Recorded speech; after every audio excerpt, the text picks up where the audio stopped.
The following program is for adult audiences only.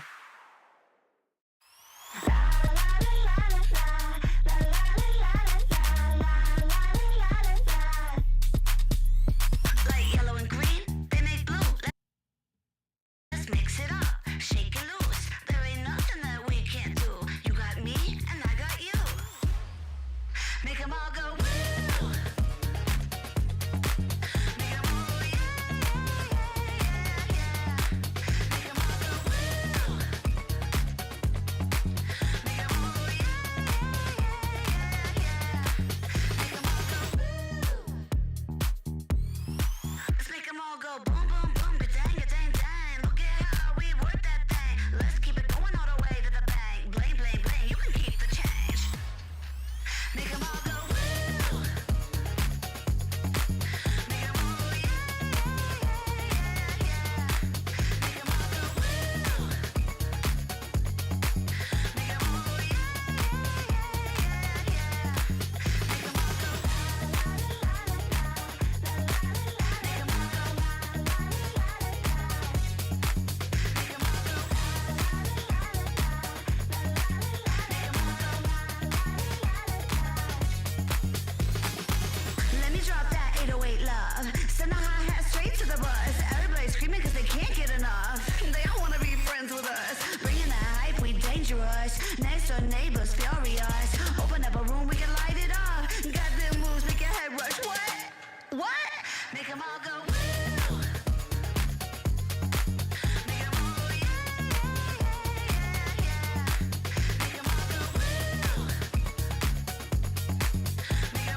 wanted to escape for a while. Thought that a couple of drinks could ease my mind. I've been thinking of you for 2 weeks straight. I know that I need to get myself back in the game. Someone said your name had a turn around. Suddenly you're there standing in the crowd. Everything comes back in the blink of an eye. It's like you're mine, you're still mine. They skip the small talk, cause you know me better than I know myself. Oh, mine's been a while now since I saw you, but it feels like yesterday somehow. Time has stopped, nothing's changed, we're the same. And we skip the small talk, cause you know me, yeah, you know me like nobody else.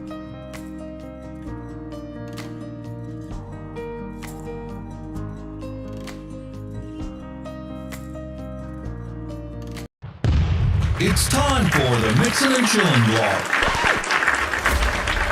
Even if they implemented some ridiculous laws, this is something that if somebody truly wants to do this, they can still do it. But it's going to take a lot of effort on the vapors' part to actually learn what it takes to make your own stuff.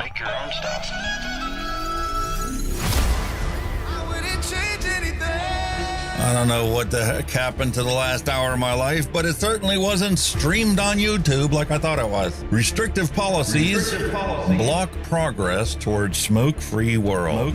Many people incorrectly think that very little nicotine content cigarettes are less carcinogenic than current cigarettes. This risk misperception by people who smoke could reduce motivation to quit under a nicotine reduction policy. That's a bit of a problem. Someone who specialises in helping people kick the habit is Dr. Colin Mendelsohn. He joins me now. Look, vaping is a far less harmful alternative to smoking for adult smokers who just can't quit, and that's actually the majority of them. The road to quitting smoking is paved with candy. Double chocolate clear from TFA. Published in the Vaping Post, we have long-term study. Vaping increases odds of quitting heavy smoking. This is Kenny Thompson, the Vaping Heed. He's got a YouTube channel. He's been on here a lot longer than I have. I'm not going to stop until this is legal and available for everyone. You know, I cover things from all around the globe, but that's because science has no boundary. I mean, you know, the FDA and everything would know that vaping is safer than smoking, but they'll have the pressure off the tobacco companies or the states that are on the MnC and all that. It's just a financial thing, and unfortunately that takes precedence against everything. And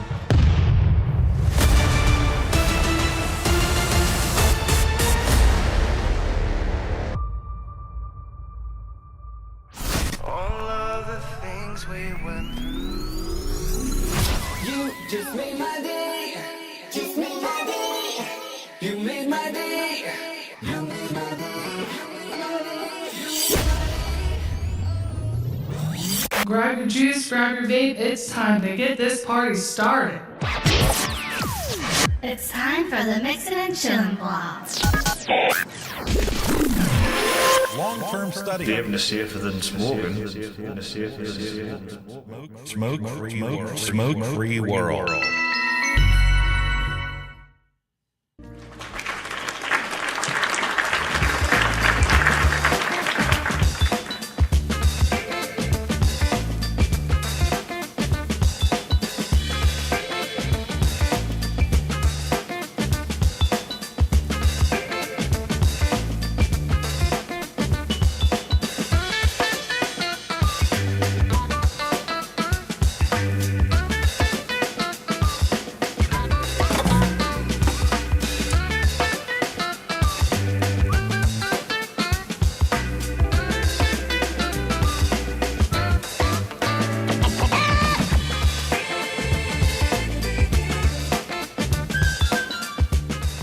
Hello and welcome, everyone. Time for another episode of Mixing and Chilling with Hunky Vape and a tardy Kenny the Vaping Heed. Mate had a trip up into Ireland or Scotland, I'm sorry. So he's going to be running late today. But I mean, hey, it is what it is. Hope you guys are all doing well out there. We have a wonderful show scheduled for you today, and going to answer a bunch of questions for people. Somebody dropped into the Discord server and we're having trouble with their Vape mouth to lung 2 tank, and that's the reason why that is sitting on our retro vape table for today. So we're going to revisit this. We're going to re-wick it. We're going to show you how to check for hotspots on there. And we're going to find out how we can get the best flavor for it. And in order to do that, we're going to also have to take a look at a bunch of coil options that you can have to put something in there. Obviously, if you've got, simple round wire, you're not going to have as flavorful of a vaping experience as if you had a Clapton coil or an Alien coil. And size matters, despite what, we would like to think. The size that you put into a tank is really going to change your experience with these tanks. That's why I really, really, really do not like it when they come out with a brand new rebuildable tank and they don't include a coil with it. It's up to the end consumer to try and figure out what's going to be the most appropriately sized coil to put into that thing. Well, this one came with one and it's still in there, but we have a whole host of other options. And I see the thing is freezing. Ironically, NVIDIA just happened to release a beautiful new graphics driver right before the show started. And, well, I'm not installing this thing an hour before the show starts. Are you nuts? So it's going to have to wait until after the show, so I can actually test it and play with it. But this is what we're going to do today. We're going to try and focus on, helping this guy out and try and get him to have a beautiful, flavorful experience that I know for a fact that the Vape Dead Rabbit Mouth to Lung 2 tank is capable of doing. So we're going to look at different liquids and stuff. We're going to talk about cotton. We're going to talk about coils. We're going to talk about how do you find hotspots, how you get rid of them, how you can try to not have them in the first place. I mean, that's what spaced coils are for. Because if there's no actual touching of each of the wraps of the coils, it's kind of hard to have a hotspot unless you got a defective coil. So anyway, we're going to get into that later. And we're also going to do something a little different today. We're going to take a look at the news live. I did a search right before the show started, and I didn't put any links in the chat. And we've got a bunch of stuff that I've saved on Twitter for the past couple of weeks. We haven't been looking at the Twitter news, so, well, that's not something we're going to take a look at today. And my goodness, we have paper falling all over the place from our printer. Hello and welcome to Craig D. and Michelle Elliott, Dusty Country Road, Freeride Vapor, Quentin Combs, Neil Pitts, Mallory Gates was first to drop in chat today, Sean Lynch, Robert Lawyer, and Kenny's going to be joining us once he gets home. He's got to deal with traffic, which my wife is now dealing with on her way to work, which there shouldn't be none. I mean, right here in the United States, it's noon, high noon. I don't know too many people that go very far distances to try and get lunch, during their day. So traffic should be good for my wife. Unlike Kenny at 5 p.m., rush hour traffic, having to try and get home in the middle of that and try and bring kids safely home. It's just too much. So that's what we got going up. That's what we have lined up for you today. And in addition to that, I've got a whole host of liquids here that we've been doing for a random recipe, right? So they need to be either used and a review left for them, or dumped so that I can reuse these bottles. Which brings me to the fact that, it's finally time. I always have an excuse why I haven't done it, but it's finally time for me to start doing the flavorist diary. I've got 700 some flavors here, and I'd be hard pressed to say that I've only actually single flavor tested 10 of them. I've probably used close to 20% of them in recipes, but I haven't single flavor tested them. And that's the whole purpose of that show. It's going to be single flavor testing. We're going to do flavor profiles. Each episode is going to be a different profile. We'll start alphabetically, work our way through them, but I'm going to have like all the apple flavors together so we can evaluate that on single flavor testing and compare them side by side with each other. We're going to actually do the single flavor testing each week. I'm going to revisit them on the next episode to, actually rate them and compare them. And then we'll do, the new flavor profile for the week. So that's something I'm going to be starting. And I think Thursday is going to be the best time slot to do something like that in. And it's going to be a relatively short show, like a lot of the mixing was an hour, 2 hours at the max. I don't want to go much longer than that. And that's why you have a poll question before you in chat today. If I start that up, would you like to see this show cut back a little bit? Because I know it's asking a lot of people, to present them with 5 hours of video. And it's just like, you might not be interested in the dad jokes. You might not be interested in the recipes. You might, come to this show for your retro vape and for your news and advocacy. And then the other show is going to be more focused on mixing. And so in addition to doing single flavor testing, I'm also going to do a random recipe on that one and actually put the ratings up there, which is what we started this whole thing for, to try and help the community out, because there are literally tens of thousands of recipes out there, and the majority of them do not have any reviews on them because you're limited based upon what flavors you have in your inventory and whether you can actually mix those yourself or not. So it helps to have a recipe rated and reviewed. And, if something is really good and somebody sees it's really good, then they may take the time to mix it themselves and add their review and agree or disagree with it. That's how we get really good recipes. And for somebody that's just brand new into mixing, that's what you need. You need a recipe with lots of reviews on it so you can choose what ingredients you need to buy for your first order. And that should be based off of a very highly rated recipe in a flavor profile that really interests you, so that you can actually get started in this and not have to buy the commercial liquids anymore or be reliant on them being available. Because, we just can't get past this ridiculous prohibition that's going on.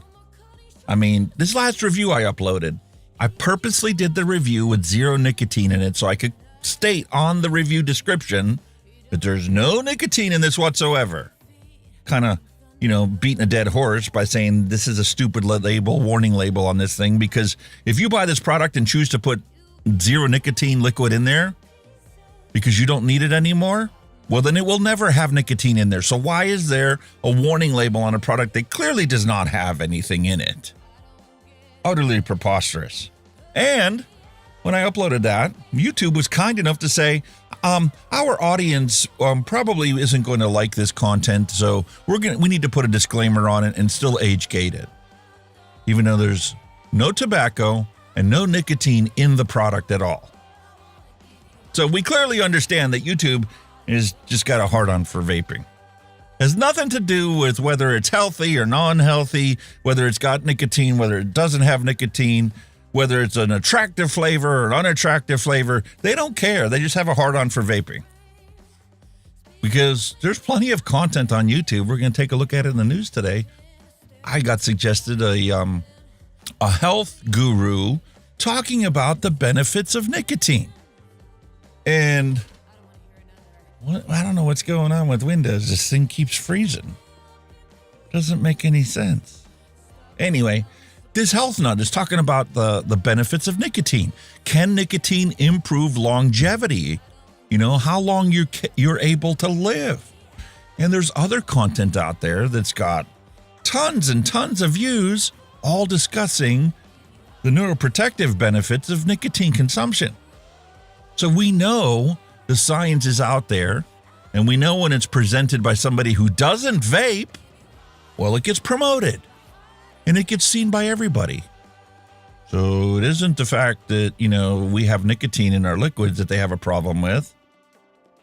It's to protect the kids that vaping's bad. Even though it is scientifically demonstrated as the single most successful way to quit smoking. 2 to 1 compared to patches, gums, lozenges, and sprays. So, why they're working against the science, I don't understand. It's kind of like this argument that they have to protect the youth. They're straight up lying to the children and telling them how harmful this is to their body, giving the fear-mongering stories and the scare tactics that are out there. And, well, all they are actually doing is they're creating an entire generation of people who do not trust public health authorities. How is that good for humanity to lie to the children? And then at some point in time, they are going to eventually find the facts. And once they do, they're going to look at the people that lied to them and never give them the creed and the trust that they had when they were being lied to. That is not good for public health. It is dishonest. It is unethical behavior. And time will prove that it is a disastrous consequence in order to protect the kids, which is actually not protecting the kids, it's protecting their funding as a public health entity, as a charity, and that's all it's about. It always boils down to the money. Kind of like how last week we talked about how, this war that's been going on between Russia and Ukraine is like past day 1200 now, and how that's not good for humanity. Well, things have just got amped up even more. Because now down in the Middle East, we got another war going on.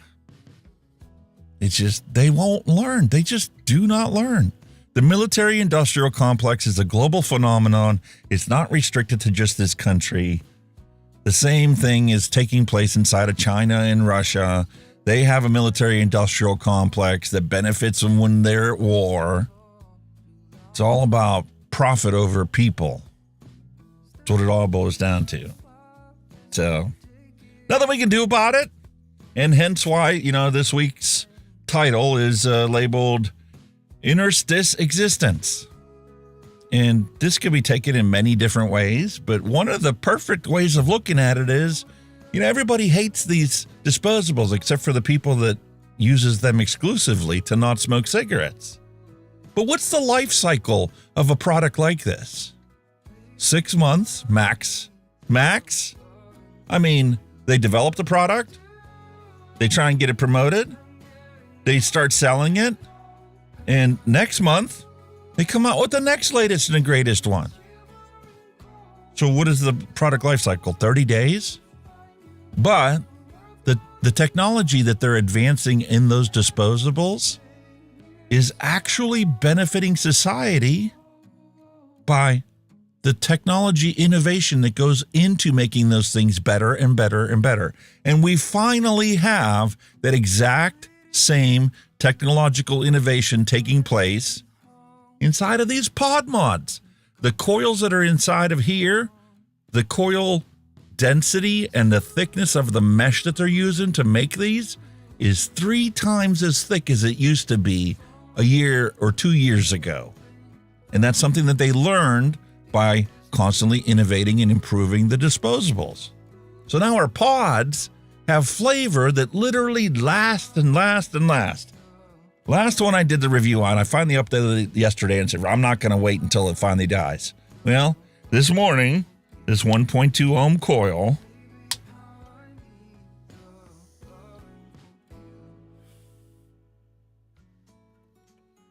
has that distinct flavor that the coil is starting to go bad. And if you start to chain vape it, it becomes even more prominent that coil needs to be replaced with a newer, fresher, cleaner version of itself. Still producing amazing vapor, but 5 weeks is what I could get out of it. And that is using this key lime pie that we mixed up on our show. And obviously I could have killed it. I could have put in one of those commercially available, super sickeningly sweet, high flavor percentage e-liquids. Probably could have cut it in half. But these coils that are in these new pods are literally like alkaline battery technology when it replaced your standard chemical composition battery. Instead of it slowly dying over time, it's like an alkaline battery. It lasts and it lasts and it lasts and it lasts. And the day that it finally quits, it's kaput. There's no milking this beyond the hours that it would take for you to get home if you didn't have spare pods with you. Some guy, hello and welcome to the stream. One good deed does not make them saint. No, because there's a million bad deeds that they've done. Their censorship regime. You would have think YouTube would have learned when their own CEO, who touted, all of the vax shots that everybody had to get and the safety protocols that were part of the lockdown for COVID, when she died as a consequence of bad advice. Well, you would think that they would have learned that, let the scientists argue the facts. Do not try to be a social media player and control the narrative because, well, if you're wrong, there's millions of people that are going to die because you were wrong. And the truth needs to get out there. And let the scientists argue the truth based upon the facts that they have. And when we present things based upon scientific facts, well, then it should be freely put out there, just like anybody that just opens their mouth and just starts jabbering away without even bothering to look up what the facts are. It's okay for some people to give their opinion even when it's dead wrong. Meanwhile, other people, come to talk about things that they've studied and learned about and had firsthand experience with. And, those are going to get shadow banned and censored, outright censored. Anyway, I'm not going to get down in the deep dive of the ugly muck of YouTube censorship. Today's show is about helping people out there. That's why it's a 5-hour-long show to begin with. And we may cut it back an hour, start an hour later.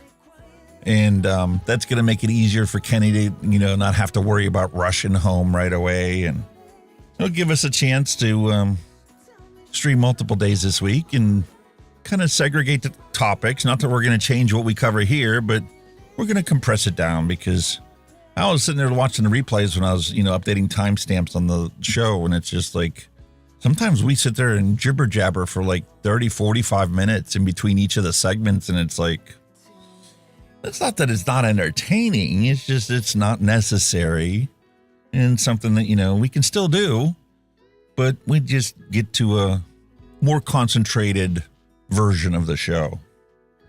So we'll still do the same things. And hopefully OBS is going to play nice. I don't understand what's going on. This happens every time they put a new video driver out there. It's like Windows did something in the background and all of a sudden, now all of a sudden it's mad that we didn't have the latest driver installed. I don't understand it. I've got master's degrees in information security and stuff, and some of the things just completely illogical on how and what's going on. And you run antivirus scans and malware scans, nothing is there. Absolutely nothing is there. And I know for a fact that Windows is now virtualized, but it's like AI is sitting in the background doing its own little thing in there. I don't know. Anyway, that's the lovely introduction for the show today. We've reached the half-hour mark. It's time for us to move on to the news. So without further ado...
Alrighty, here's what I was talking about. Folks, this is the unpopular truth about nicotine for longevity.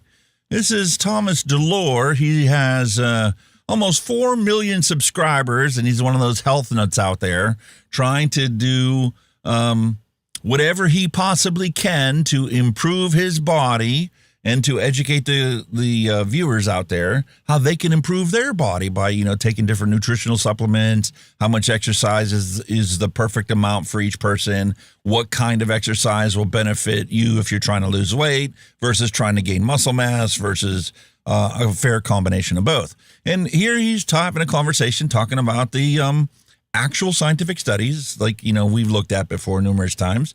And he started off with one that is demonstrating that nicotine consumption increases longevity. But that is not to be confused with what smoking brings to the table and what nicotine brings to the table are two separate discussions altogether. And that's what it all boils down to. When you eliminate combustion, you can now get the therapeutic benefits of nicotine consumption.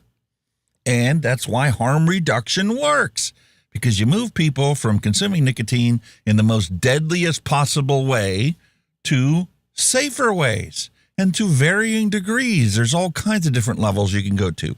But just simply eliminating combustion has magnitudes of order difference in the safety and the health ramifications than if you continue to consume combust tobacco to get your nicotine.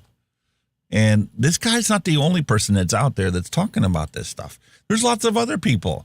And I know Grim Green tried to correct this guy when he was talking about, how nicotine can cure brain cancer, neoblastomas. Well, it doesn't actually cure the thing without actually causing a whole host of other problems, because the dose that is needed to actually kill the glioblastoma cell would very likely damage healthy tissue as well. But here he is talking about, nicotine is not the villain, what Big Pharma hides from their patients. And Mr. Hoberman, who is also chastised vaping and said how horrible vaping is talking about the benefits of nicotine and how it enhances focus. Oh, it's interesting. You bashed vaping because it's so horrible for you because you conflated it with combustible tobacco use, but now you want to present the flip side of the coin where actually nicotine is neuroprotective and can improve cognitive abilities. Oh my goodness. Can't have it both sides of the cake, can you? Or you found a way to do it and got away with it, so nobody's going to question you except for the vapors? Because you beat us all into submission, trying to get us to not vape. Well, I'm sorry, we're using vaping to not smoke cigarettes, which is way worse for you. And that's why this week in the news, with all the crap going on in the Middle East and all the raids that we had and all the protests that were going on in the United States, there really wasn't a whole lot of news that came out, so I figured we're going to do the news live today. We're going to do the search. I did it right before the show. I says, I only want the news that was published within the last hour before the show went live today. So that's what we're going to take a look at. And the first one that we have is Louisiana vape crackdown leads to arrest and a seizure of over $1 million of illegal products. And quite honestly, we know that this is going to be happening more and more often, especially down in Texas, where they've basically said, sorry, no, CBD is completely illegal. Because we know for a fact it's bad for you. Really? Is it bad for you? That's not what this says.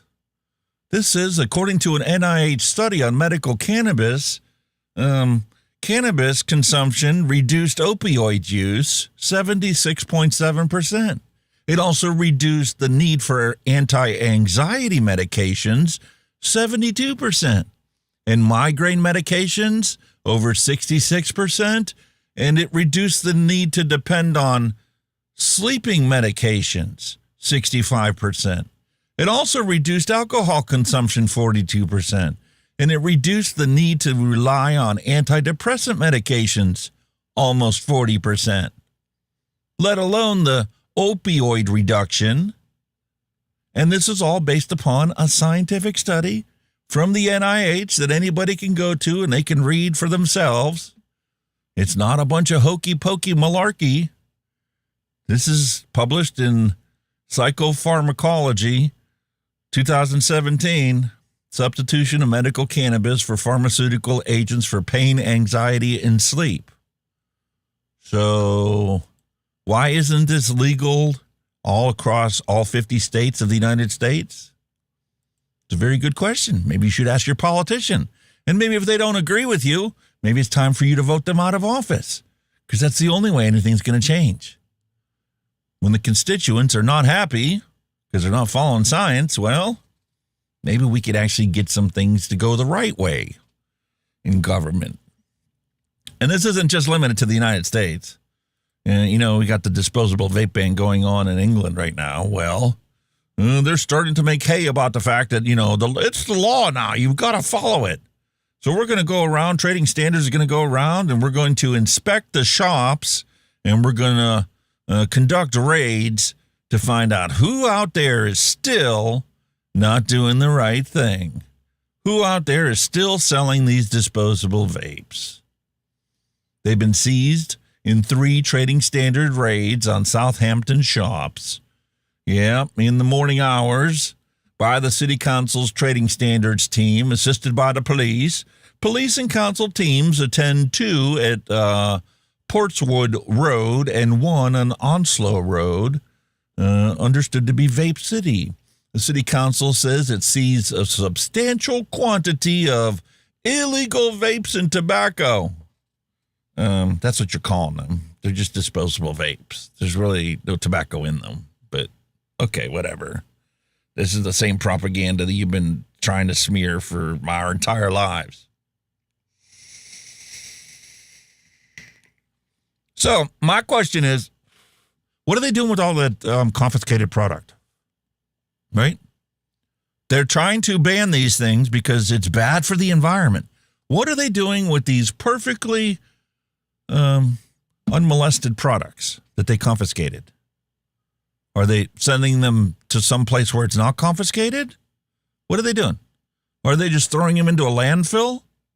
I thought the whole reason why they ban these things is for environmental reasons. So how come they're not talking about what's happening to these things that are confiscated? Because it would make them look bad? Make them look foolish? Huh? What are they doing with all this stuff? Utterly ridiculous. And we can't leave South Africa out of the situation, or Africa out of the situation, because here in Kenya, they've mandated brand new graphic warnings on tobacco packages because they haven't learned from, you know, the blokes down in Australia that these things are not effective. They might be effective the first time you see them, but like anything else, they end up becoming collector's items like, you know, baseball cards. Once you've seen them, they're no longer scary. They're just part of your normal life. So forcing these things onto cigarette packs is not going to change the situation. How can they not understand that if they truly want these people to quit smoking, well, honey attracts more bees than vinegar. And vinegar is a useless solution that only makes the situation worse. Because once you've hardened people and, you know, they no longer are scared by it, then what are you going to do next? It's kind of like Australia banning the vaping products. That didn't work. So then they said, okay, well, you know what? From now to this point forward, you need to get a prescription if you're going to vape. 96% of Australia said, no, I'm not getting one of those. I'm not wasting money to go to the doctor.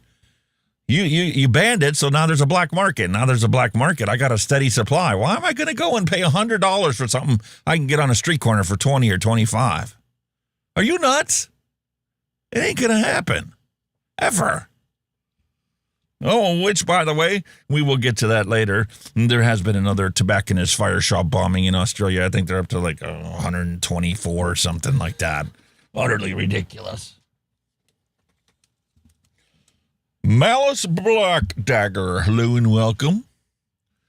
So here we go. Kenya's health minister is cracking down, just like they do on the drug war that still hasn't been won ever. It just has gotten thing much worse than it ever was before they cracked down on it 100 million times. And, well, the black market just keeps growing and the price goes up, which makes it more valuable product to sell on the black market. So they crack down on it again and the price goes up again, which more increases the reward. It's a seesaw. You know, they cracked down on this side, and did they think that it wasn't going to make it more rewarding for the cartels to, you know, produce these products and sell them to everybody that wants it? I mean, seriously. Production follows demand. If people don't want it, then they're not going to buy it. But if people want something, you making it illegal does not make them want it any less. If anything, it makes them want it even more because now it's a forbidden fruit. But Kenya's health minister doesn't understand that. They're cracking down on tobacco packaging by putting these fearful pictures on the packages, which the smokers who've been chastised their entire lives are not fazed at all one bit by these things. The only people that are fazed by it are, well, maybe the people that are naive and, you know, believe that the government's always going to look out for their own vested interest. Eventually you come to realize that's not true. How about this one? This is a fantastic story from the BBC. Woman banned from airport after runway breach. You know what her breach was? That right there, that's what she did. They got her banned from the airport. A drunk Devon woman ran through a fire exit and onto an airport apron after she was not allowed on a flight, a court has heard. Massey Pearson and her friend had been denied boarding at Bristol Airport last November after the captain of the EasyJet flight to Amsterdam spotted her vaping on the airfield. Yeah. That's the reason to ban somebody from getting on an airplane, because they didn't want to smoke a cigarette. If she would have been caught smoking a cigarette, I bet they wouldn't have even blinked an eye at the whole situation. That's how twisted this world is that we live in. That's the level of hypocrisy that we have to face. And I don't see it getting much better. Brian Ferguson, hello and welcome. Wonderful to have you here. So, yeah, that's a reason to ban somebody from getting on an airplane, because they watched you take a drag from your vape. Meanwhile, since we can't seem to understand and follow science that's clearly there, from vacation to jail for pot dispensary customer. In LaPorte County, Indiana, a man spent part of his vacation behind bars after caught just inside the Indiana border with a large amount of marijuana products bought from a dispensary in New Buffalo Township. Brendan Moriarty, 39, is charged in LaPorte Superior Court 4 with level 6 felony possession of marijuana. Seriously? Well, during a traffic stop, police said that the officer detected an odor of raw marijuana coming from the SUV. He told officer, it's a large amount. I mean, I'm here on vacation. Police said that the search of the vehicle turned up a tote bag from a dispensary along with 12 containing 4 bags of marijuana, 74 THC vape cartridges, and 6 packages of THC gummies. The Lafayette, Indiana man was taken to LaPorte County Jail and released the next day after posting a mere $750 bond. He could face anywhere from 6 months to 30 months in prison for his consumption of cannabis that he bought legally in a different state.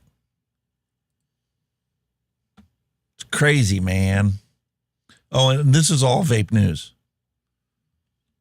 So it's not me cherry picking anything. This is legit what came up in my search right before the show. And this was published 33 minutes before we started the show today. CBD from cannabis could help reduce alcohol binge drinking. Study shows. What? There's beneficial effects of cannabis consumption? It's not, we're all going to turn into a bunch of werewolves or zombies if we smoke weed. Is that what it is? Well, the cannabinoid CBD reduces rates of binge drinking and alcohol blood concentrations, according to another study of mice. That's what they do all the studies on, because mice are, disposable, according to researchers. But human beings, well, they're still disposable, but, there's got to be profit in it before they're disposed of. Using what they call a marine drinking in the dark research model, scientists at the University of Sydney in Australia investigated the theory that non-intoxicating cannabinol could mitigate problematic drinking issues. These experiments consistently showed a dose-dependent suppression of alcohol consumption by CBD. The paper concludes, the efficacy of acute CBD persisted for several months, was maintained during subchronic administration, and not associated with locomotor impairments. God!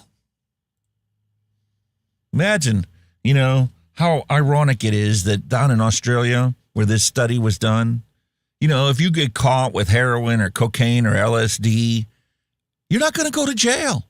They're going to assess $100 fine.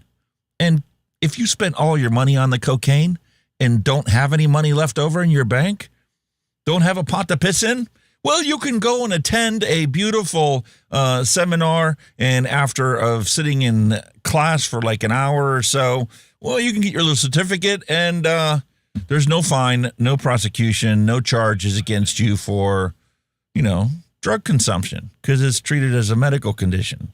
But heaven forbid, you get caught with a bottle of nicotine. Oh my God, that's like $220,000 fine and jail time for nicotine, because you didn't get it from the taxed durries that they sell there. The fags, the cigarettes, the smokes. Makes perfect sense. Perfect sense. Well, shocking simulation shows exactly what happens to your body if you stop eating sugar for 15 days. How is this related to nicotine consumption? Because I was searching for vape news. Are people vaping sugar? I don't think you can do that. There's this little scientific principle called the Maillard reaction. So why is that showing up in this result? Google, are you broken? Huh? I don't understand. This is also not about vaping. And the Washington Post says that I can only watch this if I create a free account. So, sorry, I'm not going to do that one. I'm not signing up to every Tom, Dick, and Harry website in the world just to see one article. I could actually go to, the archived version of this website if I so chose. But it all boils down to the fact that there's a boom in hemp drinks that is now sparking a wave of legislation all across this country. Because you don't need to make it out of the THC variation. You can make it out of the cannabis plant.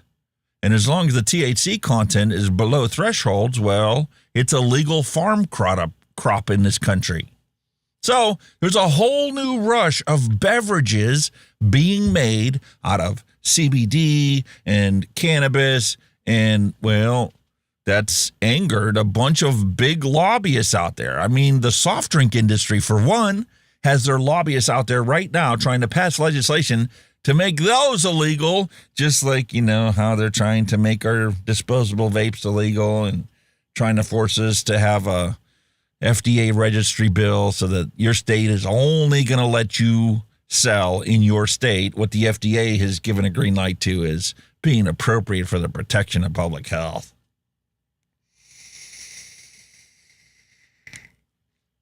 which we know is a big tobacco monopoly, and hence why, it's called the Marlboro Monopoly Protection Act, despite what they'd like us to call it. And what does vape news have to do with a Greenville man jailed for meth distribution? You cannot vape meth. That's not how you consume methamphetamine. What's that have to do with vaping? Absolutely nothing. Well, search found methamphetamine, marijuana, and THC vaping devices and packaging materials and a digital scale and several items of drug paraphernalia. That has nothing to do with nicotine vaping. They need to separate this out. It's utterly preposterous that you're showing me results that have nothing to do with vape news. Vaping is like analog brakes. It's a technology.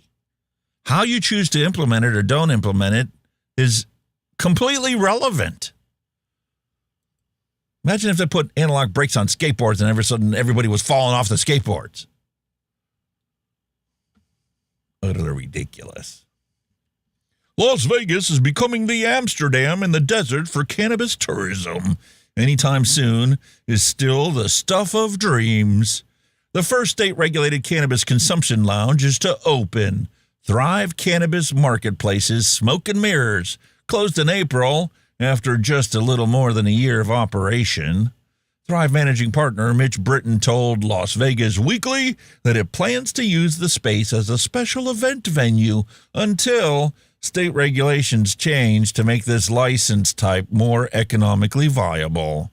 Kind of like how here in the state of Pennsylvania, they're talking about making recreational cannabis legal here in the state of Pennsylvania, like it is in the states all around us. Virginia and Ohio have completely legalized cannabis for recreational use. Ohio even lets you grow your own plants because they didn't want big cannabis to take over the cannabis industry.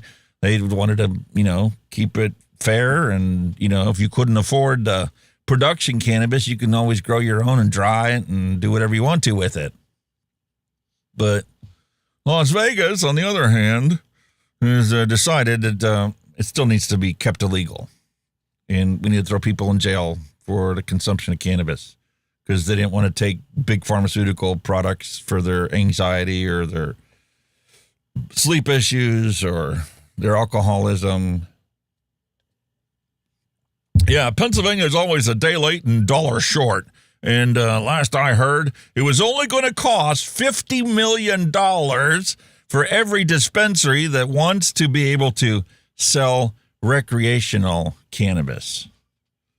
So it isn't about whether it should be legal or not. It's not based upon science. It's only based upon how much money can the state suck from the tit of the cannabis industry. That's all it boils down to. Nothing about legality. Not one bit. That's our vape news. I'm not even going to go into page 2 because we've got stuff to talk about here inside of our lovely bookmarks that we've been slowly aggregating here on Twitter, formerly known as Twitter. It's kind of like Prince, the artist formerly known as Prince.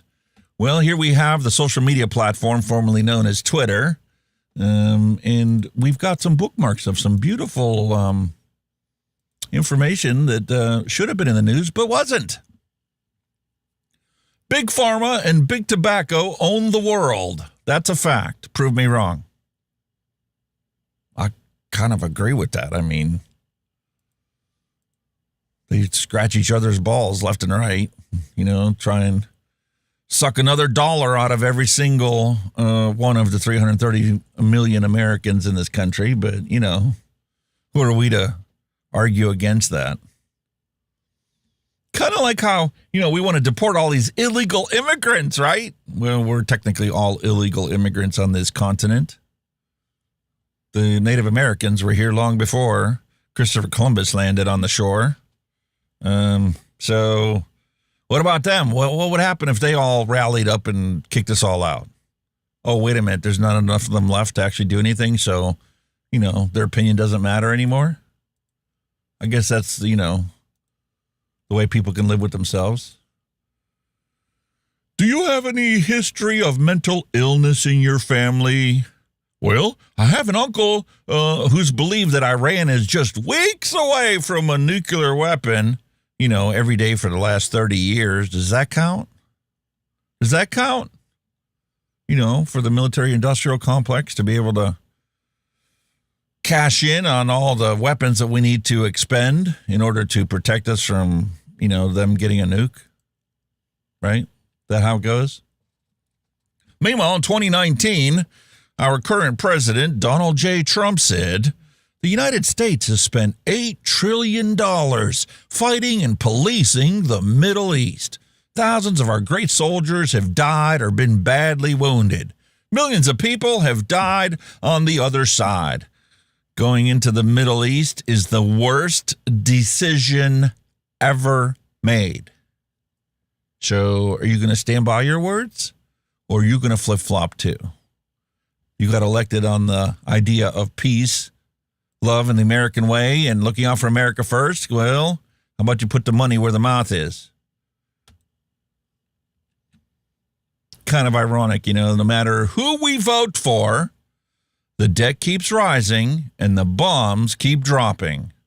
And if we're not the ones dropping them, we gladly hand over all of our weaponry that we have stashed in warehouses all throughout this country and coming off of assembly lines to other people so they can drop the bombs and kill other kids out there, because that's all we worry about is protecting the children, as long as the children that we're trying to protect are our own. Otherwise, we don't give a fuck about them. You want to blow them up? Blow them up. Who cares? No problem. Our military-industrial complex makes a buku buttload of cash on it, so it's okay. Truly is. Kind of like how this is completely ignored when you talk about vaping, when you talk about combustion, you talk about tobacco products, you talk about cannabis products, you talk about alcohol consumption. These charts of scientific knowledge that we already have are completely ignored. Orders of magnitude difference between the combustible products on the left and the non-combustible products on the right. The non-combustible products on the right are safe for people to consume, and it might even increase their longevity. But, oh my God, we can't have that because some of them are going to consume it in a vape. And, well, that's chastised worse than anything that's actually going to kill them. It's almost like these people in public health actually want us to die. I mean, is that the only way that they're going to be able to stop us from collecting our Social Security checks that we paid into our entire life? When you look at things from a scientific perspective, will you have to accept any possibility in the realm of ideas that come to your head as being something that could potentially have some truth to it? And only through, discovery and hypothesis and testing and then evaluating the results and then reevaluating your hypothesis can you narrow it down to what is actually true and what is just plain old bullshit or misnomers or a false belief in something. That's why, science is eventually going to win no matter what you do. And the fact is that vaping is not smoking. It's harm reduction. We stand for safer alternatives. Any of them. I don't care what it is. That's why I had a heat not burn stick on here. Why I asked my son to bring me one from Japan. Because it is harm reduction. Personal choice and public health need to understand that people have a fundamental right to choose what they put inside their body or choose not to put inside their body. It's that simple. If you cannot acknowledge that, then you need to get out of public health. You have no business being involved in telling people what's healthy and what's unhealthy, let alone implementing ridiculous prohibitions that are demonstrated time and time again to be counterproductive. Unfortunately, every single day, the stupid gets stupider. And they don't even realize it's not even a real word.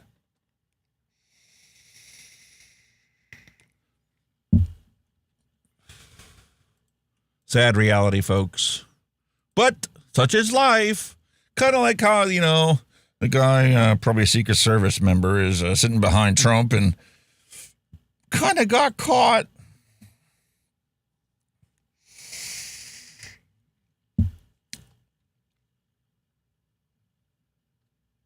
Vaping.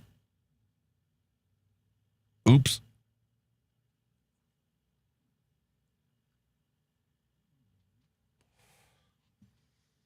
Why is it chastised? Why isn't it celebrated for the successful way to quit smoking that it is? Historians are going to look back on this time and they're going to realize money is evil, has the potential to corrupt anybody, any organization. Go outside and stand with the smokers. By forcing the vapors to go outside and stand with the smokers, you're exposing people to temptation. It's, as I said, it's like holding a meeting of Alcoholics Anonymous in a pub. Okay, you wouldn't do that, would you? You know, my name is Rory and I'm an alcoholic. Oh, pint of the usual, is it? You can't do that, right? I said forcing the vapors to go and stand outside next to the smokers strikes me as totally barbaric. Totally barbaric, totally unethical, but advocated by every public health organization across the globe. Doesn't matter what country you live in, what city, state, locality, town. They don't see the irony there. They think that we should all be treated as tobacco users, even though there's technically no tobacco in all these vaping products. But hey, who are we to argue science and facts in this world where some people just don't want us to be saved? You come along with a brilliant idea and everybody goes on business as usual because you're just a freak. Sad. When I was growing up, people were looked upon that wanted to endeavor into getting into the sciences, getting into mathematics, understanding physics as something to hold up as an ideal, higher than, football quarterbacks are held to. I mean, everybody knew that the quarterback was like, the Pope. Walked around hallowed halls. Parted the sea of the crowd in the hallways because, he's the quarterback that's going to win the game for us on Friday.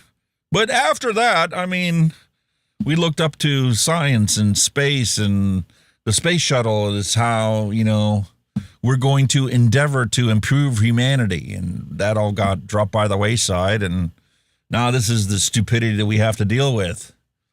Reject modernity and embrace tradition. Even though we know that the one's going to kill you and we know that the one's not going to kill you. That's the ideology in public health today. Because we just don't know what the long-term effects of vaping are. Right. That's why all the people that have been doing it for 10 or 15 years are healthier than they were when they were smoking. But no. There's going to be a cliff edge we're all going to walk over one day and die of some horrible lung condition we never could have fathomed before. Right. Highly unlikely. But what is very likely is Philip Morris trying to have a monopoly and dropping the products, kind of like how they came out with these nicotine-free cigarettes, how they was supposed to be so fucking wonderful. Their stock price shot up when they got marketing authorization from the FDA.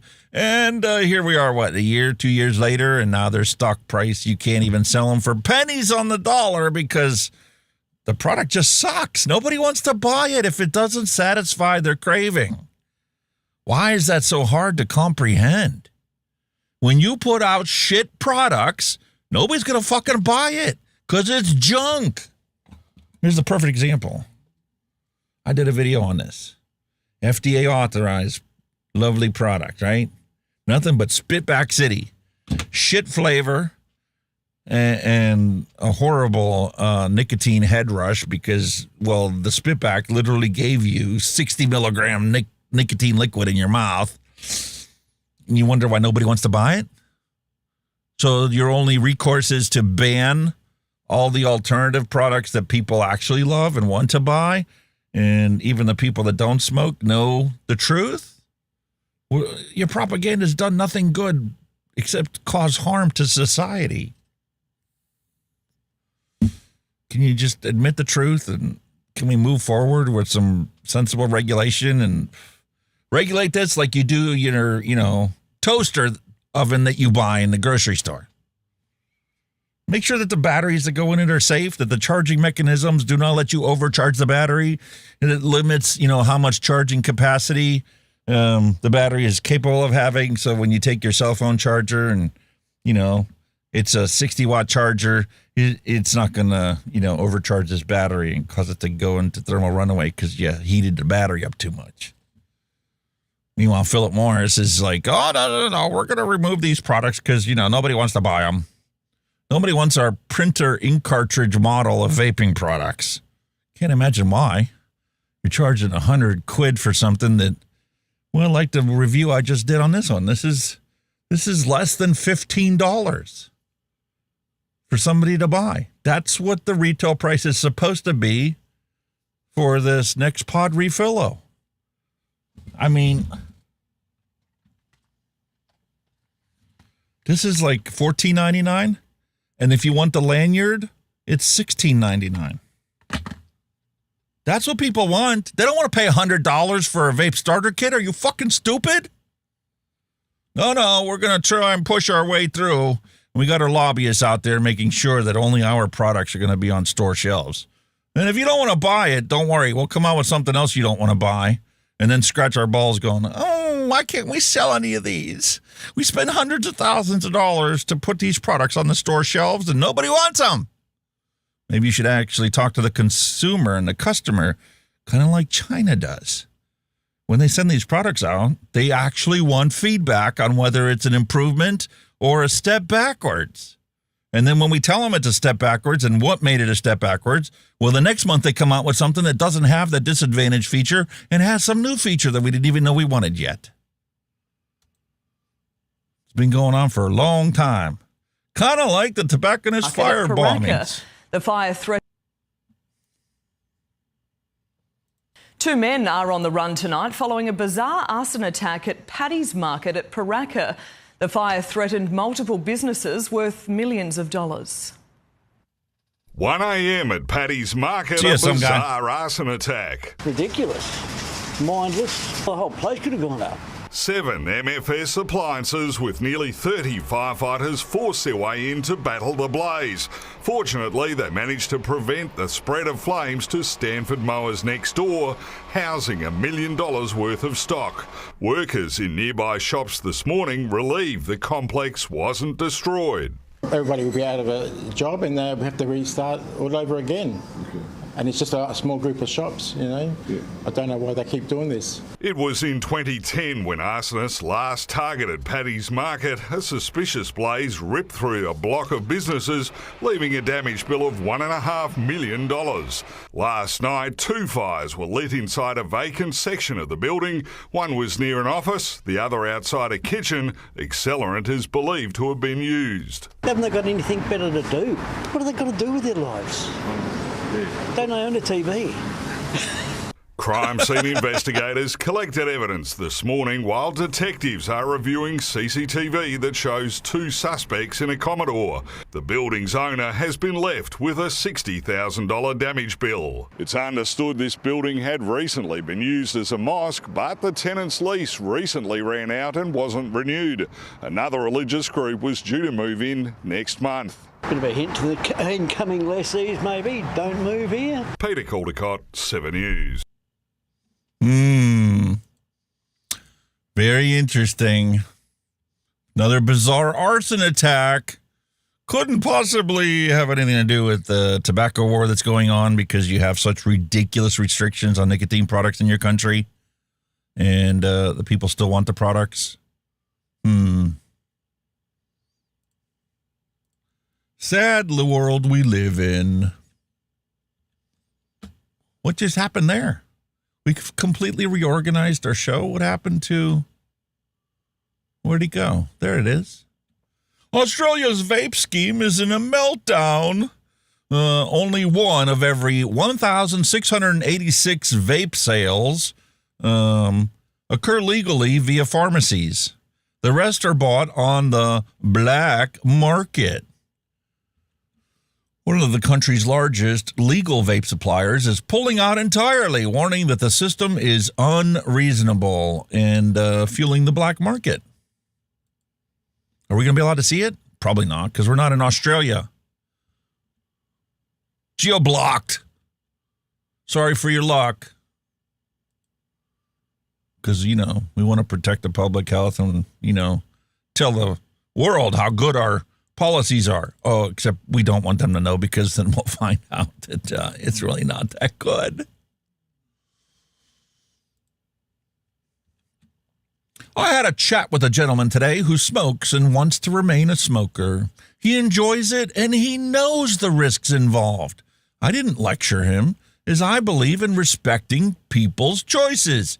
We spoke at length about vaping. At the beginning of the conversation, he believed the misinformation about vaping. I'm pleased to say that he now accepts the truth. He was intelligent and curious to hear about my vaping journey and my current health status. After an hour of talking, he said that, maybe he might rethink his choices. He's only one person, but it was great to hear the change in his attitude.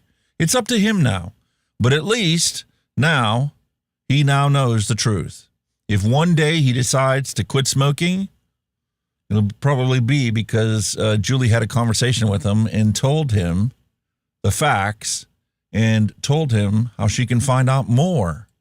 Like, I don't know, go to New Zealand Health Department's website and see what they're doing on a country that it is literally 50,000 smokers away from achieving smoke-free status because they promoted vaping as a way to quit smoking.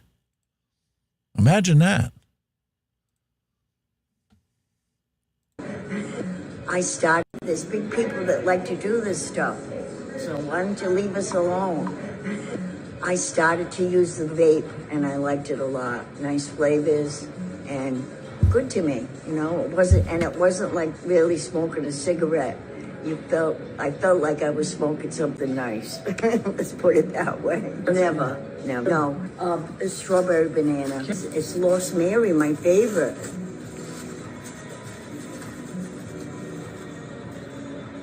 There's big people. Do you think she needs to get a pod mod system and try and fill it before the liquid runs below the wicking ports into her coil?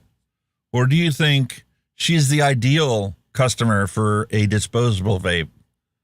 And if you want to, have recharging capabilities, then technically it's not disposable, but she uses this until it quits working.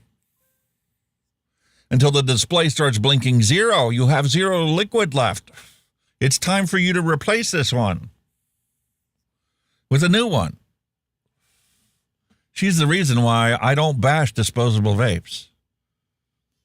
I totally understand why she needs to have them and why she shouldn't be forced into a product that is definitely not appropriate for her. And something a little different. I found this. Look what's strolling through Skip Murray's yard. My wife is jealous. She happened to catch on to that. She's like, how do we get Yogi to come to our house? Minutes in this country. Those are dangerous. Tell us briefly, why did you change your mind? And you come to find that marijuana, in a percentage of patients, not only does it work better than these narcotics, it's much safer. Because on those narcotics, Wolf, you and I have talked about this, there's a death, an accidental overdose death from prescription medications every 19 minutes in this country. Those are dangerous medications. That's shocking. Every 19 minutes, somebody dies from a prescription medication. Meanwhile, we have things that can reduce people's dependence on prescription medications, and they're being banned and outlawed and prohibited. Medications, they have a role, but they can be dangerous. Whereas with marijuana, I couldn't find a single confirmed overdose death. So you have something that works better, may work when other things don't, and probably much safer. You mean like nicotine vaping? And how it is the God's gift to smokers on this planet? The people who smoke? To save their health? So that they can live to see their grandchildren born? And their great-grandchildren? Oh, my goodness. When are you going to reverse your position on vaping? And again, I think that's important for both patients and the medical community to hear. And the public needs to hear. It's going to be interesting, once we actually legalize it. It will eventually become legalized in all 50 states. But I mean, there's too many people profiting off of the current system that's out there. Too many lawyers making a buku buck on, all the people getting busted with a joint in their pocket and, sent into the court system where, they're making a boatload off of it, and the prison industrial complex in this country. Kind of ironic how the land of the free has the most number of jails compared to the rest of the world. But, nobody talks about that. Tourists risked getting a $320,000 fine and 5 years in prison for carrying nicotine pouches in France.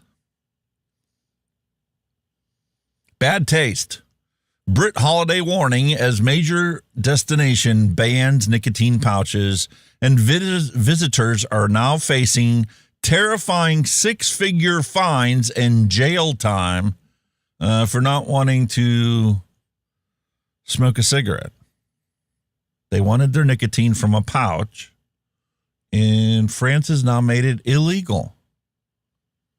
They have made it more illegal than if you're caught with heroin.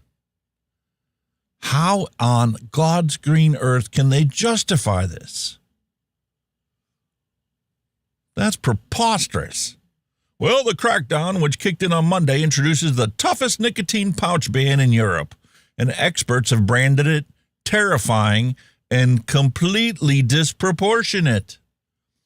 Rick Crosby, UK director of the campaign group Considerate Pouchers, slammed the penalties, warning thousands of British tourists could now be treated like drug traffickers for not consuming tobacco via combustion. He said, how can carrying nicotine pouch be worse than carrying heroin? And the result, going to prison, let alone going to prison for 5 years. Crosby added, the penalties being proposed by French authorities are terrifying, completely disproportionate, and make absolutely no sense. He warned that the move could turn well-meaning holidaymakers into criminals overnight and hand French police an impossible task of enforcement.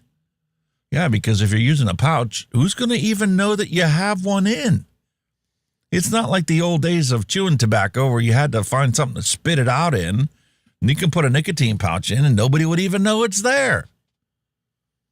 Except for maybe your wife. And that's only if you're not in public. Or maybe in France you're allowed to be completely intimate with your wife in public, and maybe it's actually looked as a good thing. But don't be caught with a nicotine pouch. Around 530,000 Brits use nicotine pouches, double the number 5 years ago. So that's a good thing. I don't understand how they could not see it as a good thing. Well, it's worth a $320,000 fine and 5 years in prison if you're caught with it in France. Shocking. I knew they were banning it. I didn't think that the fines were going to be that astronomical. I just did read it. What? Oh, that's so annoying. Congrats, Texas reps. You killed over 8,500 small vapor businesses that bring in billions in sales tax revenue and handed it all to big tobacco. Mine is one of them. Never sold to teens and always followed the law. 13 years down the crapper, and 5 people are going to lose their jobs. Actually, that was changed, but, you know, I get the sentiment. All 50 states have felt that at one point in time or another. I mean, here in the state of Pennsylvania, 40% tax on the wholesale price of our vaping products. How is that highway robbery allowed? Meanwhile, you can go buy a pack of smokes, and it certainly isn't 40% tax on a pack of cigarettes. Logic and reason goes right out the frickin' door. Do not understand how they can feel justified in doing this. Tax-free cigarettes in Australia. Total savings, $2,920, which is now going towards Labor's greedy land tax bill that they sent me. Jacinda can shove this up her clacker, and for the record, even if you bust these retailers, I have arranged for home delivery service of tax-free cigarettes. So, what did those laws actually accomplish? Nothing. Made him a criminal because he doesn't want to give extra $3,000 because he chose to smoke. But, you know, nobody gives a shit. Sad. Statewide nicotine ban. What? We're doing an actual nicotine ban here in the United States? A statewide nicotine ban? No, get away. Go away. A statewide nicotine ban? Why, stop there. If we're going to prohibit harmful things, let's add alcohol, skiing, and might as well add sex, too. What? Massachusetts, it's considered a statewide generational ban on cigarettes and other nicotine products, just like Brookline and a number of other Bay State towns. The idea is that anyone born after January 1st, 2006 or later will not be permitted to buy these products. Eventually, as the population ages, it means that in 80 years from now, only centenarians will still be puffing away. But why stop there? Alcohol is a killer too. It's responded for 178,000. It's responsible for about 178,000 deaths each year. And now, some researchers are saying there's no such thing as a safe amount of alcohol. We already talked about the carcinogen properties of alcohol. That's the next thing they're going to go after. So, while the state legislature is already busy writing up its nicotine ban, why not add alcohol? Sure, you know, we tried this back in the 20s in one stroke. We basically created organized crime. But, you know, it might work this time around. It didn't work, 100 years ago, so we'll give it another shot. But this generational approach is much more clever. Only those who are now 19 or so would be prohibited from buying booze. The rest of us can still go and enjoy our martinis, even while having the satisfaction of knowing that the next generation will no longer be subject to its ills. In fact, as I think about it, there are lots of things people do that are dangerous. Take skiing. About 600,000 skiers and snowboarders are injured annually in the United States. And for what benefit? Take all their chairlifts on the top of a mountain. What a waste of energy. And slide down a trail of often artificial snow. Another waste of energy. Only to repeat the process ad nauseum until they are exhausted. Swimming is another ridiculous pastime. 4,000 drowning deaths every single year. And then there's the automobile, which kills more than $42,000 annually. Let's ban all of them. As with nicotine, we'll simply say that anybody born after 2005 is no longer going to be allowed to ski or swim or drive a car. You know, of course, over time, that means that eventually nobody's going to be allowed to ski, swim, or drive a car. I mean, think of all the lives that were just saved, the injuries avoided, and for so little cost as the ink needed to make these new laws. Skiing is just a silly pastime. Swimming is unneeded now that we have showers. And those in cars, well, they can just use bicycles until somebody decides to find out that, well, when they're not driving, they're going to be riding bicycles and there are going to be bicycle crashes and people are going to be dying on bicycles. So that'll be the next thing that they ban. You know, might need to ban those as well down the road. 1,000 bicyclists in the United States die each year and another 130,000 are injured. Imagine what those numbers are going to skyrocket to once you ban cars.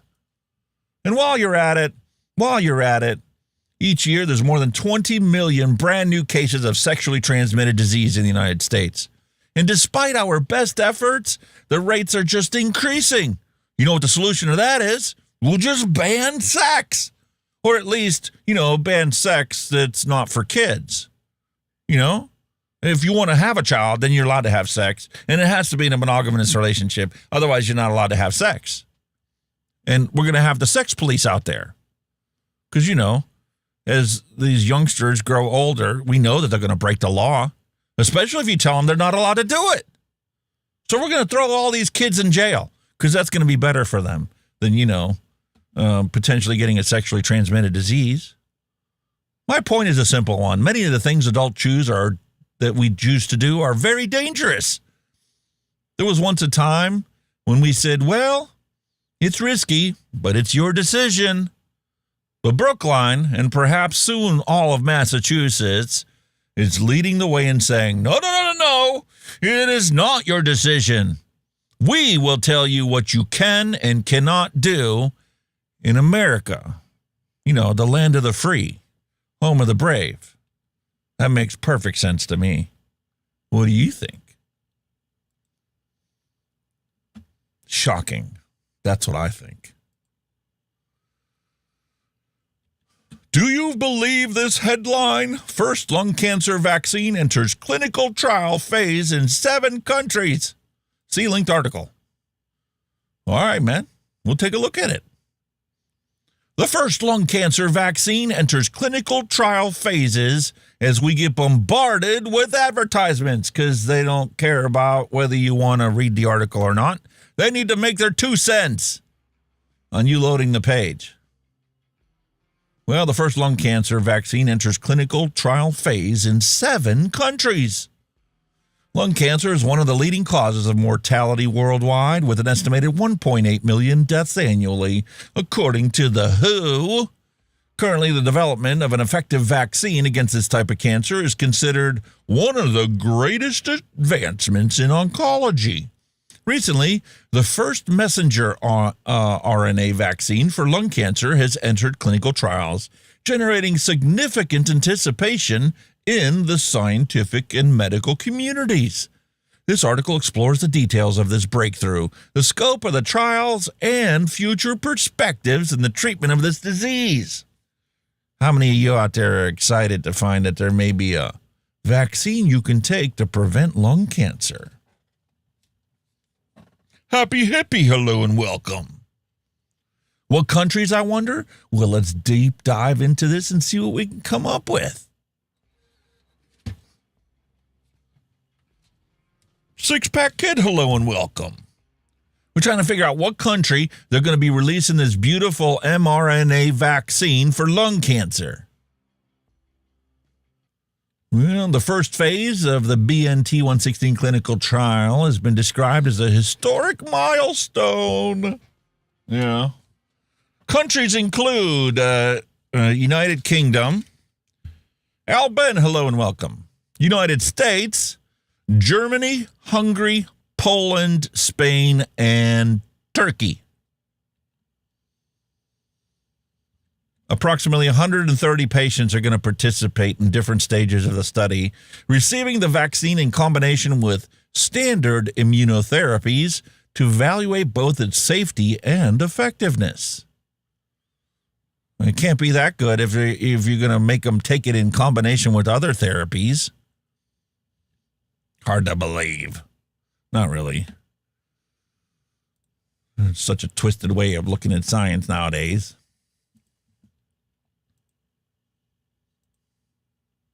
Shocking, I say.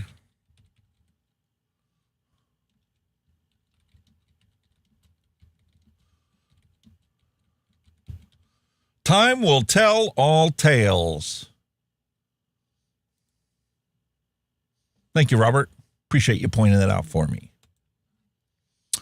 Anti-tobacco partners want a pay increase. Can we guess who that is? The Tobacco Free Kids Global Organization wants a pay increase. For what? They haven't done anything except muddy the waters and make my life miserable. Along with all the other people that choose to smoke, their lives have been miserable their whole life because of do-good organizations like this. Meanwhile, the Royal College of Physicians promote e-cigarettes widely as a substitute for smoking. Yeah, we know this. Why isn't the rest of the world doing the same thing? Well, this is a press release from 2016. And they have faltered from what this original stance was, because now some of them want to ban it altogether.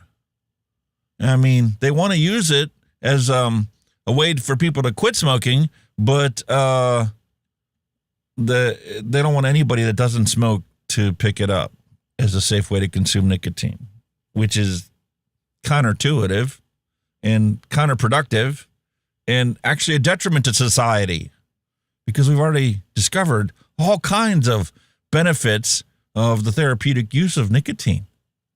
And you just want to throw all that in the wayside? Think of all the Alzheimer's patients that you're going to, commit to an early death because you don't want to let them have nicotine. How about ulcerative colitis? You don't care about that? Oh, it's because your physicians are going to benefit when they have to do surgery on these people.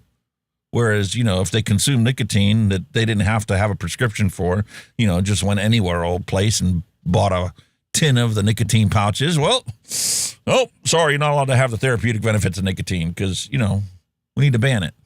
Why? I have no idea. Maybe one of you guys can read it, reach out to them and see if they'll answer you. They don't pay attention to me. And our favorite, Simon Chapman in Australia. Let me rewind history and let's get you to tell us the truth just once on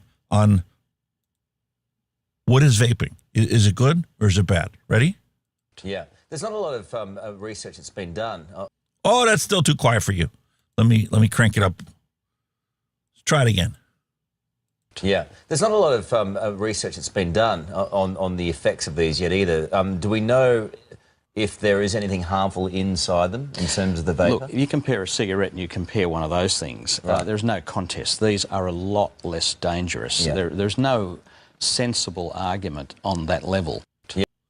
Oh, there's no sensible argument on that level, but you still want Australia to chastise them and ban anybody from picking up a vape. Right. Gotcha. Totally understand it. And there you go, folks. What else we got here?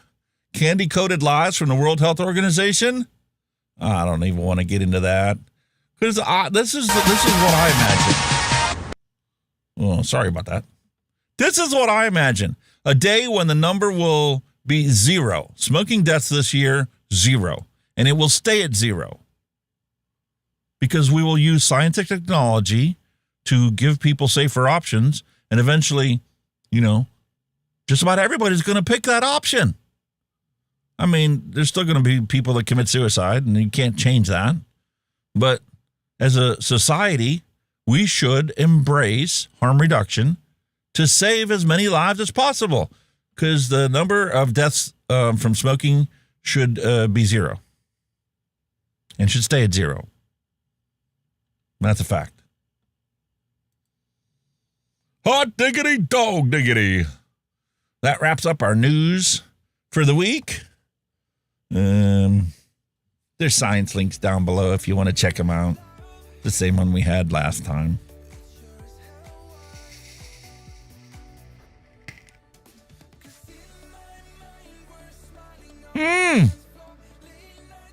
Oh, my goodness. Fantastic. Let me see what else, if I missed anything in chat. I'm going to go back to the beginning because I know there was one I missed about the brand new tank that's coming out from Hell Vape. They originally reached out to me and said, are you interested in this? I'm like, hell yeah. So they were like, okay, we'll send you tracking information once we ship it. And a couple days later, I got an email from them saying, sorry, we're not going to be able to send it to you. We don't have enough inventory. to send it out. Who is it? Somebody left us in chat. Oh my goodness. I don't have the long history saved there. So that's the story about that one. The latest Hell Vape tank that came out. They didn't have enough to send it to me. I'm not a big enough reviewer to get one of the first shipments to go out. So it is what it is. I do have a bunch of other products here. You guys saw it on the Retro Vape table. Freemax has a new pod mod system. It's the Rexa series. You start with the very simple, it's the Rexa Lite, and then they've got more advanced ones. They got 3 different models to pick from, and I'm going to try them out and see if those coils last as long as this. But I did notice a commonality between all these brand new pod kits that are out there. All these pod kits that are out there are all bragging about 3 times the flavor potential of these coils, because I think all of them are basically using this thicker mesh material inside of their coils, and that's how they got the flavor so good on this one.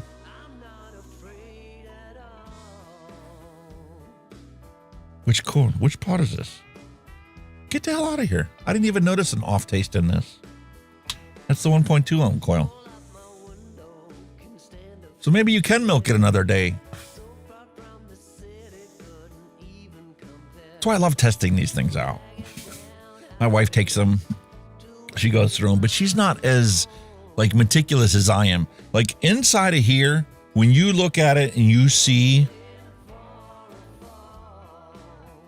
the coil, the hole inside there for the wicking, you want to make sure that you always refill this pod before the liquid gets to where the wicking is open inside your coil. That's how you maintain the longevity of these coils, these stock coils. Same thing goes with the stock coil tank. And it's kind of ironic because I've got 2 here.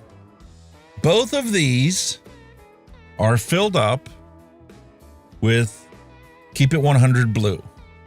You see the color difference between the 2 of them? This one is crystal clear. You can see through the tank. Look how dark this one is. Now this one is just at the top of the opening for the coil inside there.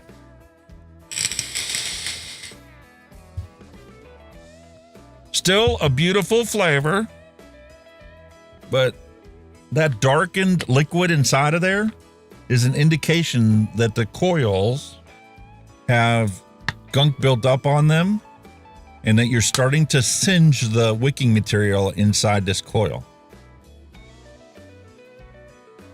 So it's topped off.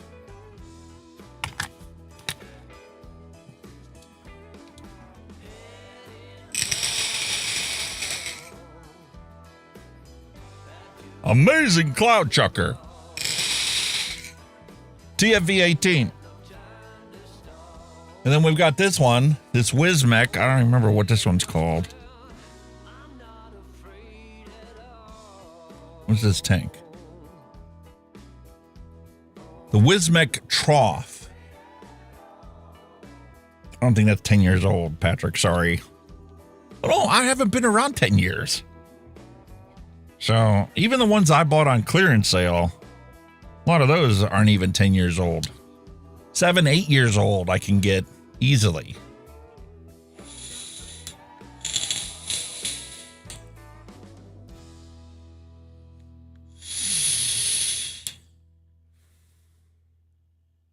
Completely different vape experience. This one, because of the resistance of the coil, is running 45 watts.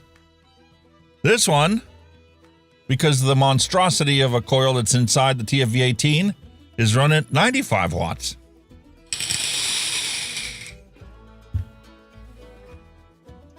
Totally different amount of airflow to get the same heat level. Way more vapor production out of the TFV18 than the Trough.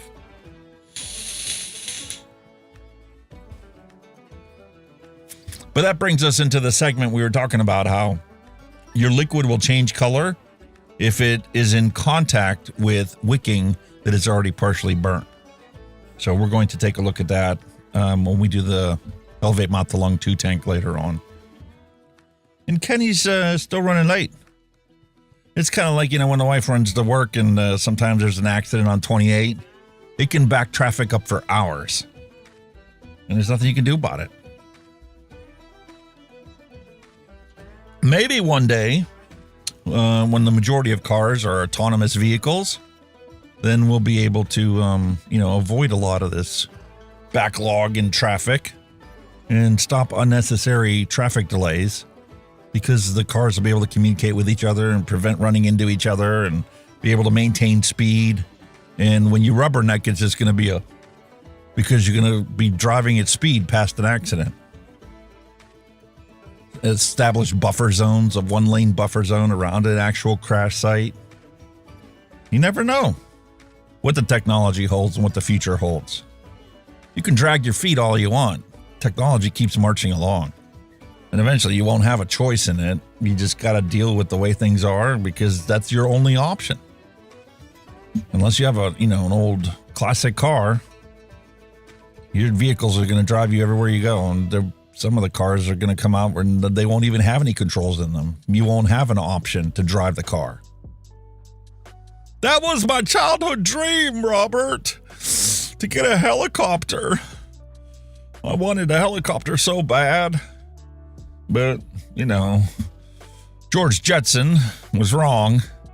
I don't have a helicopter or a flying vehicle.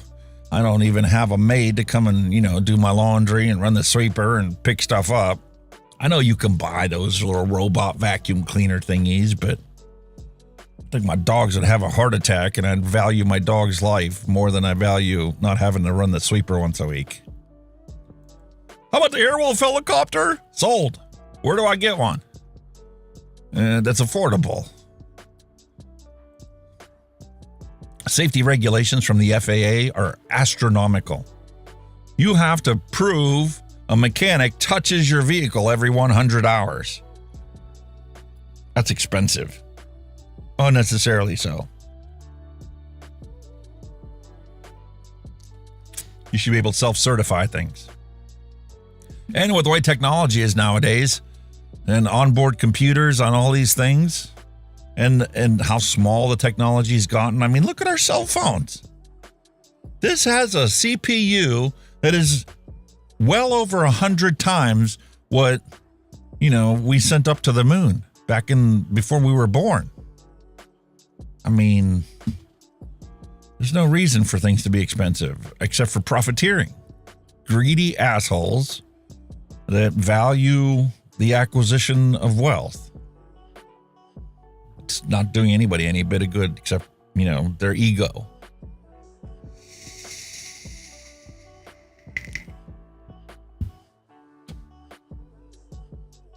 I don't know what's going on here, why this screen keeps freezing.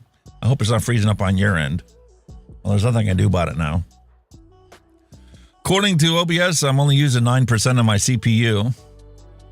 I don't have anything up on the graphics thing because that's one of the errors in the driver is if you run a monitoring program on your graphics card, it can cause these kinds of freezes. And I don't have one, so I don't know. My first home computer had 16K of RAM. Holy cow. My Commodore 64 had 64. That's how it got its name, 64K of RAM. In the Commodore 128 had double that, 128K of RAM. Anyway, I guess it's time for a flavor explosion because I want to stay on schedule here. Hour and a half in, hour 45 minutes in, hour for the news.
Get ready for the drop.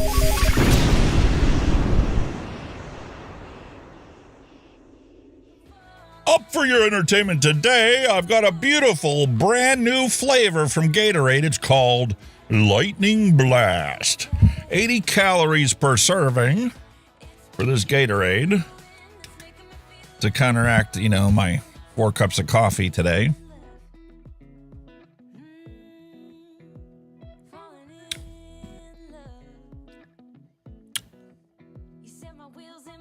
Okay, what the hell flavor is that? It's kind of got a grape feel to it, but it's not like real punchy or anything.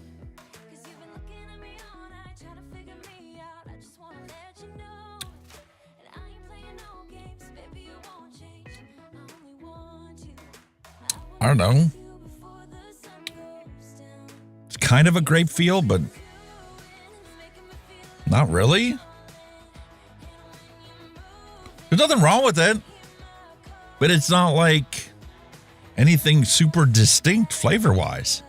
Gatorade's come out with a bunch of new mashup flavors, and they've got one mashup that is really, really good. It's actually got a red, white, and blue label on it, and is freaking delicious. It's both my and my wife's favorite lately, but I don't know. We were outside working in the yard. Father's Day, happy Father's Day, belated Father's Day to all of you out there. My son was here, stayed at home on Father's Day, and started cleaning out the garage. It was freaking awesome. I was in here finishing editing the video review that I uploaded, and he was like taking all the stuff out and sorting everything.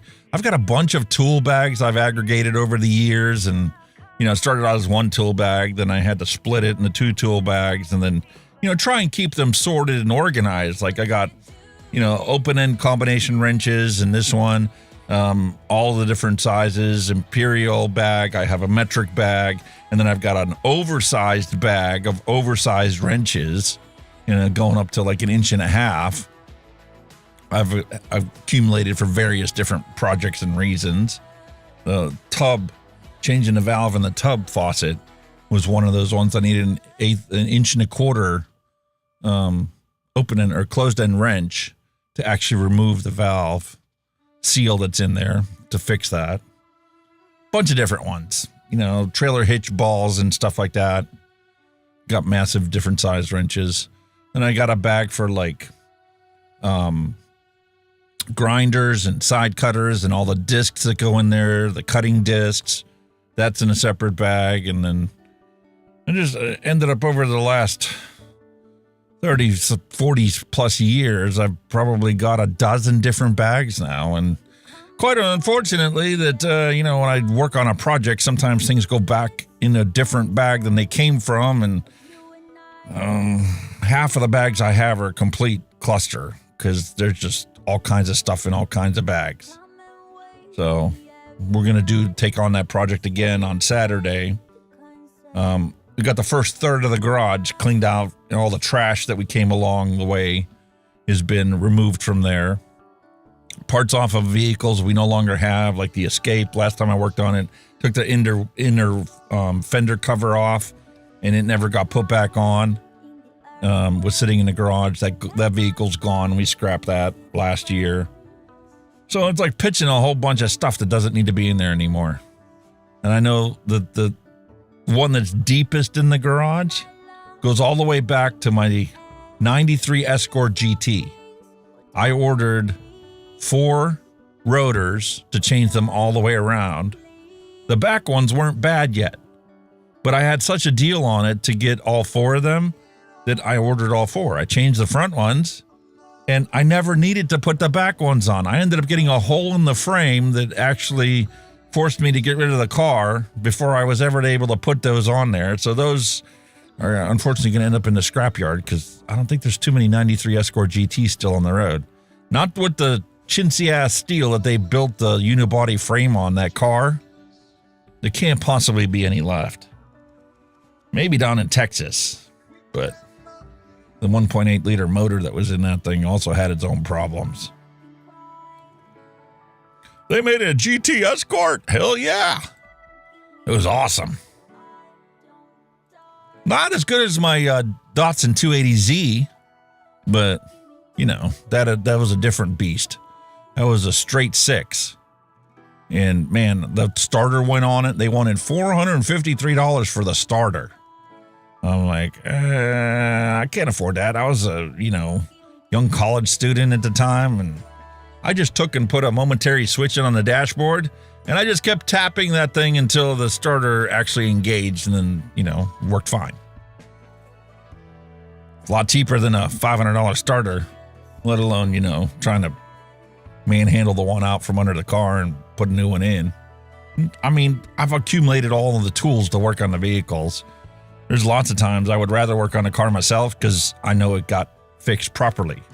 I've made that mistake a couple times, taking it to a professional to do the job right, even taking it to a dealer, and you get somebody that doesn't really give a shit about their job, that works on your car and documents like he did everything appropriately, but when you go and have to fix something that they just fixed a month ago, you quickly realize they buffaloed you when you paid that bill. Because the shit that they said that they changed, they didn't actually change it. They just got it to the point where it wasn't squeaking anymore. It wasn't making the noise you took it there for. Anyway, moving on. We got some hand checks here. I showed you the lovely thing that I've been using is still my all-day vape. I have this one here. Later on, when we talk about our retro vape, I'll show you the other one. I had to clean that right before the show because the liquid that I've been putting inside there is this Mango Sunrise, and we mixed that up originally as the Mango Sunrise, and the recipe originally called for super sweet. Then I made it the extra sweet version of it, replacing the sucralose with neotame, and I did that for like the last 2 weeks, and I've gone through like 3 bottles of it, and it just got to the point where it just didn't tickle my fancy anymore. So I said, okay, you know what? I want to switch to something different, but I didn't have any flavor profile in mind that I really, really wanted. So I said, I'm going to make one more bottle of this, and next week I'll focus on trying to find a new all-day vape. And I mixed this one up using the original recipe with the sucralose. And all of a sudden, the mango and the orange, and it brought that flavor profile up, and it reduced the amount of sweetness I was perceiving from that liquid, and now it's exciting again. Unfortunately, I had 3 bottles that were down to like this watermelon. And I was sitting downstairs, and my wife's like, here's the watermelon from my purse, you can have it. I'm done with that. So me being a lazy fart, I just topped off my tank with that watermelon. Oh man, did that make that liquid throaty. Really bad. Like I felt like my throat was being raped every time I took a drag on it. So I managed to vape half a tank of that, and then I added the Mango Sunrise to it, but it was too late. Every time you took a hit on that thing, it was really throaty. So I needed cleaned out. So that's what we're doing today. We're going to clean that out. We're going to re-wick it. And I'm going to have a retro liquid here. This is Ram Dragon's Milk. This is one of the liquids that I first got to quit smoking. The original vape shop I went into that I bought the Atlantis kit, which is actually on the shelf behind me. Well, the mod is.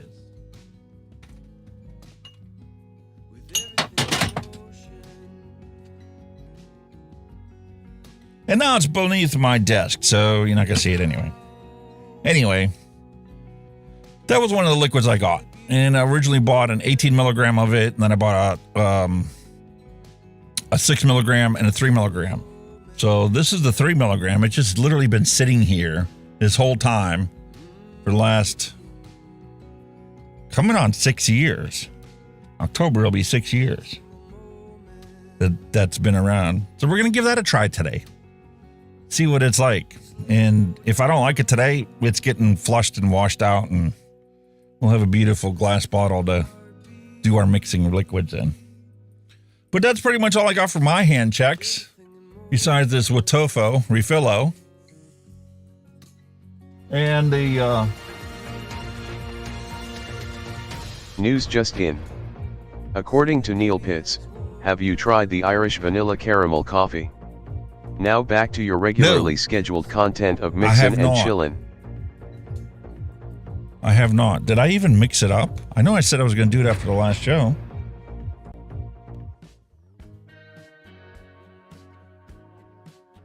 I don't think I did.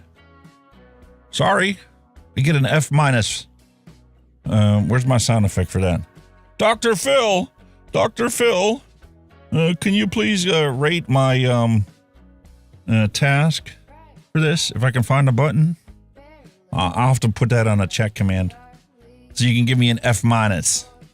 Because I did not mix that up, I don't think. I'll look around here. But it is pretty cool having a bunch of these pods laying around so you can just, you know, swap them out.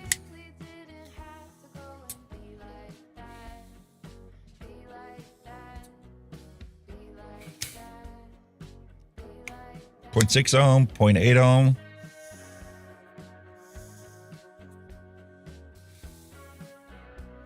And then got to 0.4 ohm. Try talking my wife into this. Instead of using her disposables. Having multiple pods sitting in her purse. She just swaps out the pods. She's not even interested in that. She's like, give me my disposable. I don't want anything else. Okay.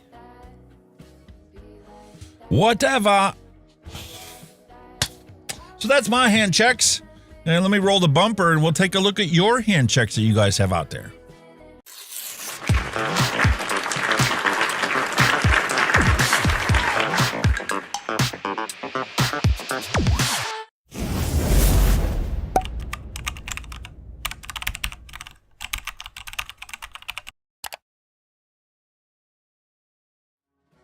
Okay, first hand check for the week comes from Six Pack Kid. I was so shocked when I saw this. I was like, oh man, that is gorgeous. Look at that beautiful box for a build stand. That is phenomenal. And he's got a piston build stand included in there. Holy cow, dude. That is freaking awesome. I know we see Vic and he's got his piston stand, build stand. But look at that. That is gorgeous. I'm assuming that's a DNA board. DNA 60 maybe? Holy cow. I bet that sets you back an arm and a leg. Gorgeous. And look at the engraving in there.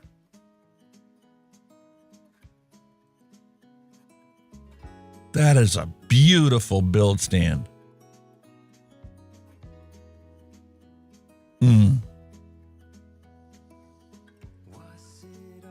this is Six Pack Kids all-in-one setup. Got some high-end devices there, buddy. Awesome.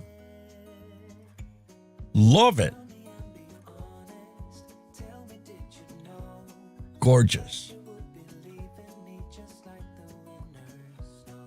How many of you would rock an extended glass for the Steam Crave that big?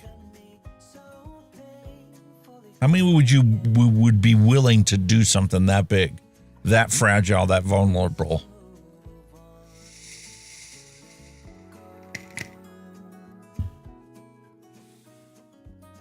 I would take bets on the fact that I would probably break that glass the first week I was using it. All it would take is one time toppling over. It's pretty cool that you can have something that tall and use it, but Dave did one where you have extension pieces that do not have the glass that you cannot see, and you can stack them one on top of the other. That's the advantage with that Steam Crave tank. But this is an inevitability with these ones.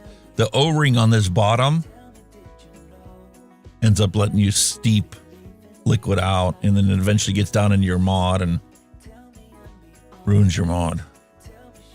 But that is pretty cool.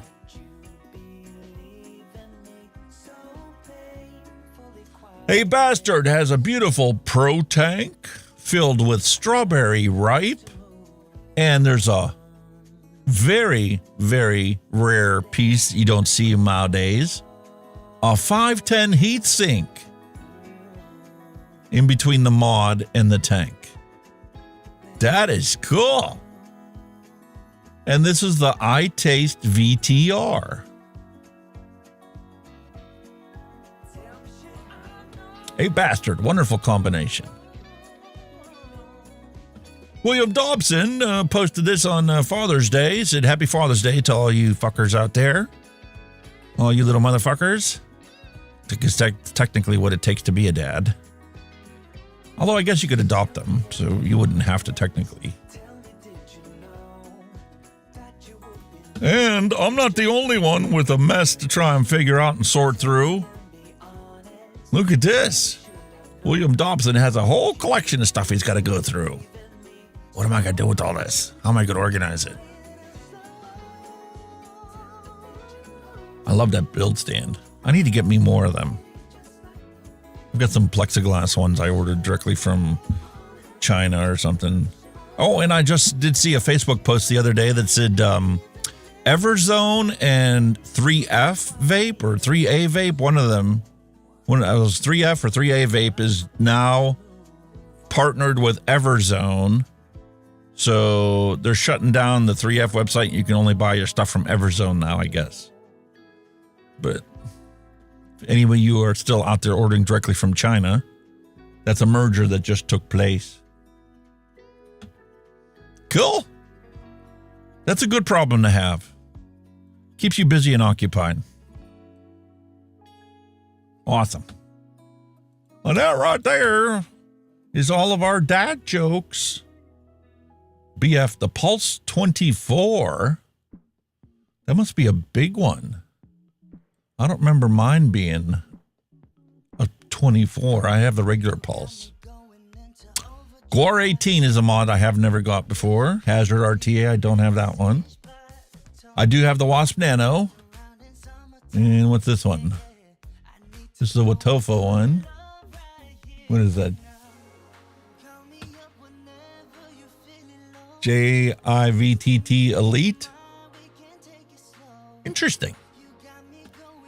At one point, they literally had thousands of these products for us to choose from. Not anymore. Unfortunately, not anymore. So that right there be our hand checks for today. Doggies are still sleeping. So I guess it's time for our dad jokes.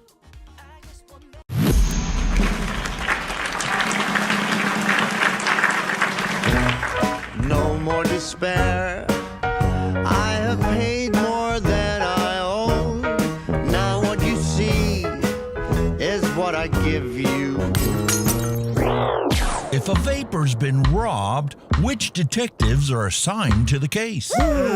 Sherlock Holmes and Dr. Watson. Yo, what is a vapor's favorite fantasy film? Cloud Wars, Episode 1, The Phantom Line. Hey man, what do you call advice from a vapor? Drip tips. Hey, is that a mechanical mod in your pocket? Or are you just happy to see me? Hey, don't throw your mod at people, or else it's battery.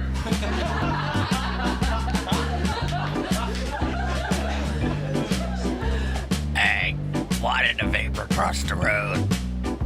To chase them clouds. And they told me vaping was cheaper than smoking. Nope. I don't care. What are you talking about?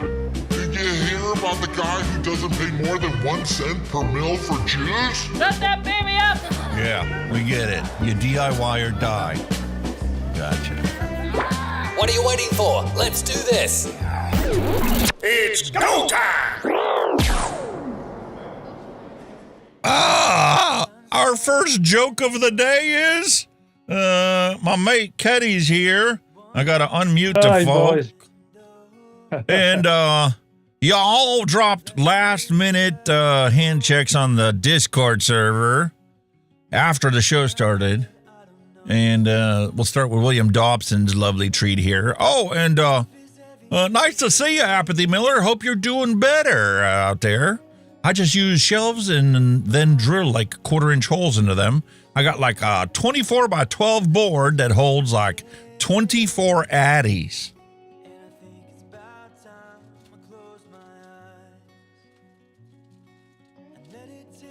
I ordered, both from my mate and I, a bunch of these 510 threaded inserts.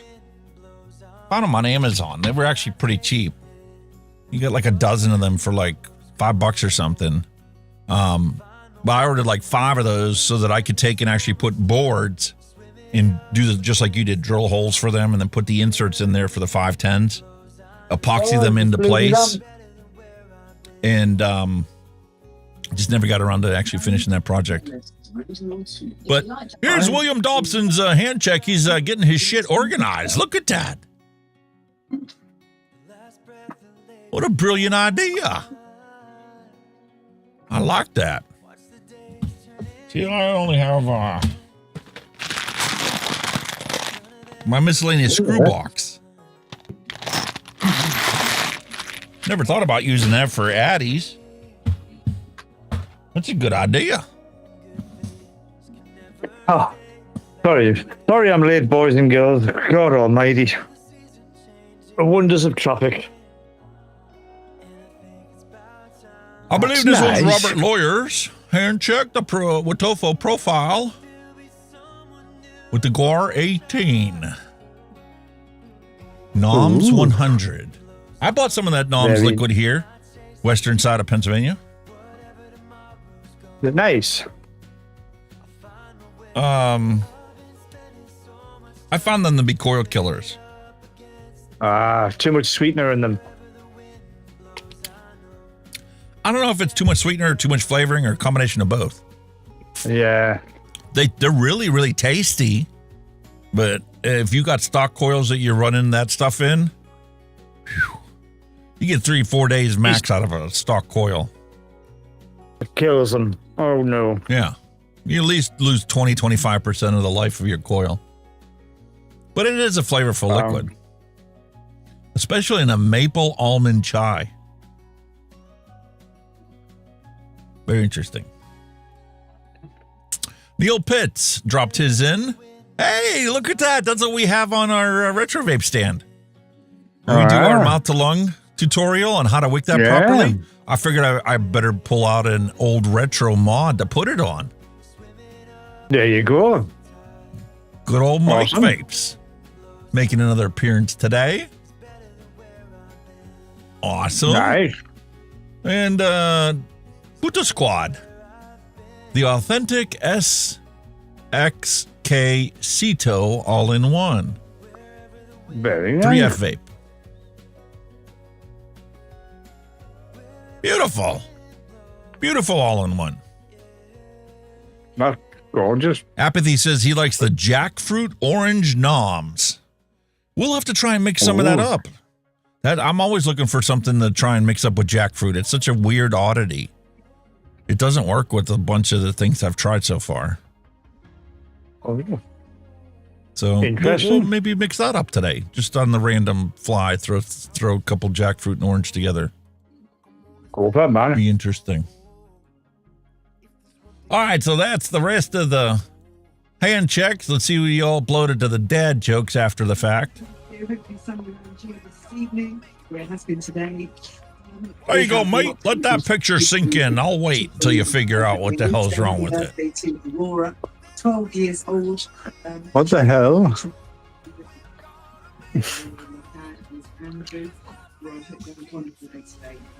Eh? 1, 2, 3, 4, 5, 6, 7. It's in Braille, dude. Braille's for blind people. How's a blind person driving a stick shift? Yeah, well, it is. I wasn't looking at that. I was looking at the symbols. I thought it might have been like a friggin' reverse, might have been different. You numpty. Been a long day. Yeah. Real. Blind people should not be driving cars. Ever. Hell no. Oh, for God's sake. Let me go and lock these so I know that we covered them. Thank you much. Thank you much. Awesome. Oh. We now know the truth. He never did make it home. So let this be a warning to all extraterrestrials that choose to come visit our planet. We literally eat and kill everything on this planet. That's a bit fucking hard, wasn't it? Fucking ET, Christ. Holy moly. And we had this conversation on Patrick's show on Friday night about how albuterol no longer uses PG as its carrier. It's cheaper to use sterile water. Wow. Which sucks, because now you have to abide by the expiration date. When it was formulated with propylene glycol is the antimicrobial that extended the expiration date well beyond what they printed on the box. The expiration date on the box only meant that that's as long as they could guarantee the potency and safety of the sealed vials. But I administered albuterol treatments not using a compressor like this one. It was actually hooked up to oxygen supply in the truck or an oxygen bottle. All right. Yeah. To nebulize albuterol for asthmatics. All right. That's kind of cool, look. And we still do not have a verdict in the Karen Reed trial. This is day 3 of deliberations on the Karen Reed trial. But we do have plenty of memes going on. Yeah, they rested the case on Friday. And this is, they deliberated, or did they rest the case Thursday? Whatever. They deliberated all day yesterday. There's still no result. There's still no verdict. They're still deliberating. There's no result. So I figured, might as well start putting the memes out there. There is no murderer. Just, happy little accidents.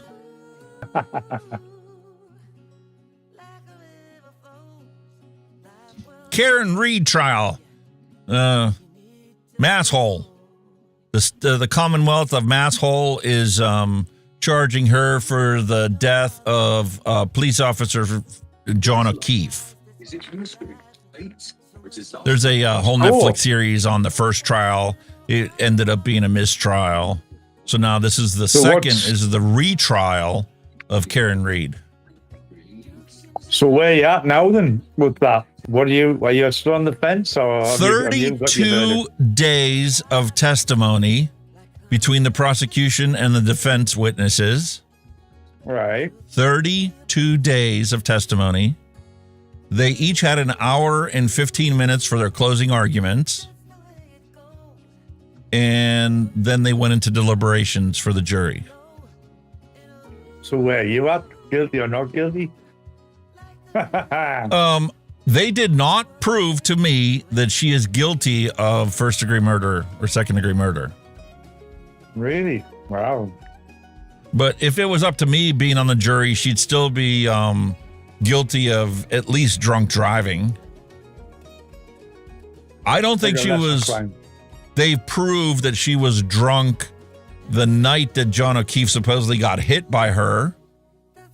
But they did the blood test immediately after they found him, because she went straight to the hospital from the scene. because she was basically a psycho, flipping out on the scene. So they basically 302'd her is what we call it here in Pennsylvania. They call it Act 12 or whatever in Massachusetts. But it's basically a psych evaluation to make sure you're not going to harm yourself.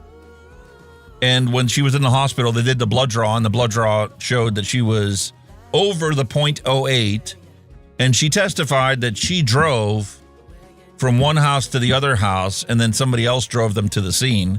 But her testimony basically admitted that, she was guilty of drunk driving that morning. So the rest of it was not proven. There's a reasonable doubt in every single. There's like 8 options to choose from. There's one not guilty, and then 8 different options for guilty. Have you not got like other charges? Like I don't know, like what's it called?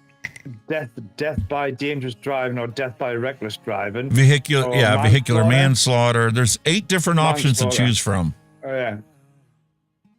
I have not been proved. The Commonwealth did not prove beyond a reasonable doubt that the only explanation for him being in the yard was her hitting him.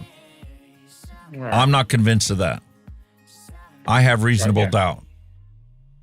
And it is not up to her to prove that she didn't do it.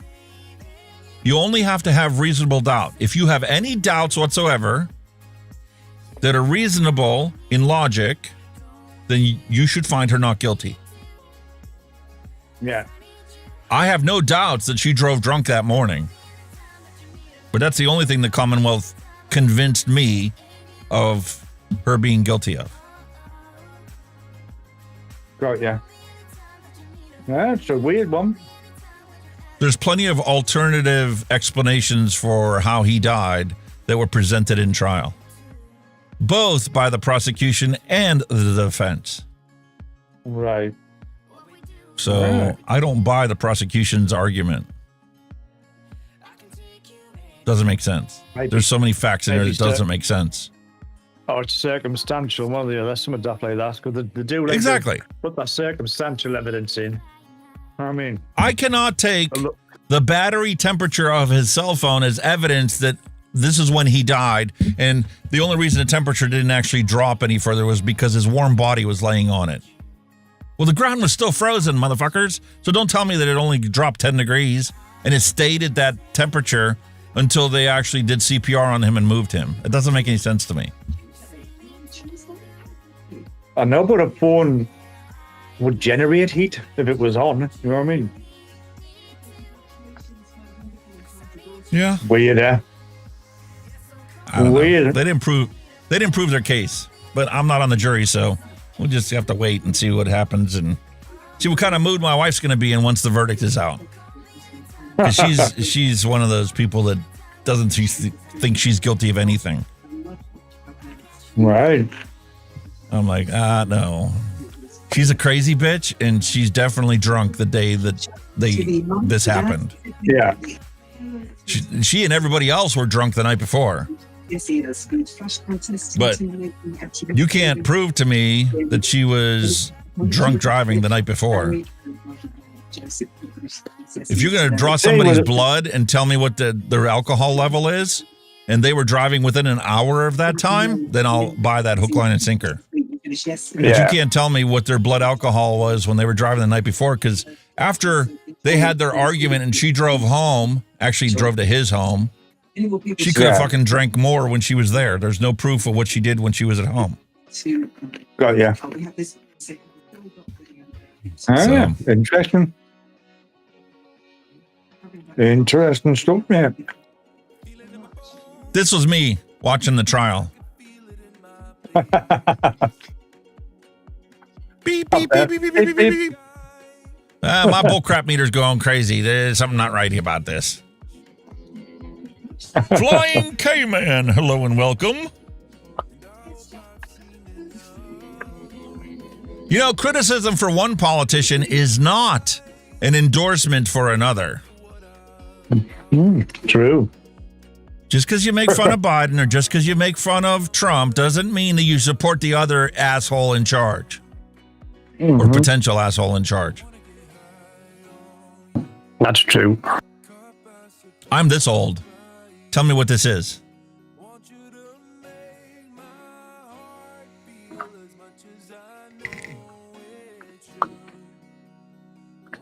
Clocking in card. No. There's multiple choice. A, B, C, D, E. You're in the United States. No, we had standardized testing in school. Right? All right. So whenever we had standardized testing, they would hand these things out to run through a Scantron. Happy Hippie had Iowa tests. I used them in Ohio. But there was national standardized testing to evaluate your school district's ability to educate you, and compared you with all the other school districts in the country, right? Bit like a performance thing, like how the school's performance type of thing. And you weren't graded on this or anything, but the school was graded on how everybody performed in your class. Basic math test, basic science testing, English testing, and stuff like that. It was a multiple choice test, and you had to take a pencil, number 2 lead pencil, and color in your thing, your answer, A, B, C, D, and E, and that would just run that through a scanner that would actually grade your test. Ah, clever. Fucking hell. I just want to drink my coffee and have nobody pet my peeves today. Is that too much to ask? Nope. Oh, exactly. Cheryl's like, I hated the fucking test. Took 3 days.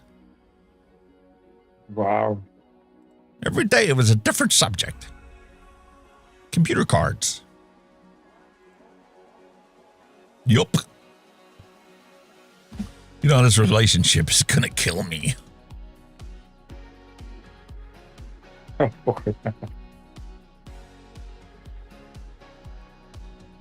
Listen, pencil, man. Trump wants to talk about how good the economy is since he took office. I call bullshit on that too. Look at this. People are using the ultimate form of recycling because they can't afford a new mailbox.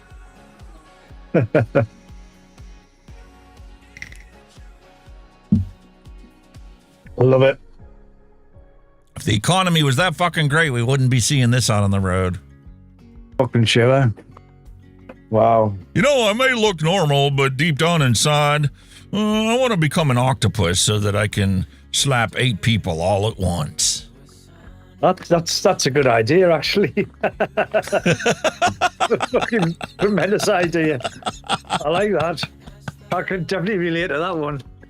Cheryl's like, well, at least the mailbox won't rust.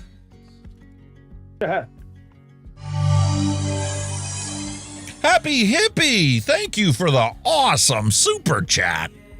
Oh, thank you. Happy Hippie. Big spender, $2. Listen, every dollar adds up. Thank you very much. Very much appreciated. Which is good because I placed a flavor order from, what is it, DIY e-juice or something up in Canada to get more Vape Train Australia flavors because they have a new Vape Train flavor I haven't tried. It's called pineapple juice. Ooh.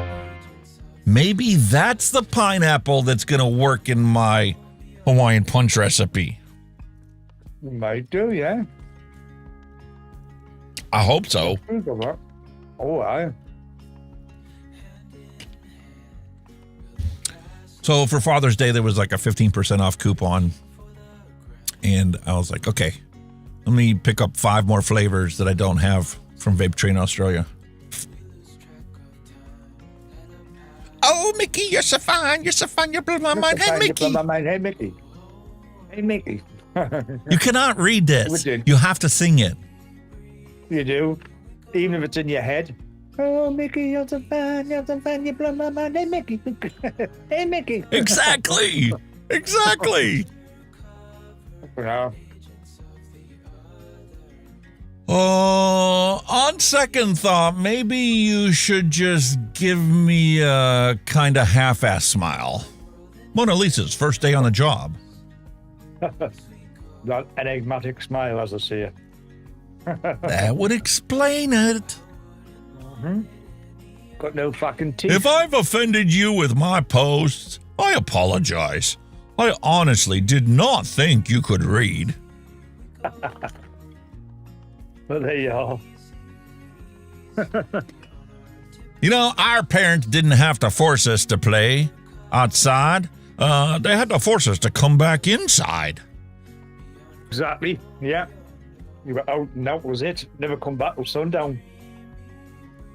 The first toy most of us had is called a fucking stick. We would pick it up, we would dig with it, we would try and make it like a boomerang. Oh. We would break other stuff with it. We'd play baseball with it. And it was free. Okay. It was outside. You weren't allowed to bring it inside. No. Meanwhile, I could never get this across to my children. I tried. All three of them, I tried to get them to appreciate this. Some of the best conversations happen without saying a single word. That's so true. I tried to get them to appreciate just spending time together. Whether it be camping, whether it be fishing, whatever. Going to the park, just sitting next to a stream. I don't think any of them got it. Nah. Too busy with electronics, man. Exactly. Electronics were too big of a part of their lives.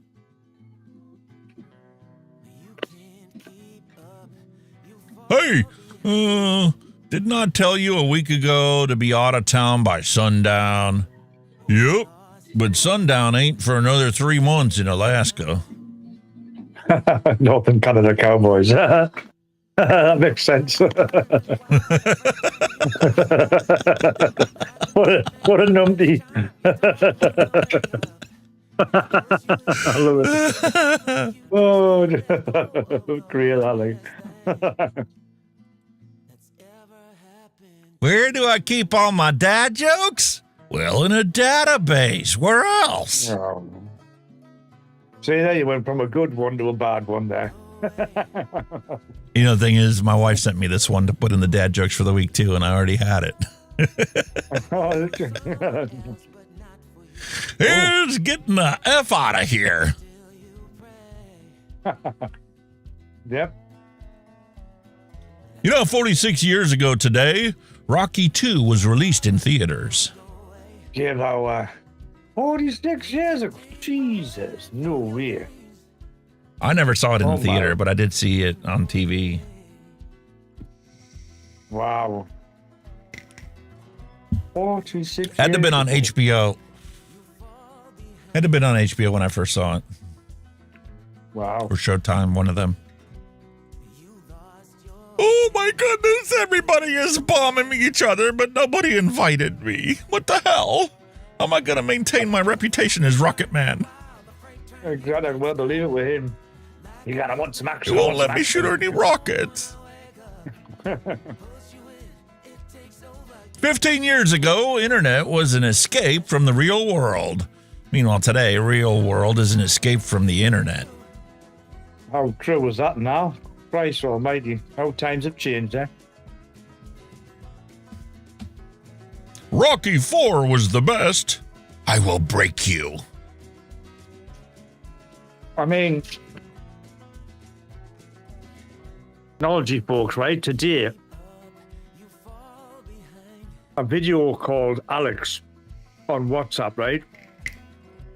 I was sitting in a minibus on a mobile phone in a car park, fucking talking to him face to face on the other side of the fucking, literally on the other side of the world from us. He may as well be. Clear as a bell. That technology on your phone in a car park. I mean, oh. Meanwhile, when I first moved to Pennsylvania, my high school sweetheart was going to college in Ohio, right? Do you remember what the phone bills used to be like for long distance?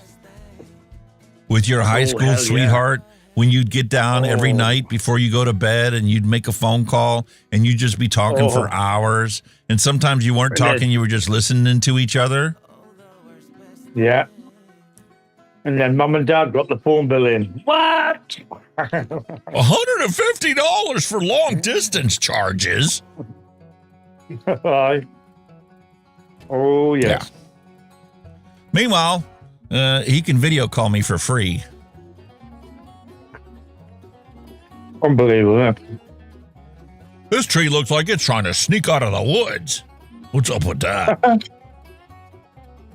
It does. Sure does. Tent poles are not for pole dancing. Please find alternative ways to disappoint your father.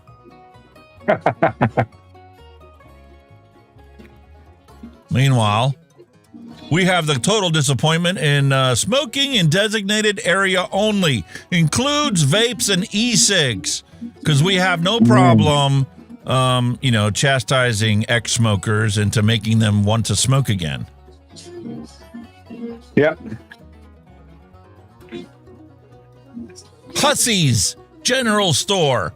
Guns, wedding gowns, and cold beer. That makes sense, doesn't it? Pussies.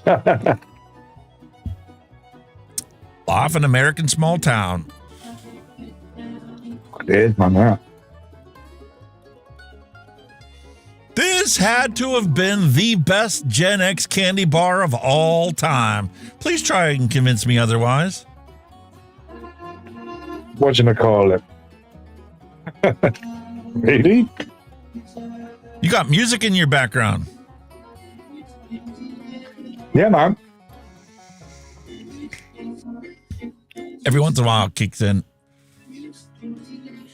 Hey, the final episode of Taxi aired on this day in 1983. Oh, hang on. Hang on, I know what it is.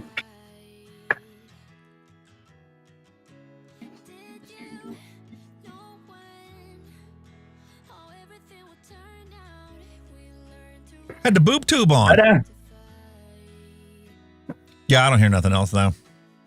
Because that remote that turns on my light also turns on a Bluetooth speaker. How, I do not know. I kid you not. But I press that, it'll turn the light on and turn my Bluetooth speaker on as well. I'm like, what the fuck? Oh, that's cool. Weird. Cheryl Demers is like, I was addicted to those candy bars. Whatchamacallits. All right, folks. 70 sheets. Did you have one of these? If not, what was your bed sheet? I had. No, wouldn't I have? I had Spider-Man. I think I had a Spider-Man bed set when I was that age. I know I had different characters when I was growing up, but I can't recall what they were. Smokey and the Bear? No, really? Holy moly. That's cool. Smokey and the Bear. Yeah, I've seen plenty of Star Wars sheets. I've seen Raggedy Ann and Andy. I've seen plenty of Peanuts, cartoon character ones. I don't remember what this one was called. I also had a Flintstones one. I remember I had Freddie Flintstone. Yes. I remember having one of them. Remember when on a hot summer day you laid out in your backyard next to a boombox with baby oiled legs and sun in your hair? Sun in.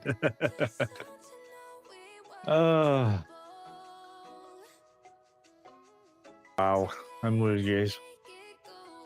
Meanwhile, here's a poll on Court TV. There was 42,000 people watching Court TV yesterday, just in case the jury was going to come back with a verdict. 82%. And here's what the poll of everybody that was watching Court TV yesterday, even though there was nothing on it other than, occasional recaps of different parts of the trial. Yeah. This is what the vote was.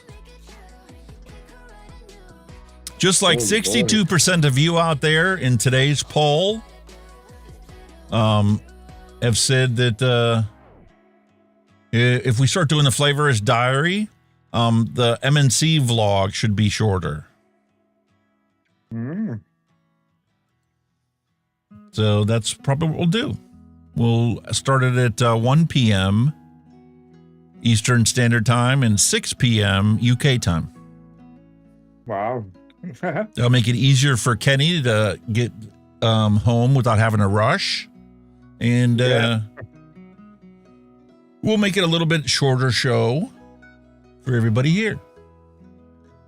But that would allow you to have free time that you can check out the new show, which will probably be on Thursday, same time that we're doing this on. Ooh. Meanwhile, here's a reminder of an article in People magazine circa 1998, where our now President Donald Trump said, if I were to run, I'd run as a Republican. They're the dumbest group of voters in the country. They believe anything on Fox News. I could lie and they'd still eat it up. I bet my numbers would be terrific. It'd be huge.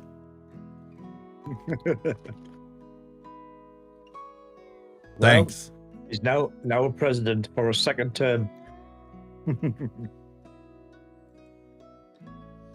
Hold my halo. I'm about to do unto others as they have done unto me. Yeah, get rid of that. Trespassers are now welcome. Dog food is expensive as hell nowadays. I like that. That's a cool side now.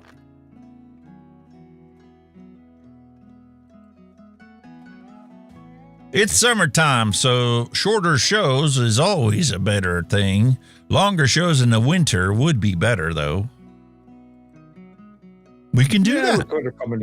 We can do that. Here's an interesting bit of fact for you. Did you know that no hurricane has ever crossed the equator in recorded history? Wow. Wonder why that would be. Could be something to do with temperature or something. It's a physics phenomenon. Because Earth orbits, the equator is the greatest distance and the fastest speed. And then there's an actual phenomenon. I forget what it was called. But I'm like, I never thought about that. That actually makes sense. Wow. When you apply physics to how these weather systems run and operate.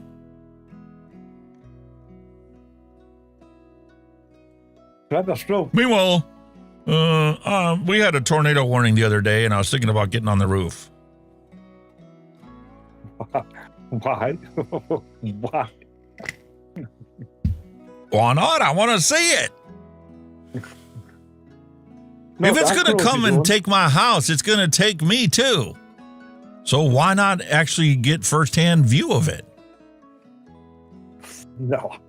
I'm sorry. No. I wouldn't be doing that. Trust us. Hell yeah. That'd be fun as hell. Until the hail starts. Exactly. You'd probably get knocked out and fall off the roof and die. Oh, I wouldn't fall off the roof. I got a rope up there. I'll crawl my fat ass back in the house. That's it. I've had enough. I'm in. Did you ever notice this? Before games on our phone, all of the games that we had looked like a phone. I never thought of that. I've never even thought of that at all. Little Merlin. That's weird. Oh. You know, back then, fun didn't cost a fucking dime. Because, we just made it up as we went along. We had this thing called our imagination. Yeah, we used to have loads of cardboard boxes to build camps and everything with them. make robots with them. You had a robot cardboard suit. It was awesome. Oh, it was freaking awesome. You know, they get a brand new stove or oven or dishwasher or refrigerator. They all came with a box. Exactly. Fantastic. Remember the days, man. Oh, Bloody cyclist. Took me 45 minutes to get past them. I wonder why. I don't know.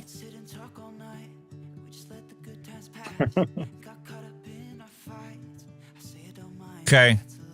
How many you get this picture?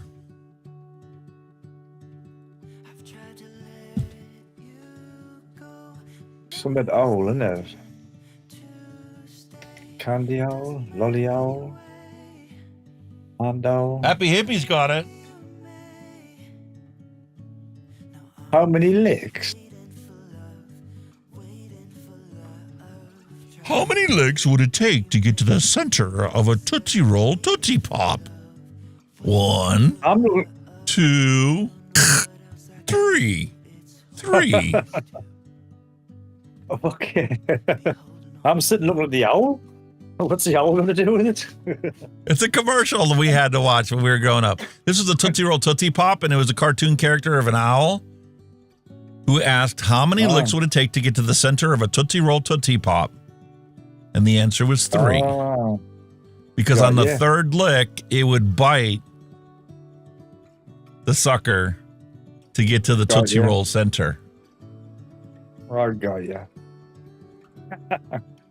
Meanwhile, as anybody that's worked on your own car before knows that this is what you're going to look like after putting anti-seize on just 2 bolts. That shit gets everywhere. Yeah. Copper slip. Bad. That's what we call it. Copper slip.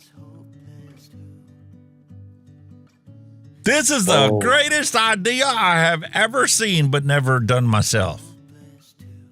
What on earth? It's a dishwasher, but it is not mounted on the floor in a cabinet. It is raised. That's like these new high-efficiency washer and dryer that we have. We did buy it did come with the drawers underneath, but I really wish it would have been like another 3 or 4 feet higher.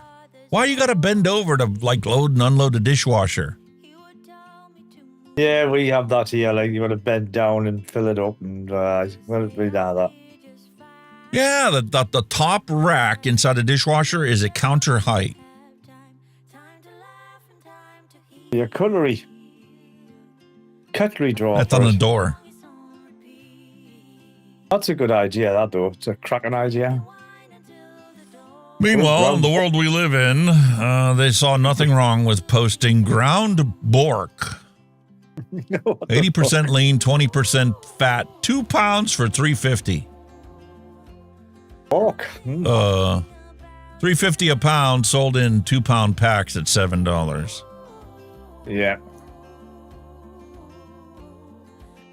Meanwhile, a little bit of factual information for you. You know how Chernobyl melted down, right? And they had to like encase it in a big stone cement monolithic structure to prevent the radiation from leaking out, right? Well, scientists have been monitoring it, and they've been going back there. You know, they have these lead suits that they go in to check it out, take pictures of it, measure the radiation. Did you know that a black fungus that eats gamma radiation has been discovered in Chernobyl? Wow. It performs radiosynthesis using melanin to absorb radiation and convert it into energy, much like plants use sunlight in photosynthesis. Oh, that's cool. That's evolution for you, mate. You know what I mean? That's been obviously evolved in a radioactive site. Evolution. So if the PSYOP mission goes as planned and nuclear holocaust is in the imminent future for us, rest assured that, you know, planet Earth will continue on without any hiccups whatsoever. Exactly. It will evolve. Isn't it ironic that the 2 O's inside of cooperate insist on having their own separate sounds? go up. All right, true. Never thought of it like that. Never did. What? Oh, another reminder, trespassers are welcome because dog food is getting to be bloody expensive. Yeah, man. This is my emotional support dog after just spending one day with me. On the drinking tabs. It's an emotional wreck.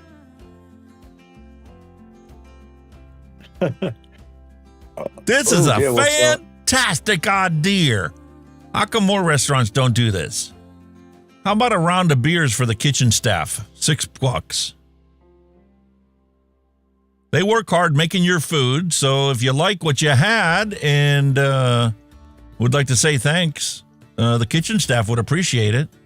This is an easy way to do it. That's quite a good idea. Like, definitely. Round of beers for the kitchen staff, $6. Clever. I'd sign up for that. Good. Instead of just leaving a tip at the, for the waitress, you could tip the kitchen staff. Yeah. And we finally discovered it. Scientific evidence has demonstrated that the reason the Gen X has bad backs and is suffering from bad feet is because we had to sling these 50 pounds of books in this single bag slung over a single shoulder. The whole way through primary, secondary education. Wow. And if you went to college, it got worse. True, right? Because your textbooks went to 100 pounds. Remember when you used to play Monopoly with these pieces? Hell yeah. Still got a Monopoly set with some of them pieces as well, actually. The barrel, the those are collector's items now. There are people willing to pay hundreds of bucks for the rare ones. Like, I don't ever remember this ship's wheel. I don't or the cowboy. That one. No, not that one, but the rest are like UK ones. We had a wheelbarrow. Top hat, the iron. The car. The car, the dog, thumbnail. Yeah. But like these ones here are worth big money. They were limited edition ones. Wow. Meanwhile, in Ireland, 7-course Irish meal, 6 pints and a potato. Fuck, that sounds about right. Yeah, it is what it is. 6 pints of Guinness. 6 pints of Guinness and a potato. Meanwhile, my coffee cup, I think it's got ulterior motives. Really? Who would that right mind? Oh. You know when you're on your third red light in a row and you try to stay calm? Yep. I've done nothing but go through roadworks today, so I definitely know that one. Not to be confused with Amsterdam's red light district. No, obviously not. She says that she's super religious, but I can see right through her facade. Oh, God. Yeah, me. What's a red light, you bugger? You've lived a shelter There you life. go. Mate.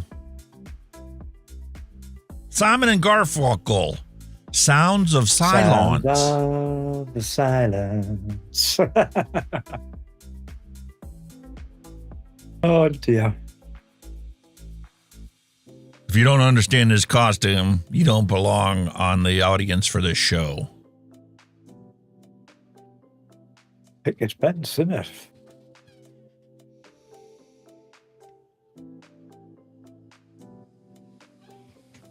You know, I was doing that on Patrick's show on Friday.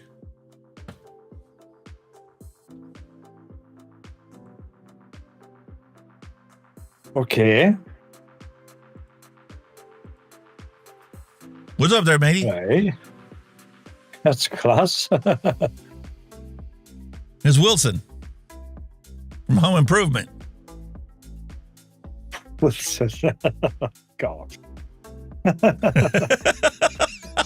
Get the fuck. Get out of here. Fucking hell. Fucking Wilson. Fucking hell. Howdy ho, neighbor. Astonishing fact. Sharks don't know that beans on toast exist. Well, I would have thought not, like. Not that it's going to lop out the water and make it, is it? I had that for lunch the other day, mate. Oh, it's tremendous. Beans on toast. A bit of UK comfort food, that's just quick, simple, lovely. Yeah. Don't drive like a wanker. Country roads need safer drivers than that. I like a fucking few of that. Like I can see that. Can you get that bumper sticker? Can you make that as a bumper sticker and put it on your bus? Definitely. I love that. Definitely. That would be awesome. Finally found a meme that won't offend anyone. That's so true and all. Fucking hell. How true is that? Fucking hell. A blank meme. Somebody probably get offended that it's blank. It'd still offend the OCD. Look at the border distance. See the side borders? Yeah. Look at the bottom border. Very tight, yeah. You couldn't have moved it up a couple mil? Yeah. That's very offensive to an OCD person. Hey, thanks for the butt dial. Haven't talked to that ass in forever. The butt dial. No dude has ever said, man, she'd be really hot if her eyelashes were longer. But don't try and talk to a woman about it. Definitely not.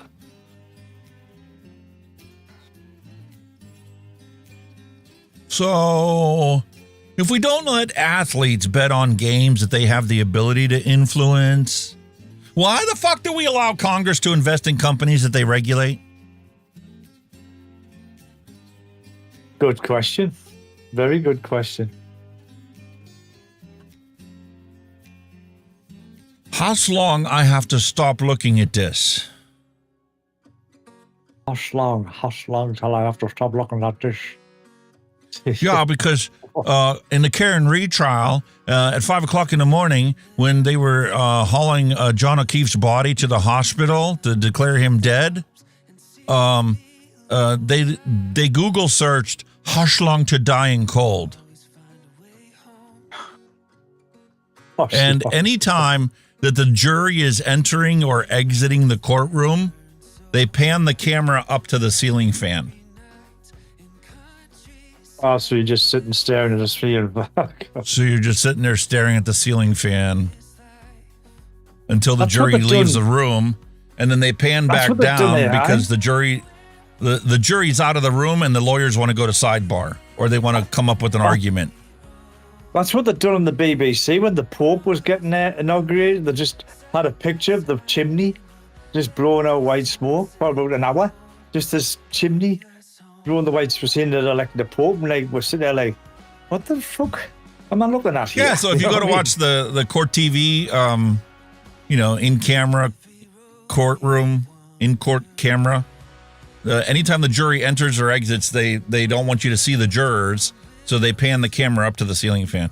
It's just to protect our identity, yeah. Meanwhile, we have a little bit of factual information for you.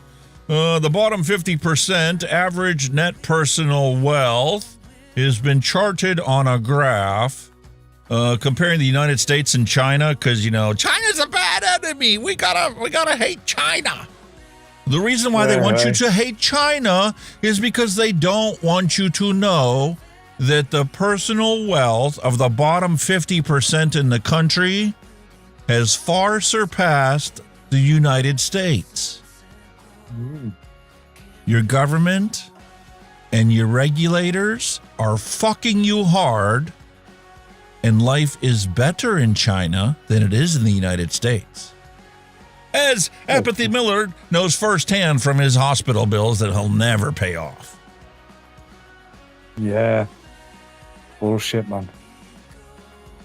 And as soon as you were to, declare bankruptcy to get your, credit score wiped clean, you're probably going to get sick again and get another couple $100,000 worth of bills. Yeah. It wouldn't be surprising. That was only 2023. Jesus. The war is not meant to be won. It's meant to be continuous. That's and true. to distract you from what your politicians are doing for their own personal wealth while fucking you even harder.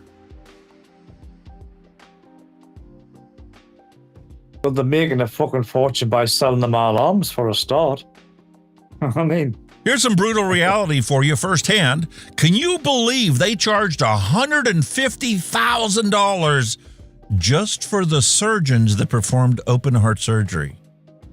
Holy fuck. That's scary. 156 to be exact. But Oh. Damn. Meanwhile, back in Massachusetts, here's the Canton PD Forensics collection cup. What? What the fuck? Well, see, there was a snowstorm going on the morning that John O'Keefe died, and, everybody was driving their personal vehicles because the state-owned vehicles are not four-wheel drive. They're only two-wheel drive, so they drove their personal four-wheel drive vehicles to the scene and didn't have any collection cups that are actually normally used in, forensic collection. So one of their buddies down the street had a brand new package of red Solo cups, and, that's what they collected the bloody snow in for forensic examination later. Holy moly. Shit. This case is a total clusterfuck. They pooch screwed it. The one chief detective that investigated the whole situation has been fired because of the way he performed this investigation. It's just totally fucked it up. Inappropriate text messages with his superiors, interactions between the state police and local police. The state police were supposed to take over it because there was a local police officer that was killed. So the local police wasn't supposed to investigate it at all because you don't want, the mere appearance of improprieties, let alone actually tampering with evidence. Wow. When anyone tries to argue with me about the Karen Reed case, that's a picture of my wife. Yeah, she ain't guilty. Erin Brockovich. Yeah. Wow, man. And a flashback to before I quit smoking. Packers Marlboros there. Fucking hell. A pack of Marlboros and what we would call a routine consumption of brominated vegetable oil. Mountain Mountain Dew. Yeah. And the only difference between my daytime picture of this, my evening nighttime picture of this, is blue raspberry cotton candy vodka, a shot of that added to my glass of Mountain Dew. Oh. After a hard day. So no wonder my all-day vape was blue raspberry cotton candy. I liked it as alcohol. Yep. Why wouldn't I like it as my vape? True, yeah, that's true. There you go, mate. Your favorite chocolates.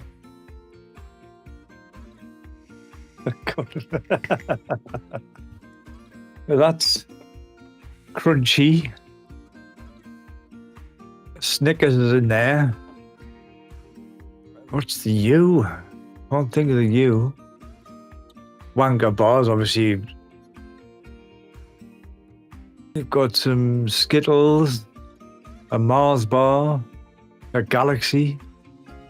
I'll find a few there. Maybe you prefer these instead? Wavy arsed one. A Kit Kat and a Twix. That's brilliant. Aero. I don't have any Marlboro gear, to be honest with you. I don't even have my Camel ones. I used to have a bunch of Camel stuff. I collected the Camel points. I tried everything Camel. Camel wads were my long time smoke. When they first came out, I was like, oh, this is awesome. A fat cigarette. It was like having a little baby stogie in my mouth with a filter. Fucking hell. The Marlboro Miles were the shit back in the 90s. Yeah, I ended up, the last brand that I was with was Marlboro.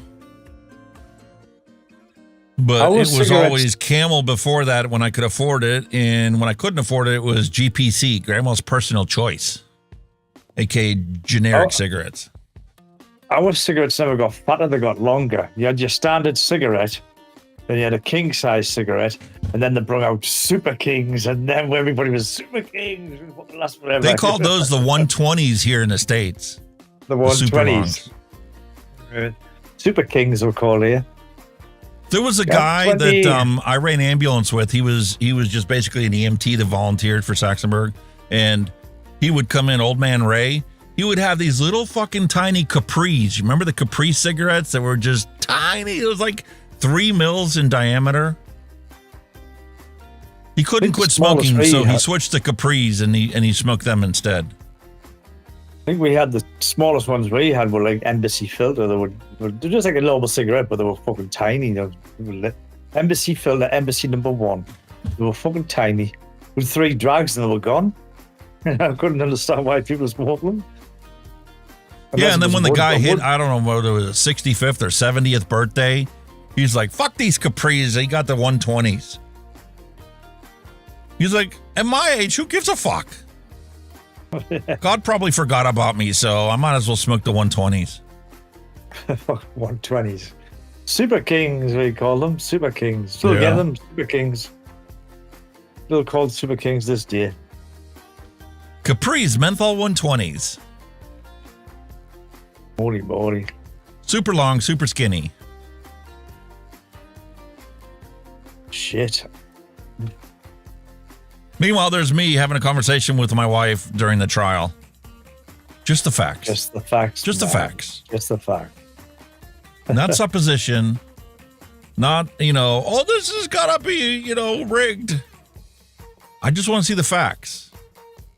I judge it based on the facts. I come to it with an open mind. You're not guilty. You're presumed innocent until proven guilty. Allegedly. That pissed her off so bad. What do you mean? What do you mean? You watched the Netflix series with me? I'm like, yeah. I have a lot of reasonable doubt. But that is the law. You were innocent until proven guilty. Exactly. So you can't judge people until they've been proven to be guilty. What I mean? The world we live in, sir. Oh, I'm also... See, I think this all boils down to the fact that, it's not just OCD, it's the fact that I'm a disenfranchised idealist. It's why I'm so sarcastic a lot of the times. Why I complain about everything. Because I think that there's no reason why we shouldn't live in an ideal world. Right?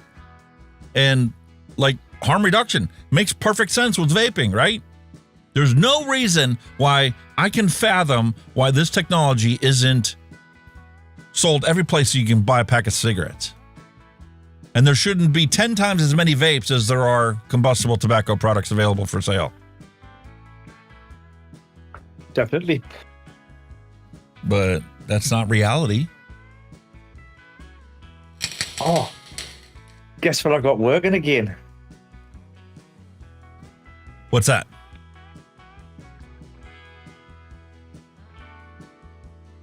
working shit. again. It's working again. Yeah. You know what it was? Nice. There was a bit of shit stuck in the charging port, so it wasn't charging, and it wouldn't read it when you when you plug it in. It wasn't making a connection. So it was dead, like battery dead. But there was some shit in the chart, and I thought it was a bit of fluff. I went, "Oh, what's that?" I picked it out, plugged it in. Voila! It works. So I'm a happy bunny again. Nice. Happy sausage. I'm with well Apathy pleased Miller. with that. I'd rather have 1,000 guilty men walking free on the streets than one innocent man locked up unnecessarily. Oh, I totally agree, yeah. Unfortunately, in this country, there are already countless people who have been put to death by the state who were later proved innocent with DNA or forensics or somebody else admitting to the facts. We've just had a guy in the UK, I think he's been released. He's spent about 30, 40 years in prison, and they've only just found out that he's innocent and they've freed him. All that time, well, your life, weight gone because of, facts No getting amount wrong, or of this- financial compensation can overcome the loss of that person, the loss of that family, and that time that person would have been with that family while they were locked up. Exactly. Once they're gone, they're gone. You know what I mean? So. Meanwhile, here's a perfect example. This Karen Reed case, the Commonwealth spent over $400,000 to do a reenactment of the scene where they videotaped it. The guy painted the taillight that he got hit with, supposedly, and then videotaped the guy and the car coming by and him leaning into it to show that his arm was painted blue by the taillight. The defense spent $70,000 to have another agency come in and actually perform scientific testing where they measured the speed of impact and documented the damage that would take place at 10 miles an hour, 15 miles an hour, 30 miles an hour. And what would it look like to the vehicle if it was a direct impact of the car? And that was 10 times more convincing than the $400,000 that the Commonwealth spent to get their experts looking at the cell phones and the SD card inside the car and the black box of the car and the fake reenactment that they did. Fucking hell, but well, that's just wasting your taxpayers' money, isn't it? That's what they're doing, isn't it? I mean, here's the solution to it. Neil Pitts hit the nail on the head. They should be able to charge the prosecutors with manslaughter if they convict an innocent person to death. Yeah. You kind of that argument could spread to other things as well, though. I mean, we've had in the UK where an armed police officer shot a guy, even though he was running at them with a machete, but he went under investigation because the officer shot him dead when this guy was a threat to his and his other officer's life. So, and I reckon there's a lot of when these armed police are trying to do their job, obviously they're having second thoughts because they're scared of consequences, if they do make a mistake, which is fair enough. But they're just going to be scrutinized every time they do that kind of shit, and they just went, "Oh, I don't want to do that. That's my job at the end of the day." But it's weird. A lot of the police officers I've ran into over the 15 years I ran ambulance were not there to protect and serve the community. Yeah. They all had a chip on their shoulder, and they had something that they wanted to prove, or they had anger issues that they could resolve while on the job. Yeah, it's pathetic. I can believe that. I can well believe that. Definitely. I could well believe that, mate. It was shocking. I firsthand have witnessed evidence tampering. Really? Police misconduct. Scary. And that's what I witnessed in small towns around here. Imagine what happens in the big cities. Yeah. And a lot of it just gets swept under the carpet and nobody knows anything. All gets swept underneath the carpet. Yeah. None of them have ever had to pay for what they've done. I can well believe it. I can well believe it. It's disgusting. But there's nothing I can do about it, so I guess we should move on and take a look at this retro vape and see if we can help this guy out. Oh, yeah.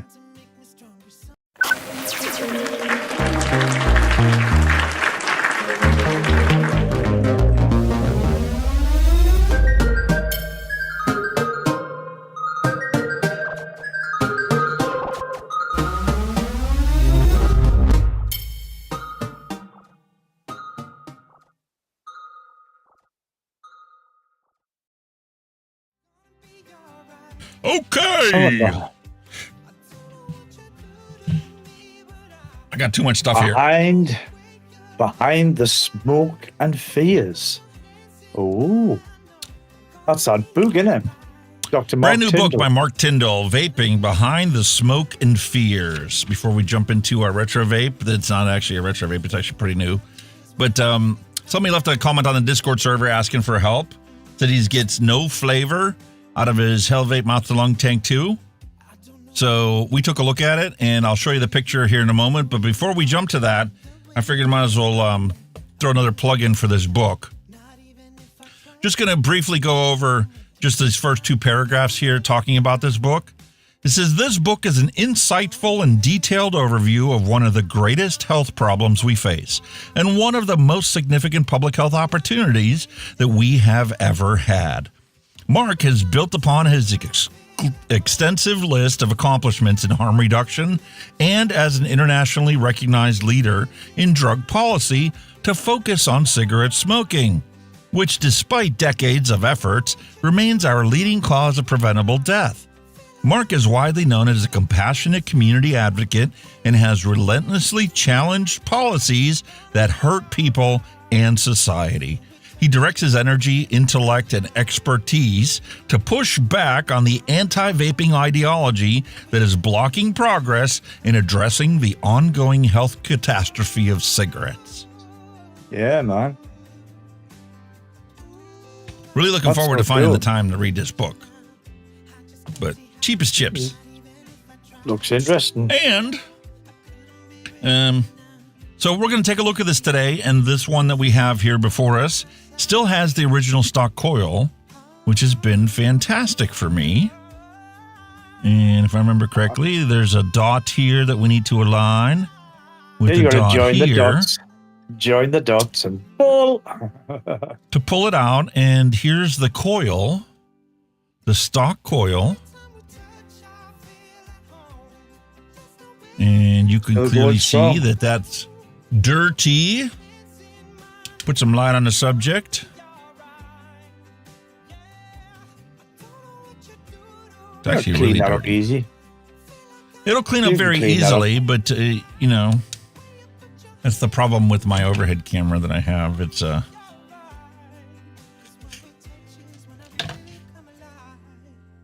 automatic light control, so I don't have very much control over it. But you can tell that that was getting dirty in there, and it was time for me to shelve it. So I do like I normally do with coils. I take them into the bathroom, and I run my electric toothbrush on it just to clean up the coils. And this set of coils here has not even been dry burned yet. It was just simply ran with my Oral-B toothbrush on there just to clean up the coils. Now, when you go to do this, you need to make sure that you have no hot spots on your coil. And especially in a very small coil like this, this is very easy to miss. And if you miss that, you're going to get burnt taste, you're going to get uneven heating in there, or you may get no flavor whatsoever. So you see 0.75, this is the original coil in there, original resistance. See how there's a short circuit there? 50 watts is way too much for that.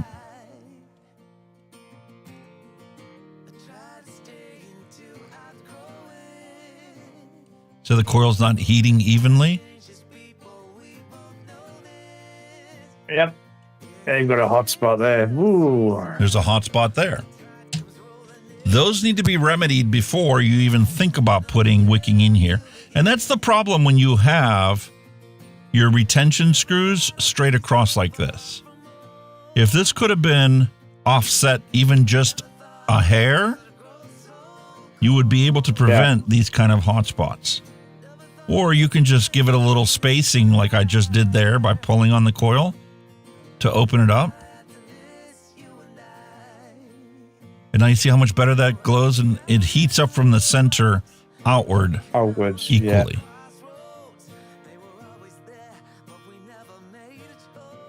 And you need to look on the bottom side of your coil as well to make sure there's no hot spots there. And look on this side to make sure that there's no hot spots there.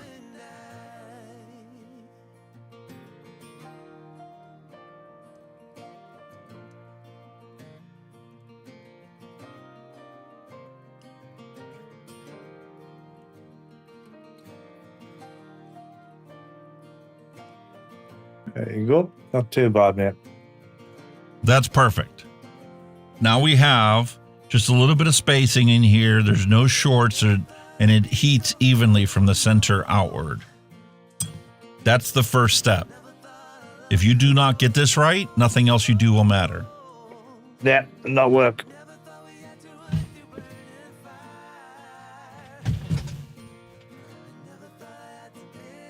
All right, so the next thing I'm going to take a look at is the picture that he uploaded onto the Discord server for the way that his coils look.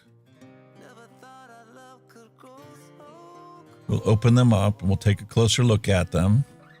Here's what he was having a problem with. You see that the liquid on the one side is discolored. Meanwhile, the other side, his liquid that he's using is clear. That's a clear indication you have a hot spot somewhere over here on this side. Yeah. So that needs remedied first. It's burning. Once you remedy that, it should be even always. Definitely. You can see it's burning on one side. Yeah. That's why it's discolored over here, but not on this side. So that's the first part. Now, the tricky part that you have to deal with is because this is so small, the coils that even came with it are so small because this is directly intended as a mouth to lung. If you put too much cotton through here, it is very easy for you to create a hot spot where there was none before you put the cotton inside it. Yeah, pull your coil together.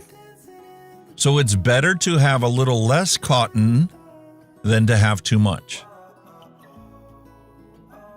And make sure that you wiggle it back and forth inside here so that if it does move the coils to bunch them up on one side, I would say that this one right here could have been wicked coming through this way, and this caused these two to short. Probably on the outer Clapton. So that's why what when we're you're going to wicking, do you give next. it. That's when you're wicking, you give it a jiggle so it loosens anything off. That's the point of doing it. Yeah, go back and forth because then it mats down the cotton. It's actually in the middle of the coil, and you make sure that you try not to move this. If you do move it, make sure you go back and forth with it so that you try and make sure that there's no hot spots on it. Yeah. And then you got to carefully look at it after you've put the wicking in when you first put some liquid on this to make sure that it doesn't fire prematurely on one side versus the other. You still want it to heat up in the middle outward. Yeah.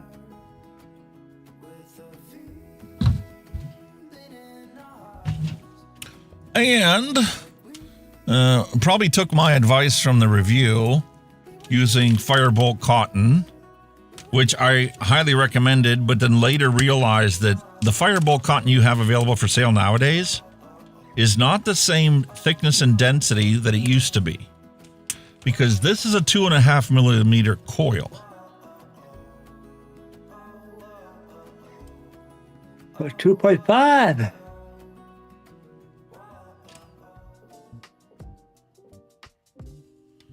So we need to make sure that we swap it out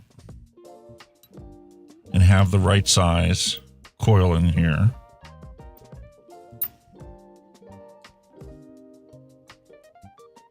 because you can clearly see it doesn't want to go in even now.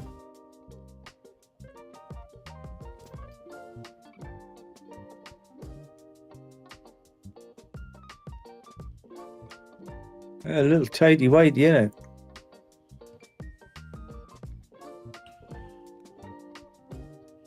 Because this is originally how it's supposed to be. Yep.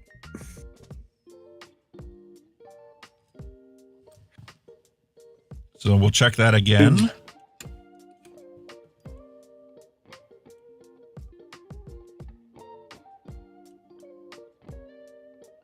Lovely. Is your OBS freezing, or is it just on my end that it's freezing up? You can see it freezing for like a frame, like a second or so. It's just a quick and it's freeze. doing it routinely. Like, I don't know how many minutes it's doing it, but at every so many minutes it's doing it. Do it on the stream as well, I think. Yeah. That's because this morning at 9:30 in the morning, NVIDIA released a new graphics card driver. Every time they do that, this kind of stuff happens. We didn't have any of these issues last week. Nope. We're spot on. So anyway, the density on this Fireball cotton now is much bigger than it was when I first started using Fireball cotton. Yeah. So what you may need to do is you may need to take and remove some of this to get it to the right thickness for a 2.5 millimeter coil. This Fireball cotton is perfect for a 3 mil coil now. And how you find out about it is when you first put it through, if you start moving the coil, it's too thick. You need to take a little more back.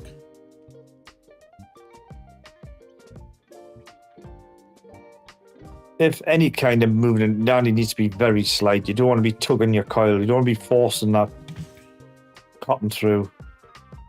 It should just slide through nicely with a little bit of resistance. So now there's 2 tufts that we've removed from our Fireball.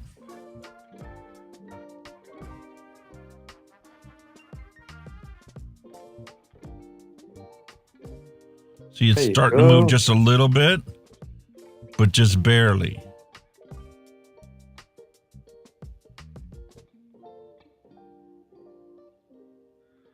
Especially when you get to the end.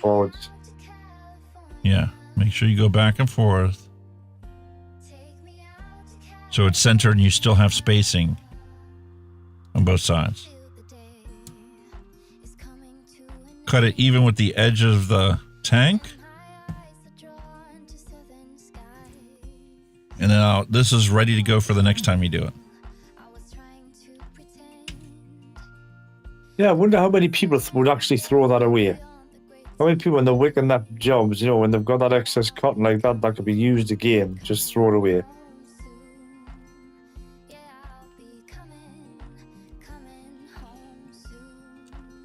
And you can, you know, comb out this thing just to make sure that there's no matted cotton inside there. Because like you can clearly see a couple balls over here when it was cut.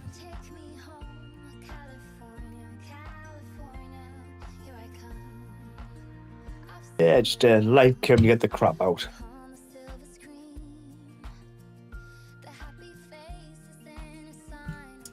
Because if you have too much cotton in here, it will mute your vape. Yeah. You'll choke it.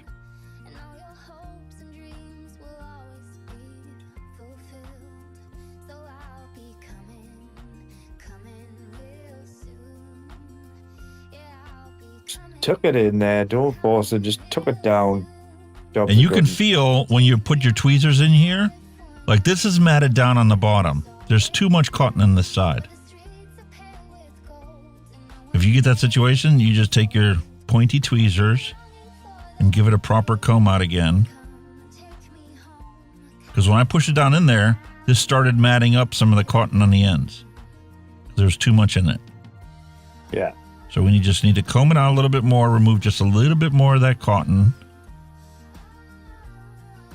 And And this is primarily an issue with the mouth-to-lung tanks because the difference between having enough and having too much is actually pretty stringent.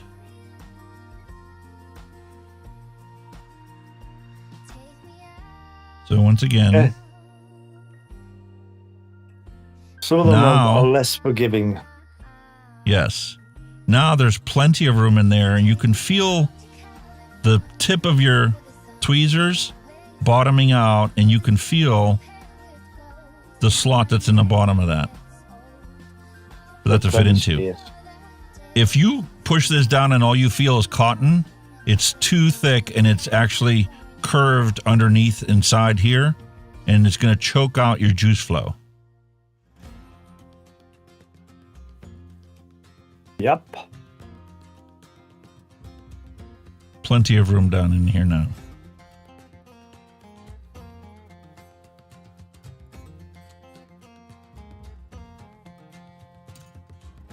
Perfect. Should be. And like I said, for today's episode, I'm going to actually give this a try. This is the original liquid I bought to quit smoking. Dragon's milk. It's an almond vanilla milk. The 70-30. And it's a 3%. 0.03%. 3 milligram.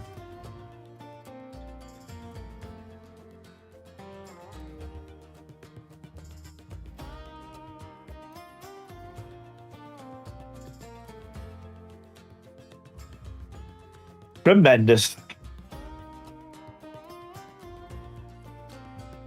It actually works. Smells good.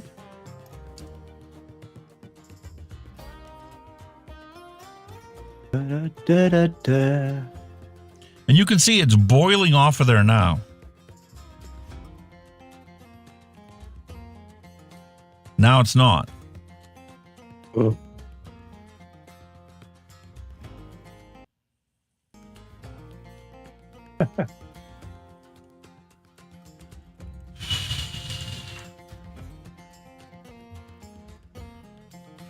That's for me. Perfect. So now we line up our dots, push it back in, and we'll fill up this tank.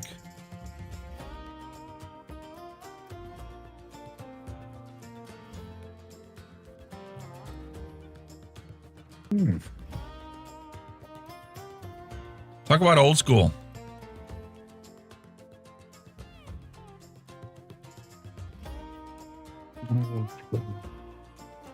Filling it up with an eyedropper. When's the last time you did that? Fucking hell. Long time ago.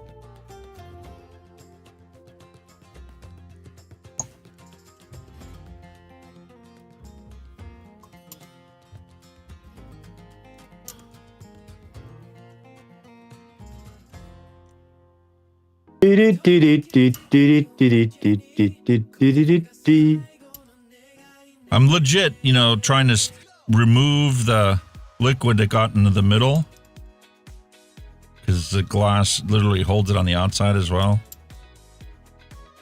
Yeah, man, that's the... Make sure you leave a little bit of airflow here. And that's the advantage of these little pipettes. You can remove just a little bit of excess from it easily like that. Yeah, you can add or remove. That's the beauty of it. That's the beauty of it, isn't it? You can add or subtract. Yes. And the Foxy One. Mike Vape's Foxy One. Holy moly. I love this thing. I love the look of it. I love the feel of it. It's a nice looking thing. My problem is how slippery this is. I never thought the leather that's on here is very slippery. There's no real give to it. And this polished finish is very slippery as well. Yeah. I love this battery design. Pop on, pop off. And it's a 21700. Even better. I think, do you know, what do you guys think? Do you think all modern mods should be made for 2700s or 21700s now? Much better battery, longer lasting. You know what I mean? Yeah. I do get when they're in a dual config on a mod, they are a bit big. But I think it's worth the sacrifice.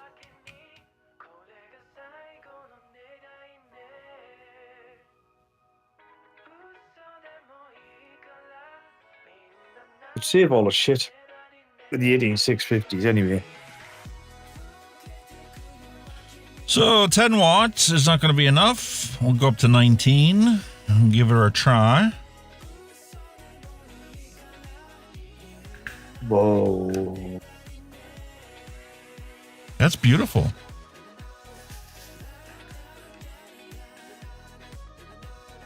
That's a restricted direct lung, and she has beautiful flavor. Fatty Mahfouz, hello and welcome. What mod is this? Ooh.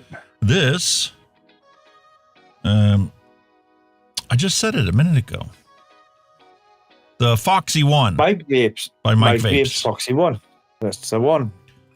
Mike Vapes Foxy One, and this is the Dead Rabbit Mouth to Lung 2.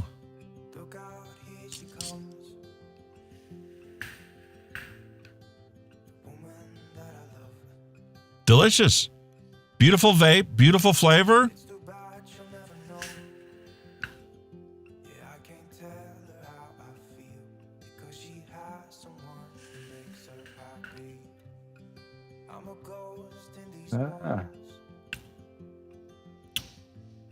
See, it's supposed to be an almond milk. I mean, the flavor is actually pretty lackluster for what it's supposed to be. But then again, I mean, this is a 6-year-old liquid.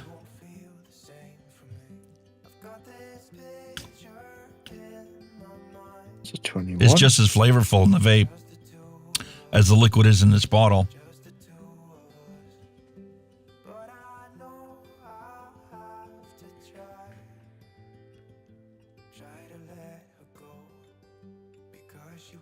I kind of get the almond characteristic to it. I get a milky undertone. But I mean, it's a 6-year-old e-liquid. Which actually is a good thing, because if I couldn't taste any flavor in this whatsoever, I would know that we still had a problem with the way we wicked it.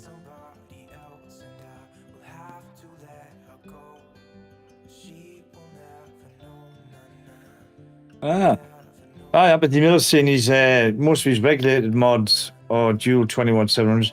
His mechs are dual 18s. Yeah, I don't think there's met anybody making like a dual 21700 mech mod as such. They're doing them with the tube. I mean, the heavy hit. I mean, that's the heavy hit as a 21700, but obviously it's a single tube mod. I've never seen a box. You're right. I haven't really seen a mech box one with a dual 21700, which is a shame, isn't it? Because it would be safer. I think this is the Wismec RX 200 or whatever. Dual 21700 batteries. And ironic that the batteries I put in are just about dead. They need charged. Plenty regulated ones though, which mech ones that are. I love that sliding tray.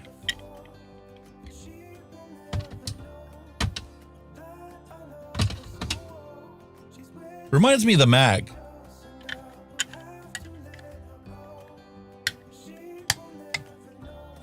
Didn't you have the original mag with the clip? Yeah. Yeah, it's there. That's the one. There it is. Boom. You just drop the clip like so. Jump, it's out. Oh, it dropped right out there. There it is, yeah. There's the original mag. That is freaking hell. I don't even know how old that is now.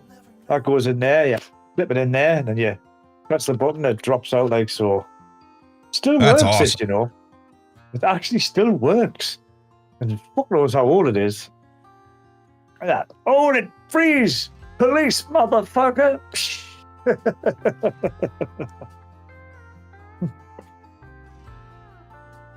I'll tell you. Oh, I've just thought there is a mech mod that's got 21700s.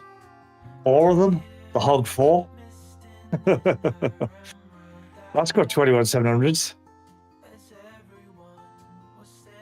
You get the Hog 4. I tried closing the airflow down halfway, and I don't see any taste in difference or difference in taste. It's still pretty much the same flavor as it was before. It's not like more concentrate or anything. Yeah.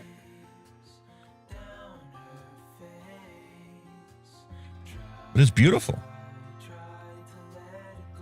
Still a nice vape, isn't it? Nice vape for like mouth to lung. Oh, for sure. And if I were to put something even more flavorful in there, like this Keep It 100 Blue, that would be a very punchy flavored mouth to lung tank. Yeah, it'd be even better, wouldn't it? Be absolutely awesome. And quite honestly, with a single 21700 battery in here in this Foxy one, this could easily last all day. Oh, well, yeah, it was 21700 easy. Maybe more. Depending on how you vape. Yeah, because I mean, you're only running 19 watts through it. Yeah. It's not like this one. The TFV18 in here, dual 18650s inside here, but this will not last an entire day of exclusively vaping this. Nope.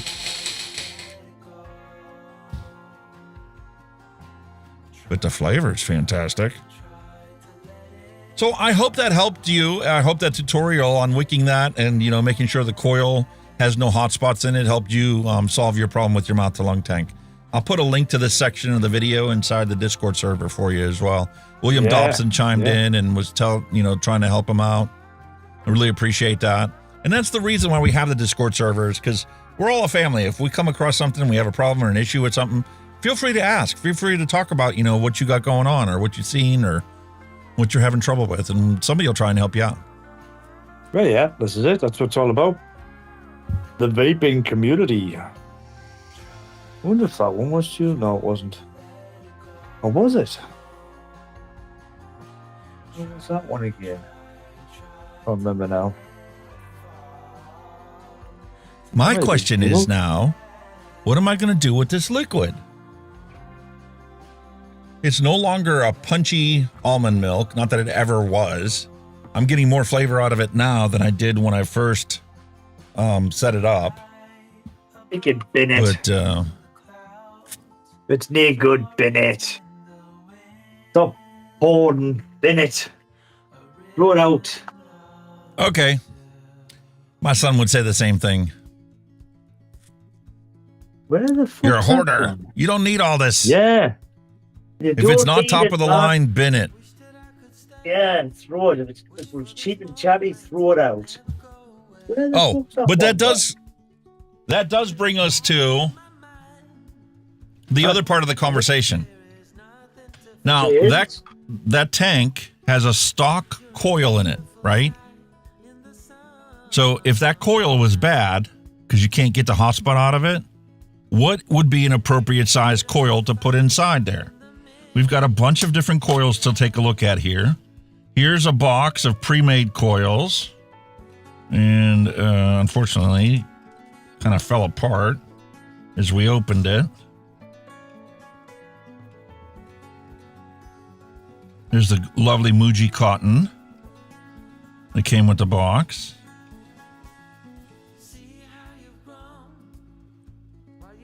And we'll try and put the lid back on.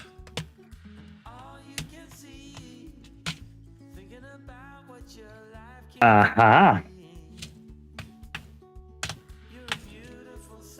Well, shucks, man, this shit don't want to go back on. Aha. There we go. Okay, so this is the Dove Pose all-in-one kit that we have here. We have this on here. This is a NI80 0.36 ohm, 3 millimeters inner diameter. as you saw, the stock coil that it came with is 2.5 millimeters. So don't try and put 3 millimeters in there and expect to get a good experience out of it. Okay, all of these options that we have available in this kit are going to be way too much for that. And most of the tanks that you get are not going to be appropriate. There's no way that would even fit inside there.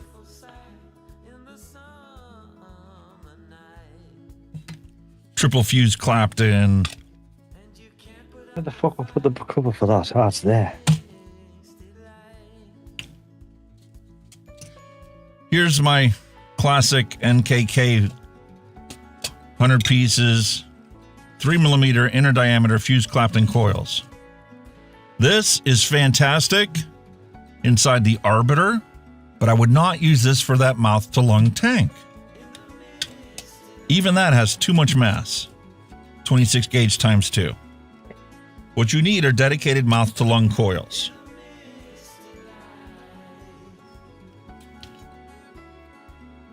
I've just solved a problem for Apathy Miller. Oh yeah? What's that mean? Mech mod that takes 21700s. And it's right really? all of it. Telsa Sigs Invader 4. Ooh, Remember that? nice. That takes dual 21700 batteries. And it's the fucking dialy thing. What the hell do you call it again? It slipped me memory. Brain fart.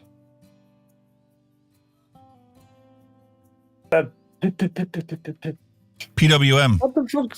The PWM. There you go. But it is a mech mod. There's no board. There's nothing in there. That's pure PWM mech mod. That's Telsa Sigs Invader 4. And it is a fucking beast. It's what we used to call a PlayStation. It's got a light on, like they all have. You know, there you go. It goes blue when you fire it. And obviously, Very it changes nice. colours, your batteries die. But it's it's pretty much a mechanical mod that'll take them batteries, and it's absolutely tremendous. So get yourself a mouth to lung set of coils to replace those ones with, and make sure that they're the appropriate size. Look how much smaller this one is compared to the one that we just looked at. They're night and day difference. Mouth to lung versus direct to lung tanks. Oh, there's a huge You see how difference. much massive. These are way too big. So Plus your resistance you have as something well. like I mean, that. Yeah, the resistance is going to is a be. totally difference. Here's some beautiful don't put Clapton like mouth to lung coils. You're not going to put like a 0.12 homers on MTL. You know what I mean? Right, and all of these are 2 millimeter coils, right down to something that you could legit make yourself if you really wanted to. This is round wire, 28 gauge, 2.5 millimeter.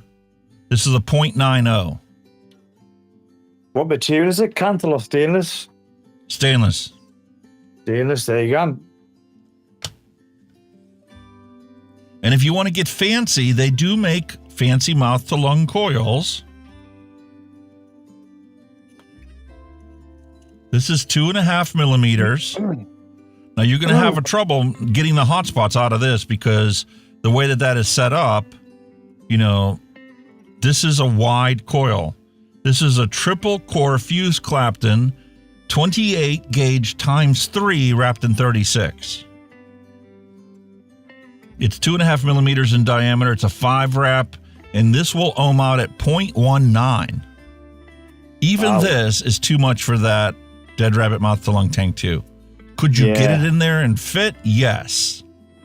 But you will have a hard time getting a beautiful, flavorful vape with something like this. This is too big for that particular one. Some of them do, if like what you call the exotic coils, there's obviously like them. Some of them do need a bit more heat as well, obviously, to This fire them would up. be perfect for Bogan's Blotto. Yeah. That requires a 2.5 millimeter coil because of the spacing inside there and the airflow reduction of the honeycomb that he put in it. That's right. This is not good for mouth to lung tank too. But any of these coilology options that we looked at would work in there. Definitely. All of these options from Vapefly, junk. I wouldn't even bother with it. The only one that is sort of okay is this Clapton coil. Simple Clapton. It's going to ohm out at 0.85. But at 3 millimeters is going to be too thick. You can take and tighten that down to make a 2.5 millimeter coil and take a wrap out of it, and it would work.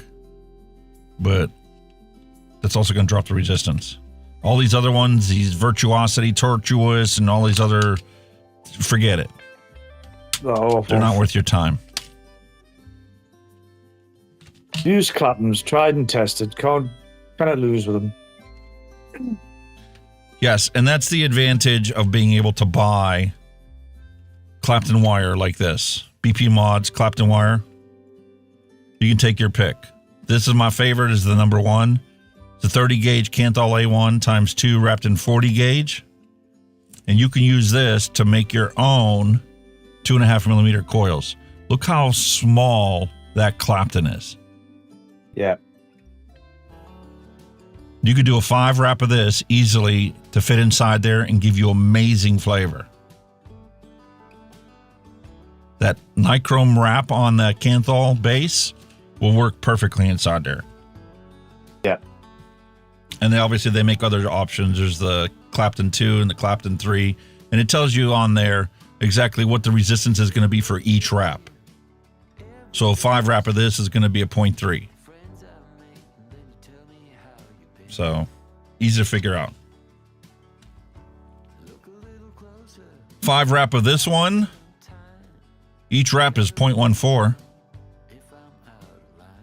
that's going to be a 0.70 coil if you use this one for a 5 wrap. That'd be That's perfect awesome. for inside there. Make sure you pick the appropriate coils for your tanks. I like that BP Mods wire because of all the information they put on it as well. They don't just give you the wire and let you figure it out. They've got information on there to help you out, to give you a starting point anyway. You know what I mean? Yeah. Helps you a great deal. Yeah, and this is so fine. You could make a 2 millimeter diameter coil for some of the even smaller and older tanks that are out there. And it tells you exactly how much each wrap is going to be at 2 millimeters, 2.5 millimeters, and at 3 millimeters. It actually it gives you information underneath there for a mouth to lung setup as well. 5 millimeter. No, that's in there as well. The mouth to lung information, which is cool. There you go. 2 milli diameter, 5 wraps will give you 0.88. Fantastic. Exactly what you need. And that Not all also assumes that manufacturers you've will do got, 5 mil legs on both sides. Once you Yeah. put it in there, you're only using about 2 mils of legs. So Yeah. anywhere from 0.7 to 0.88, and you're good to go. You'll have a fantastic vape that's going to be flavorful for that tank. Definitely. Job done. Job done. Brilliant. I hope you get it sorted, buddy. I hope you can sort your problem out. But first and foremost, check you've got no hot spots on any of them coils. That looked like what you were suffering from with that picture. Yep. Burning one end. I can't believe how good this one is. For a mouth to lung Not tank. yeah, right? It won't be vaporizing you, like it'll be fucking cooking it. We've got a short. Oh. Hell no. Oh, it's a good tank. This is a restricted direct lung. Easily. Although you can do a proper mouth to lung with it. Good tank. Good MTL tank. Very good. And flavorful. I can't believe a mouth-filling tank can make this many clouds. That's very cloudy for a mouth to lung, like, isn't it? I mean, oh, eh? Fucking hell. That's cloudy. No stealth vaping with that one, mate. But for some people, that's what they need to not smoke. Personally, I prefer the fully open ones. Yeah.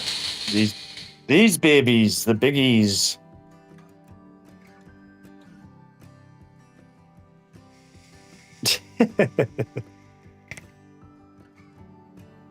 There you go. That's what it's all about.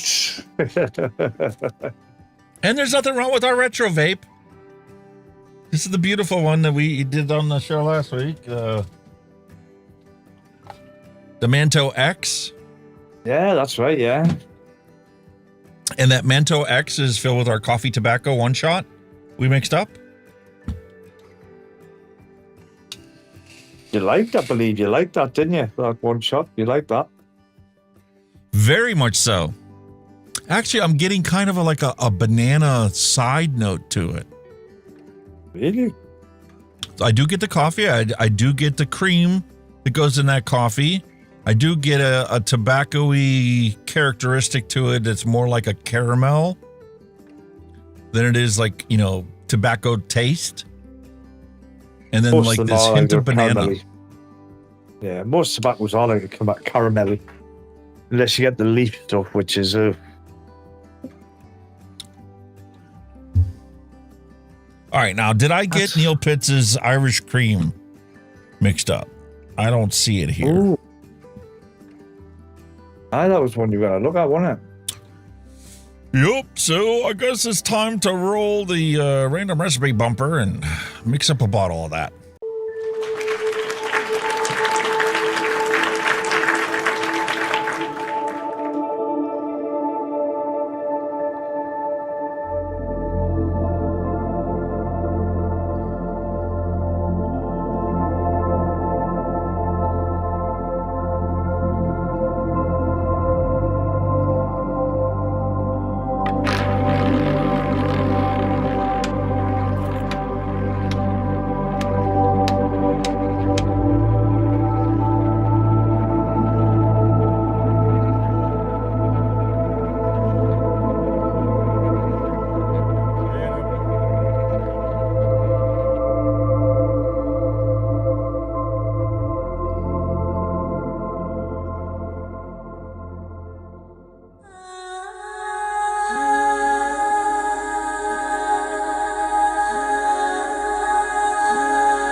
So I could have mixed it up.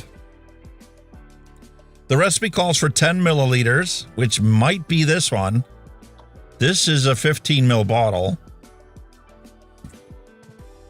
So it's not the full one. Ah.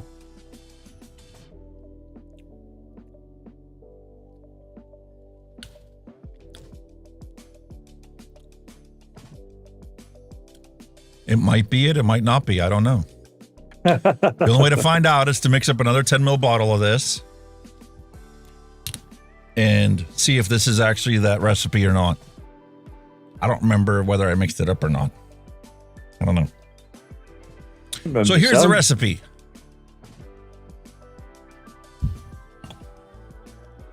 Irish vanilla caramel. Yeah. That's all right. right. So we're gonna need a couple that, flavor art flavors: coffee, espresso, right and caramel. That's right up your alley. That one, mate. He likes a coffee. I sure do. He Caramel likes a coffee. and Whoa, pop. Alex.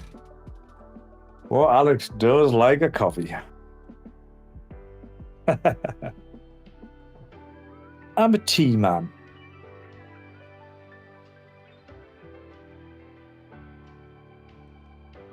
Actually, I've just had a thought.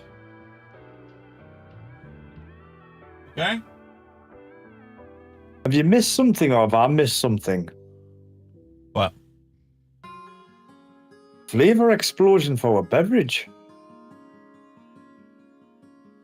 Oh, you came after that. You came in the dad jokes. What you got? What you got? Gatorade. New flavor. It's called Lightning Blast. It's kind of a grape. A grape. What do you Alcoholic. got? No. I've got just Gatorade. I've got some Carlsberg the day. 4-pack. It is 3.4% alcohol. It is Danish Pilsner Lager. So I thought I'd go for a change and go for some Carlsberg. So that's what I'm on.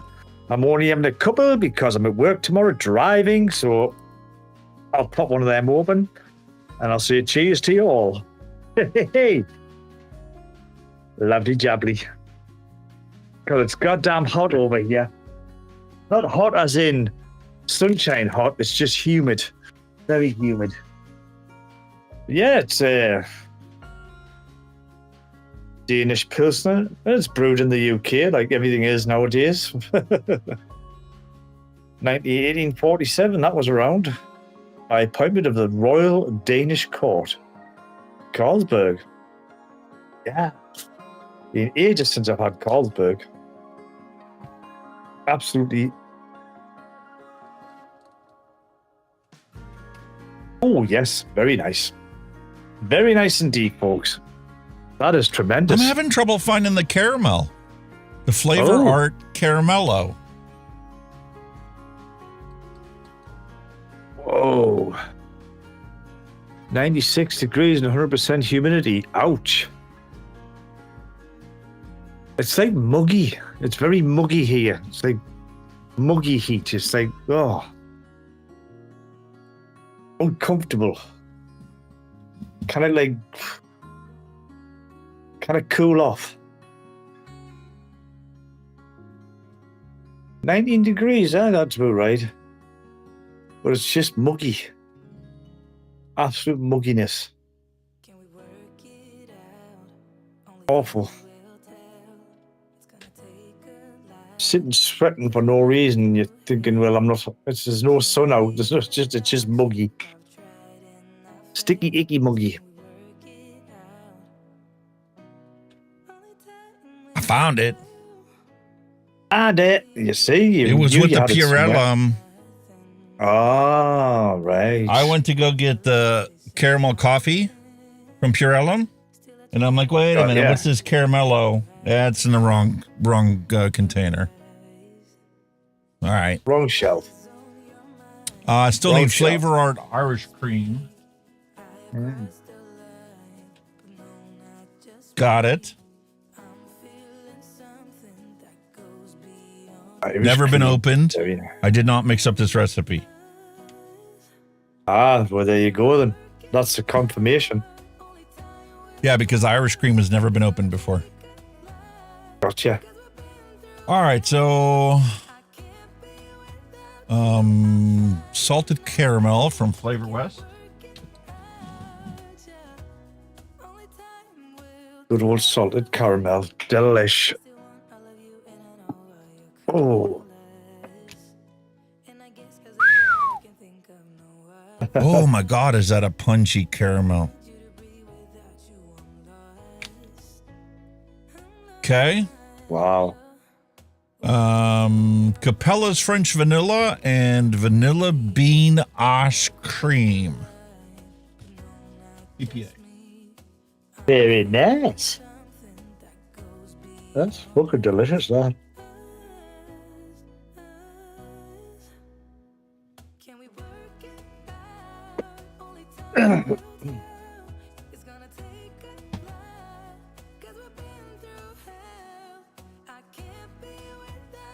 Dum dum dum. I definitely need to clean this mess up.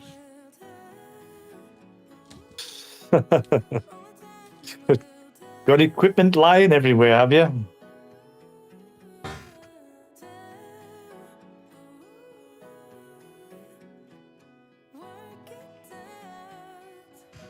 That's awesome. Almost done with this one.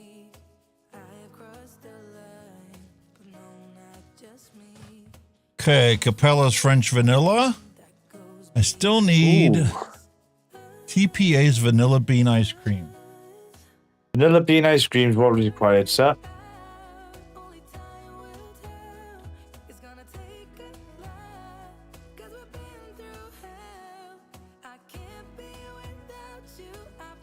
Oh, Beardy Mafoos, I hope I haven't knocked your name up, Beardy. He's saying, how long do you steep your DIY liquids?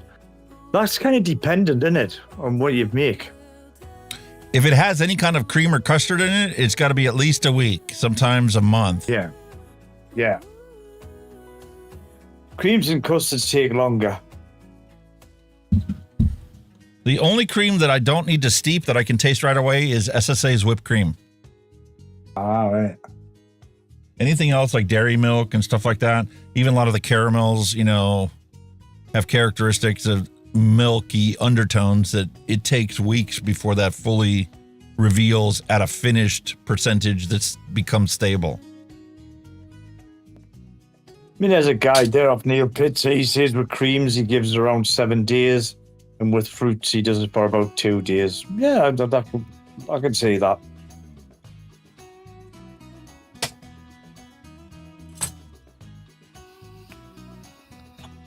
Wow, we got a pile of flavors here.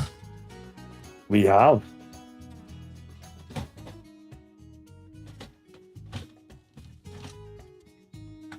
From Darren for a while, have we? I reached out to him a couple weeks ago. Forget what about. Oh, it was, remember how the flavors separated in that one liquid? Yeah.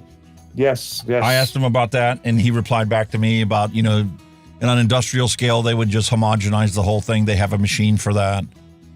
You could also use a hot plate mixer to try and get it to go back, fall into solution. But I looked at it as a no. If it falls out of solution, I'm not ever mixing that recipe, and I won't be vaping it. No. Because what you're doing is you're getting the oils to separate out of solution. Natural oils like orange, especially. If it falls out of solution, I'm not vaping it. Nah. I don't care that it's natural and not chemical. Better safe than sorry, mate. That's the way you do it. Better safe than sorry. If it's got oil in it and it separates, don't touch it. You will be ill. No, because oils and lung tissue do not play well. Nope. Once it goes into your lungs, you can't get it out. Nope. Your cilia cannot function properly. Okay, so we're going to make just a mere 10 mils of this. So 0.6 milliliters of our secret sauce.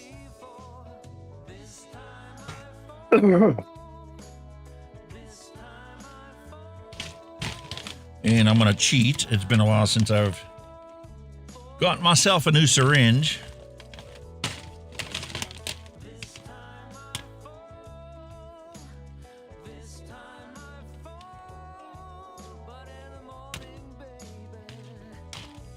Wow, you got a kind of good new syringe. You got 100 of them. Yeah, because I keep using a big 10 milliliter syringe. Here's a little 3 mil syringe that'll work better for us. And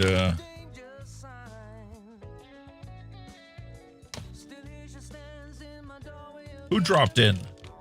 Henning Nam, hello and welcome. Hello, Henning Nam. How are you doing? And we'll use a smaller blunt tip needle for that. You could use a really big one if you really felt like it, but not necessary. That's when you're scraping the bottom bit out of a bottle, the long one. When you get the last dregs out of the bottom of the bottle. When you're scraping the last of a flavour out of beer juice. Oh, God, we've had a zap. Oh, well, there you got it, William. What can I say? 0.6 milliliters.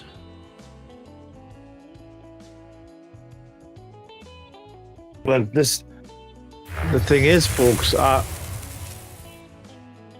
can get revenge on you, mate, because I can give you the fucking laser eye treatment, mate. Aye, look at that.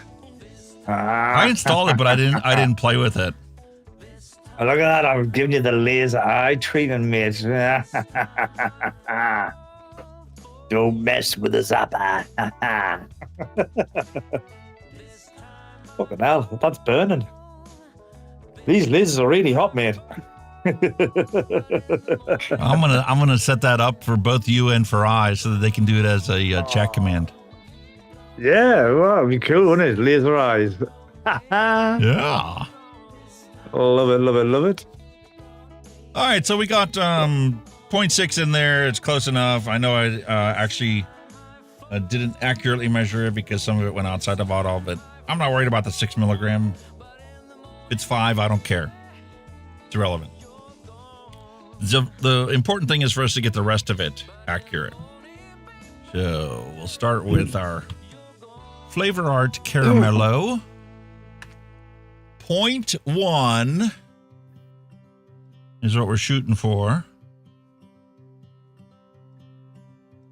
Drop.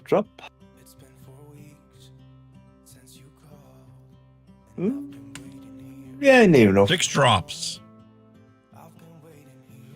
Now we do the same thing with our Purellum. This is our caramel coffee with sweet milk from Purellum. Very nice. 6 drops again, do you reckon? 5 drops. Well, 5. Okay. God, that smells good. Just straight from here. Really? Wow. All right. Now we move on to our espresso dark bean coffee from Flavor Art. This was also 0.1. Gonna be a strong coffee, that guy. 5. That is a definite dark roast coffee there. 5 drops of that as well. Looking good. Damn. Smells good. French vanilla from Capella. Bit of vanilla. 0.08. So what are we doing? Just a drop? Literally, innit? Whoa. Get on it. Be generous. Come one more. Boing. That'll do you. Breathe on it. There you go. Oh. It's flicker between 07 and 05. Hey! Oh. See what I mean? It flickered, then you went, shit. See. You fucking zero it out. You zeroed it out. That's the French vanilla. Now we're going to go to Irish cream. Irish cream. Cloud Chucker, hello and welcome. Hello, Cloud Chucker.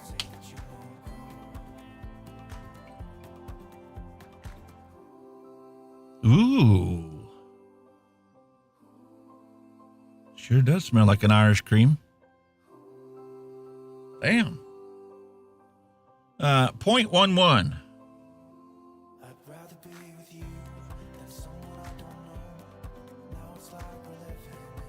Four drops. Dang. Salted caramel from Flavor West. 0.05. 05. Jesus. Boink. It's close enough. Yeah. This is a recipe we're gonna definitely have to mix up a 60 ml bottle to get things more accurate. But this will at least give us a general idea of what it, is like. Vanilla bean ice cream. TFA 0.16. 1.6?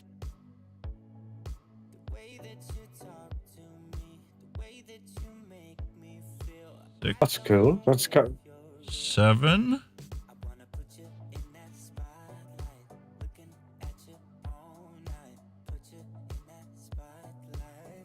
One more. He's going to push one more. Boom. Oh, that's close enough, that man. Way high. Well, close. Beautiful. Some PG 1.74.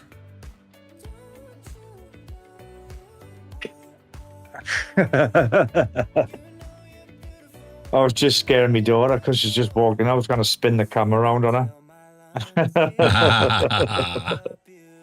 I could switch to webcam and you'd be able to see up all of it.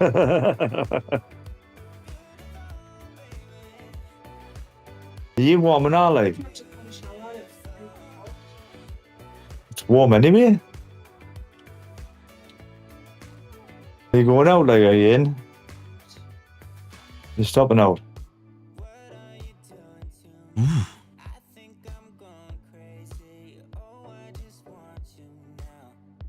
That stuff dry. Hasn't been out long.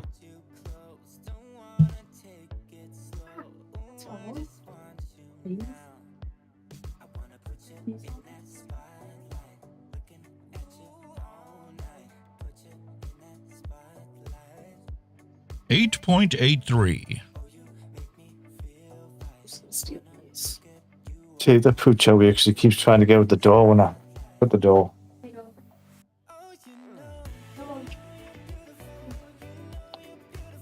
Just because every time he hears you, he sits at the door to get out, that's all.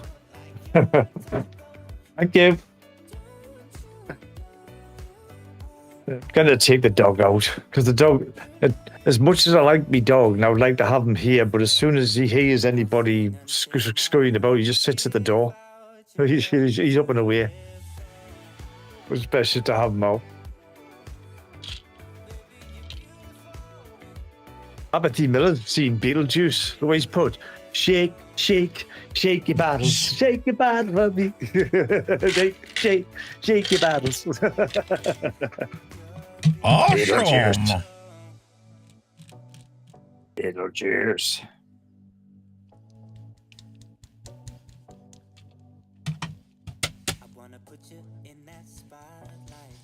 Give it a good proper shake.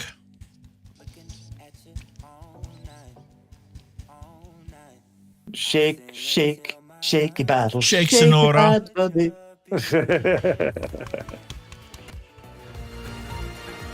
Uh-oh. News just in.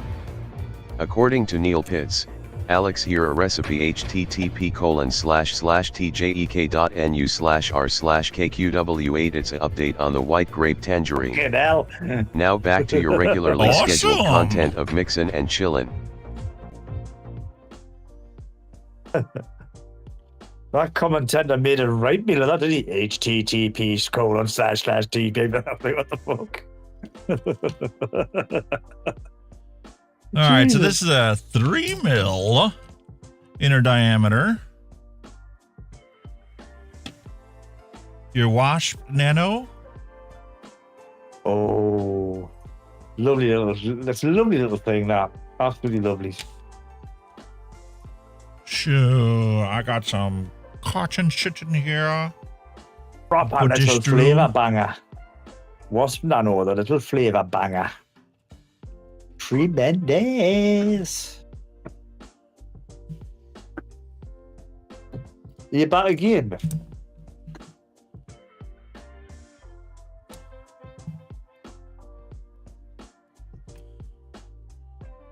I think you should show your tattoo to everybody live on air. Oh, I've got a tattoo to show you. We didn't do our pet segment. Should we tell you off? I don't know. It's tremendous.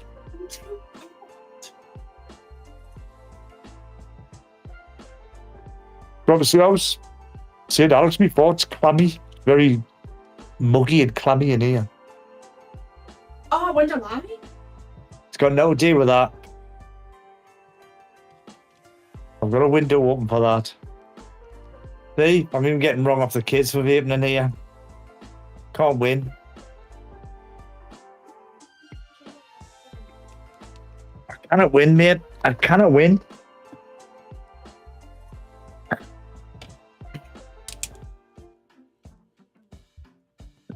What can't you win on? I'm getting wrong off my daughter for vaping in the front room, like me normal vape. Saying, look at that. Trying to clown the room out. Oh, aye. Miss Disposable. That's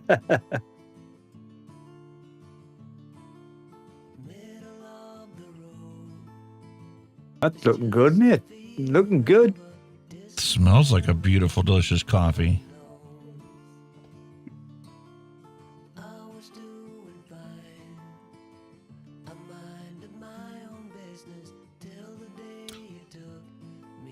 You know what I didn't put in here?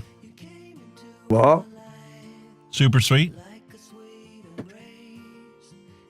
You think you need it?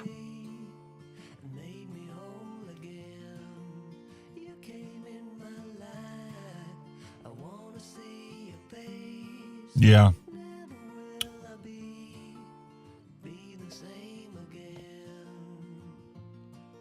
It's just super sweet and blend it all together, eh?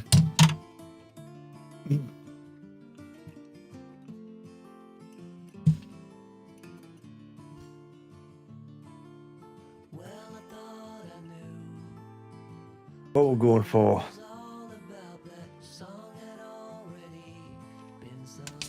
4-6. Oh. I see. I said, bah.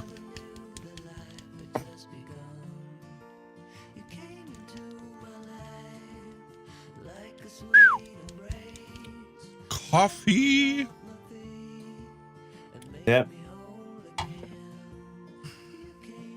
He's a coffee fan, boys and girls. He is a coffee fan.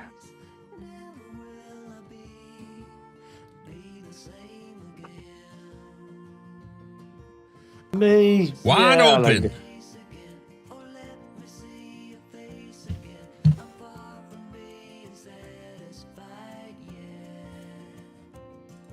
Delicious.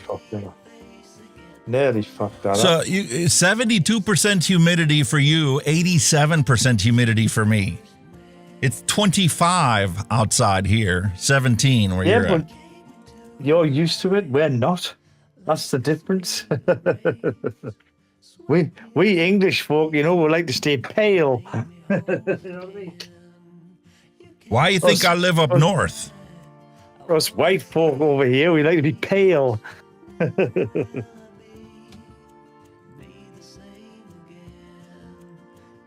wonder if that's okay. Should be.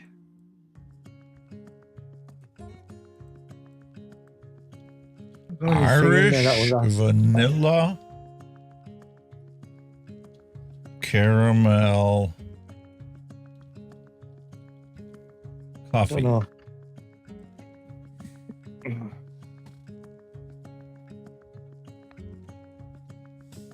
I wonder if it'll be a shake and vape, or you might left it out to stand to get them creams in. I probably need a week to get the creams, but yeah, it's all right. Especially if you I'm make excited to give this thing a 60 try. mil. Especially I with feel a bad 60 for mil not. bottle if you do. I feel bad for not mixing it up like I told them I was going to.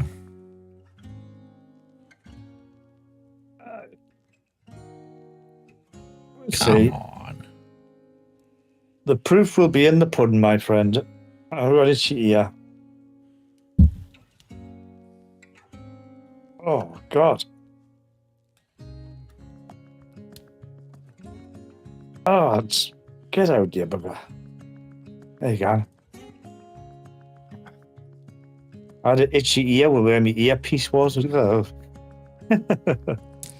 right, while we give this thing a shake, I think it's time for us to roll the pet show bumper. Oh, the doggy cams. Way.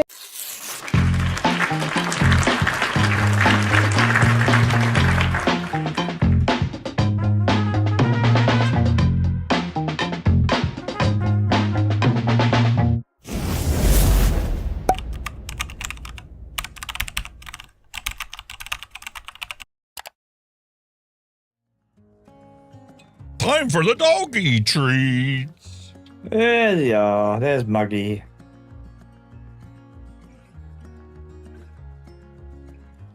I should go get it. I don't know if Maggie just sits and looks at it now, doesn't she? Go get it, Lucy. Go get it.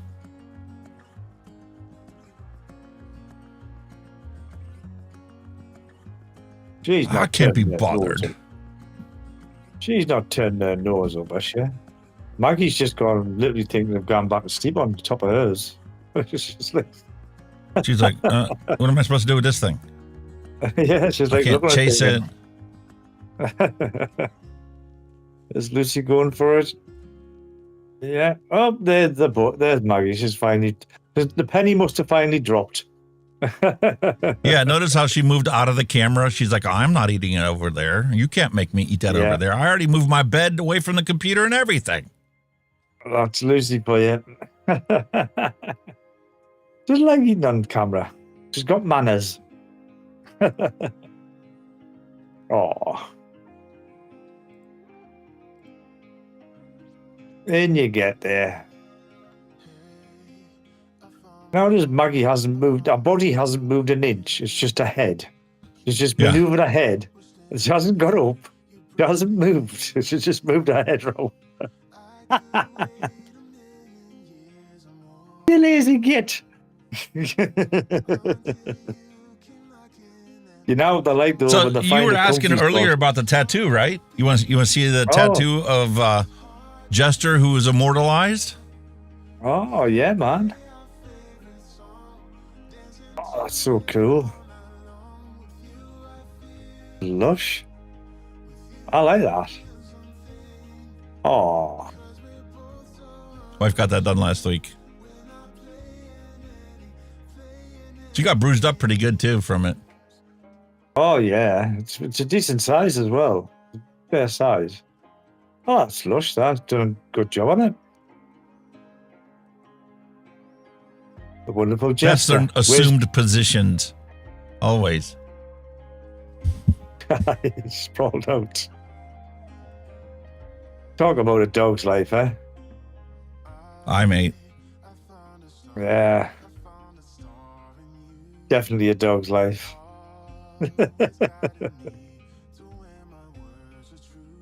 Spoiled rotten they are. Sure are. Spoiled rotten. Really spoiled. That's what they're there for, mate. Gotta spoil them. They're your babies. Oh, a little Maggie there. She'll never move, but she's having a good chow. They do act like a bunch of children. Always. Wouldn't have it any other way, man. Mind you, loopy lady. He's gone nuts with the friggin' hot weather. I'm fucking crazy. Kind of whistly today. Whistly? Oh. The Wasp Nano? Have you got the ring on? Or have you just took that one off? You'll put the honeycomb openings in. Still That's better. quieter.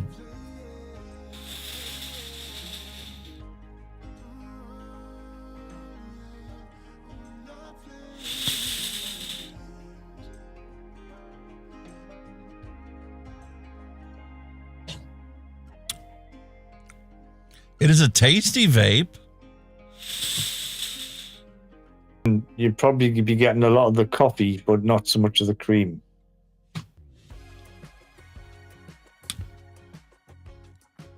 I'm getting the caramel presenting as a dairy flavor. It's not like, well, you know how you can take evaporated milk or sweetened condensed milk and you can put it over the stove and turn it into caramel? Yeah. It tastes more like the evaporated milk in coffee, like a flat white. Ah, right.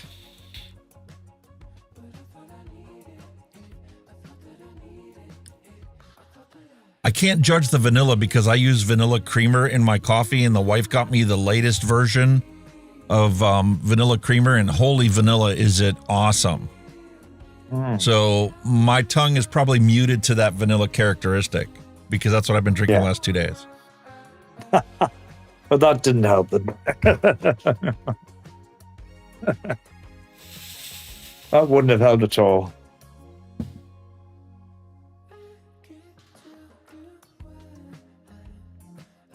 It's got potential, though, I would imagine.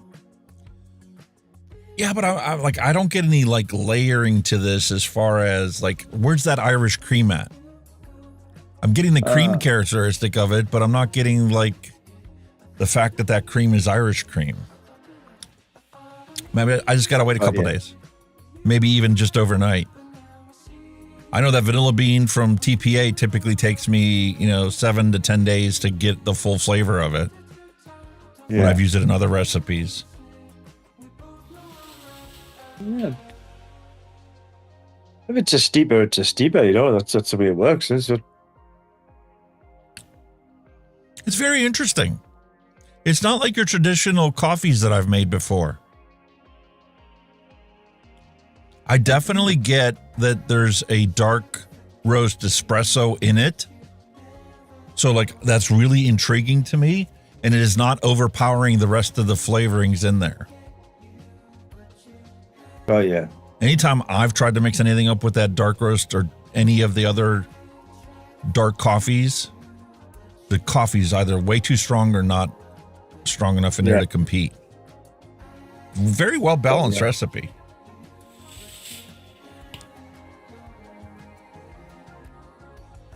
Nice steep might bring it out just nice. Oh, mate.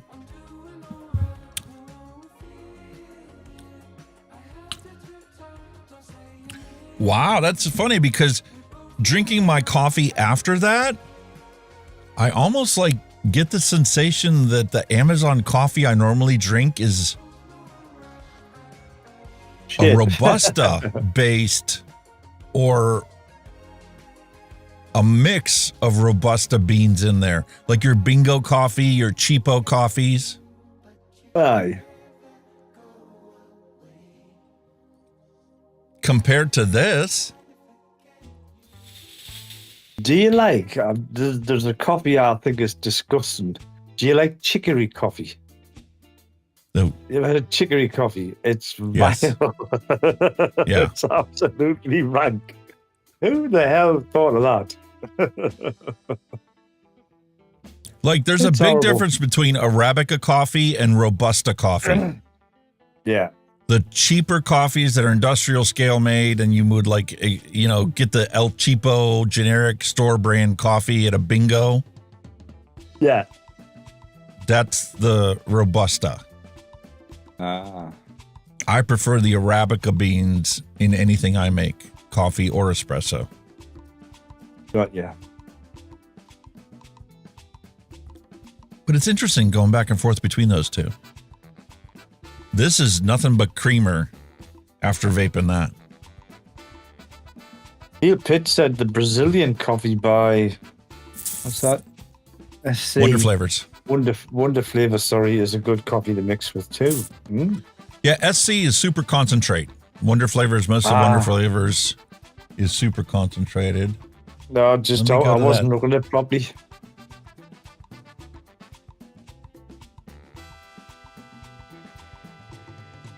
Oh, there it is.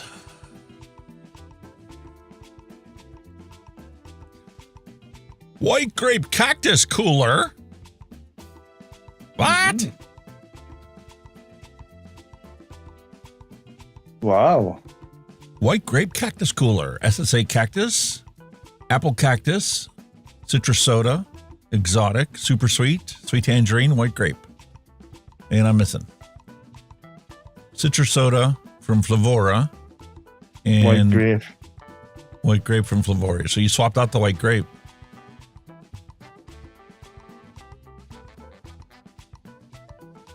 We'll add it to my list. I like the original recipe. Not originally, but once it sat here for a while, it was fucking perfect. Yeah. Suggested steep time of day as well, so that's not too bad. 1 day. That's not too bad at all. We'll definitely have to give that a go. Yes, sir.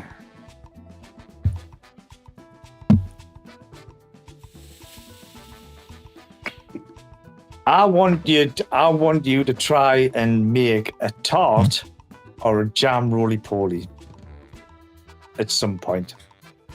That was one of the flavors I ordered from, what is it? Yeah. DIY E-Juice was Jam It. Vape Train Australia's Jam It. I originally had just a little 10 ml bottle of it. Yeah. Oh, man. You can take that and add that to any fruit and make that fruit jam. Yeah. Or perfect. Like you say, a tart or a roll. Oh, it'd be lovely. Mm-hmm. I'm just because, like I said, I've got a Jam It flavour for that, and I thought, oh, that's really nice. I thought it was really, really nice. Add it to double apple. You can make an apple jam. Oh, hell yeah! Now you're talking. Yep. And let me pull it up. I'll pull up my list. I only ordered like 5 things from them.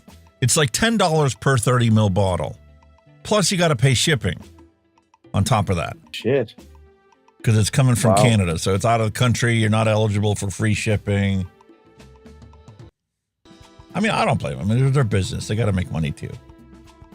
Well, this is it. At least you've got a company that's still making the stuff and selling the stuff. That's the main thing. You know what I mean? The way it's going. My order has shipped. Wait. At 1:50 p.m., it shipped via Canadian Post. So I'll be here next week. Maybe before the show, maybe after the show. Cool. But I ordered the pineapple juice.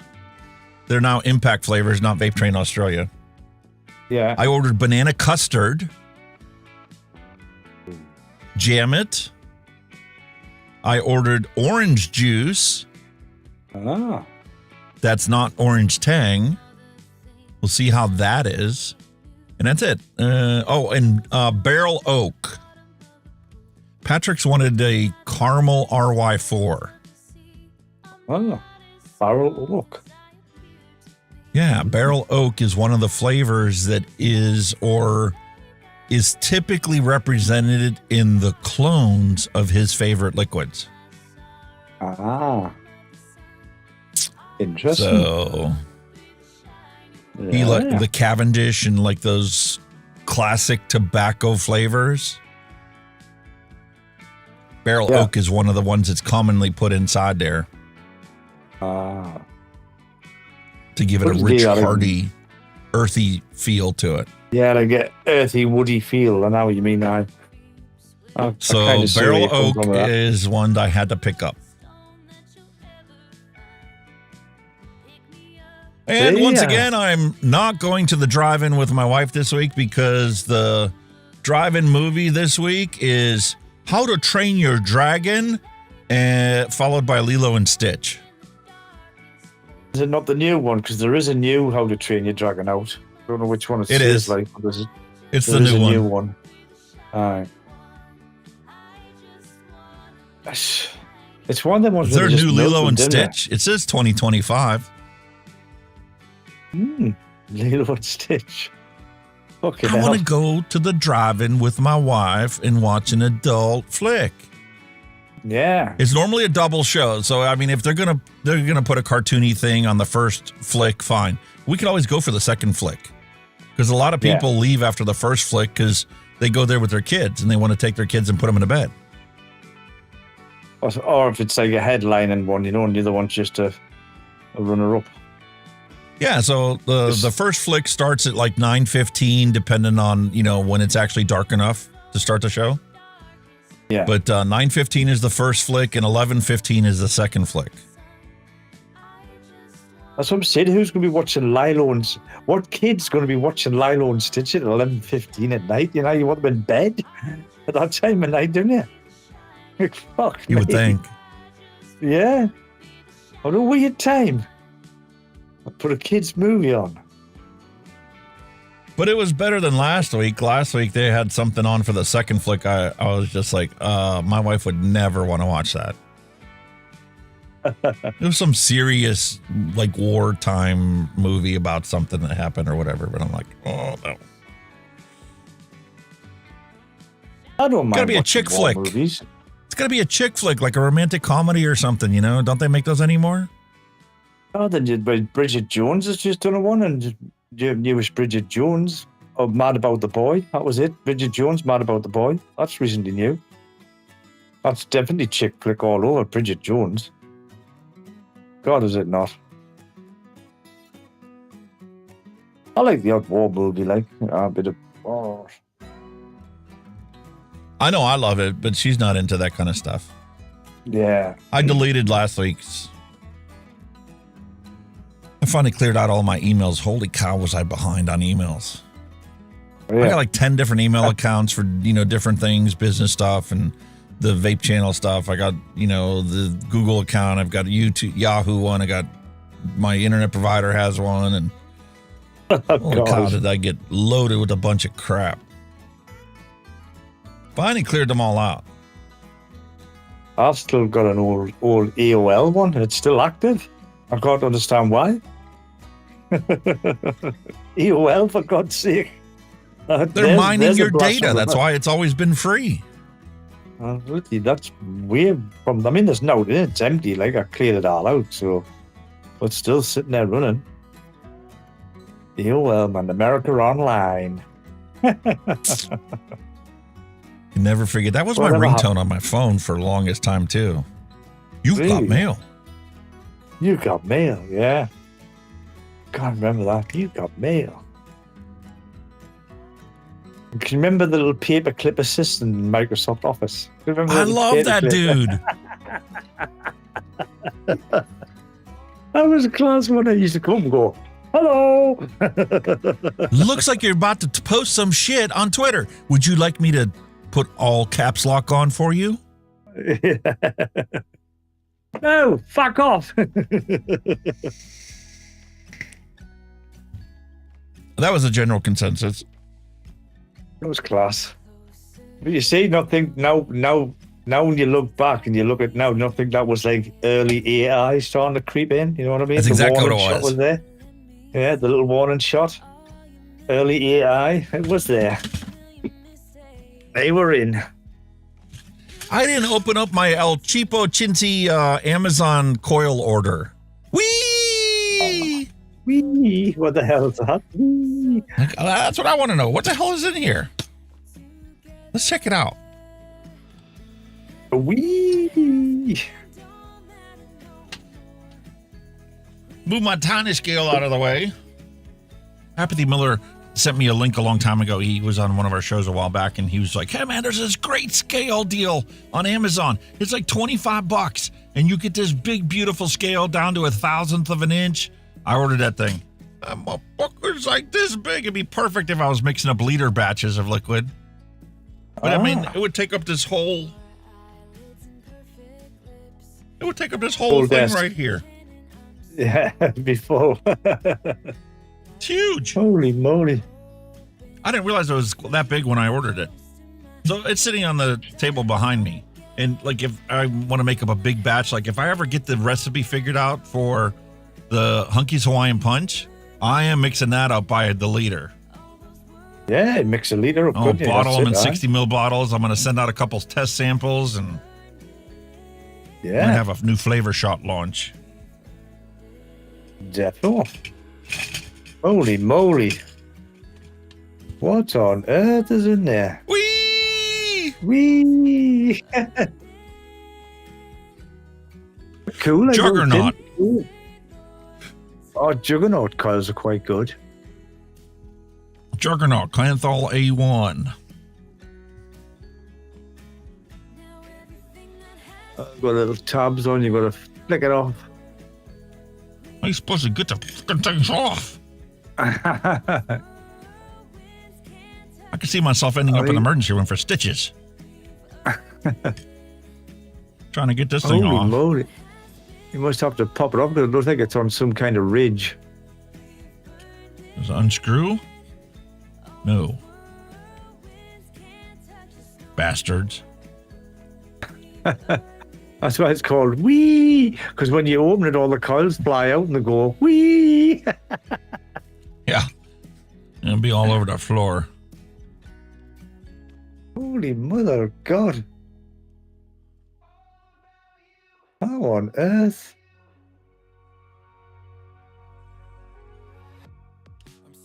What's that? Fucking knife doesn't slip and just under your thumb, for fuck's sake.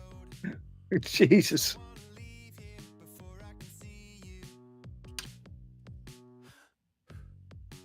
Holy mother of God. Come on, get off. That's tight. Whoa, after all that. Juggernauts. You like They're these? a beast of a coil, like. They're a beast of the for high wattage, them, like. They're a beast of a coil for high wattage. Yeah, because it's a flat wire wrapped around a Clapton. Yeah. Making the Clapton. It's flat wire. It's flat wire, Clapton flat wire. They're like a bit of heat, them ones, like. Beastie coils. And this one actually Juggernauts. has some movement to it, unlike some of the other ones I've gotten in the past. Yeah. They're like nice bit of heat, them. Go quite well in mechs as well. Well, we got some fused Clapton. We got some staggered Clapton. Simple Clapton. 0.08. 0.04 Claptons. Staircase. What? What the fuck's a staircase, Clapton? That's an unusual one. I've never heard of a staircase, Clapton. Captain Clapton? Captain Clapton?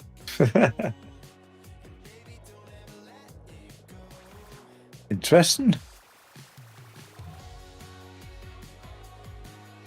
Come to Papa. Come on.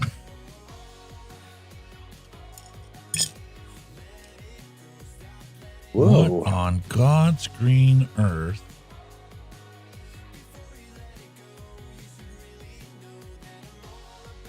That looks like... Is that not wrapped round flat wire as well? News just in. According to Neil Pitts, order some exotic, Sabaki super aromas. It's a juicy pineapple fruit, combined with exotic mango and the sweetness of apricot. The intense flavor is enhanced by orange and kiwano juice. Now back to your regularly scheduled content of Mixin and Chillin. I'll have to give that a try. Is that like a ribbon wire wrapped, like a bit like the Juggernaut? It looks like a ribbon wire. Or it actually That's what it Clapton. looks like.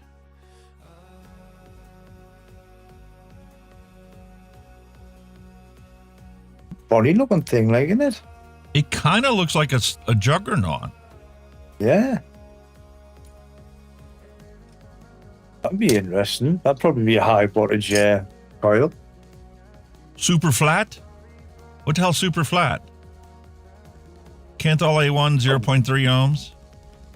I wonder if that's flat It's a wire. 0.3 flat. It must be flat wire. I'm assuming it's flat wire.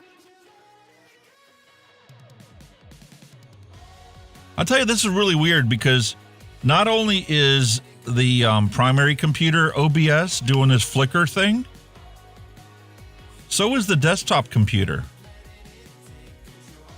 Oh. The table computer I have that is like for the TV that's on the wall and does like the doggy cam. It's doing that same flickering thing every once in a while. It's a Windows thing. Very weird.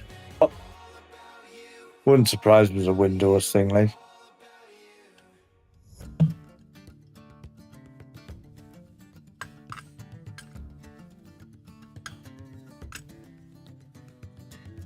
That way? Yes. Oh yeah. Yeah. Another high wattage coil. Nice flat wire. I've got some stainless flat wire, and it's mint and RDAs. It ramps up super fast. Again, But look at all that dead space in there.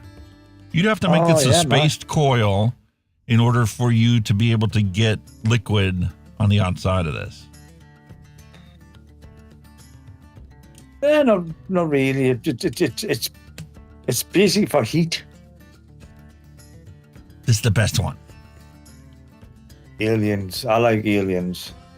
Hell yeah. Used to be my favourite coil once upon a time. And that Bogan likes aliens, but I'd like an alien. I think I've got a couple somewhere. I love the aliens because you get all those little nooks and crannies in there. Oh, yes. They're nice. Proper set. They're really nice. That's not alien. That looks like just a Clapton coil to me. There's no zigzag pattern to it whatsoever. Oh, so it's a false label, eh? False advertising. Because these ones go straight across. They were pulled too tight. They're not aliens. Yeah, they're not aliens. They're just Claptons. Well, considering I think I only paid like 12 quid for that, I got what I expected to get. Yeah, it's something for you to play with, you know what I mean? There's some nice coils there. Where'd you get them? Amazon. Amazon. A wee pack of coils for 12 quid. Might look them up. Pre-made resistance wire.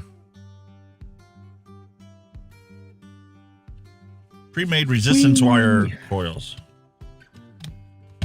Wee! Wee! I fucking love it. I like the name. Wee! 150 grams.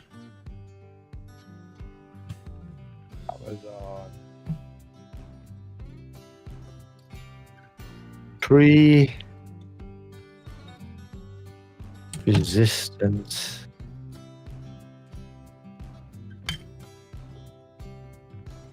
I'm gonna open his staggered fuse Clapton. Got me curious now. Coils. For those of you watching this on Twitter, I'm going to say auf Wiedersehen, goodbye. We're coming up on the 5-hour mark. So they're going to cut you off automatically. Ooh.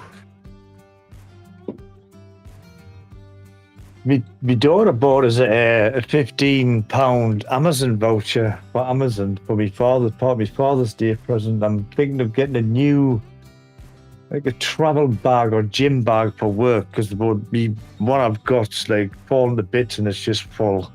It's big and bulky.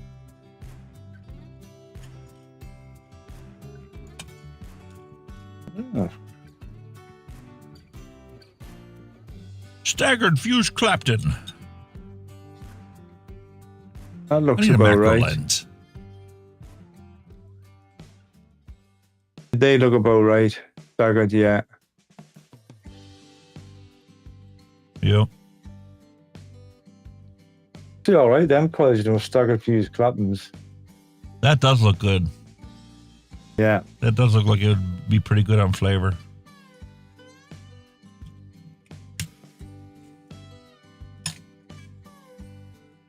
Yeah. Not too bad. Tell you what it is, the search engine in the UK Amazon site shit for coils.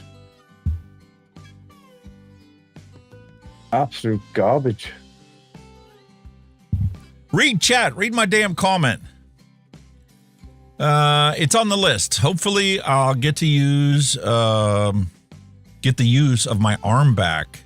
It's a bitch trying to mix one-armed. Holy shit! Alex, press on the middle of the lids. It should flare the edges so you can open them. Ah, there you go. Where does it will, there's a way. Son of a bitch! Read that damn comment, you fucking moron! Why are you not opening it the right way?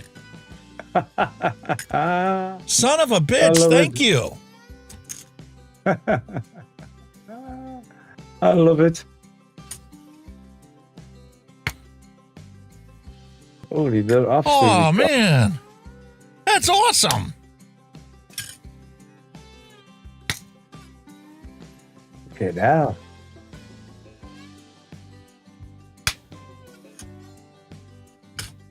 This is really bad. Now they're like freaking bubble wrap. There's pop. You're going to play with them now, aren't you, all night? Thank you. Read your chat, you son of a bitch. Hey, buddy, that's why we have the fake news. Yeah, you should have put in the fake news apathy. Alex is opening them boxes wrong.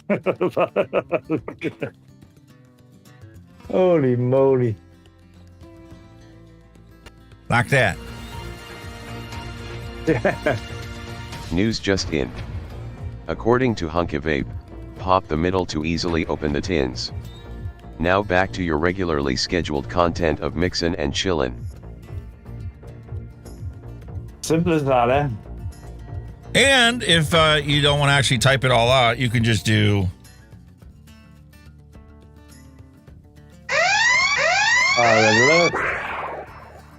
Then I'm going, what the hell? Yep, get that seat attention. Hey, what a load of shit. Just like, you know, if you have a barcode, you can actually type in sensor, and then all of a sudden I'm going to get a sensor. Please stand by. There's an error going on. Wow. That's Gotta go weed the garden. Thank you very much for coming by, Apathy. Wonderful to see you again. I'm glad you're doing better. Yeah. Best to help you, sir. We're going to be wrapping it up here soon, but my mate was late, so I'm going to give him a chance to speak freely. I'm good. I'm very good. Yeah, that's awful lot now. You can tell we're getting restricted now. Just put a general search. I've just put a general search in Amazon for pre-made coils, and the results is hardly any. Absolutely crap. Hardly anything there. Oh my goodness. Yeah, that's hardly anything. And what there is garbage. They're not even pre-made. They're stock coils. Yeah, there aren't really any good ones here. The ones that I found that I keep going back to and keep ordering more are the MnC. MnC coils. And they've been fantastic. I've probably got 400 of them now. Holy moly, it's absolutely fuck all. It's going to like the electronics now, like not, I mean, it's got an ignition coil on for a car. Yeah, imagine using that in your vape, an ignition coil. Fuck. Boof. There you go, dude. MnC. And ironically enough, they brought up a bunch of listings for other kind of coils. Hot heating wire for kilns and pottery. Really?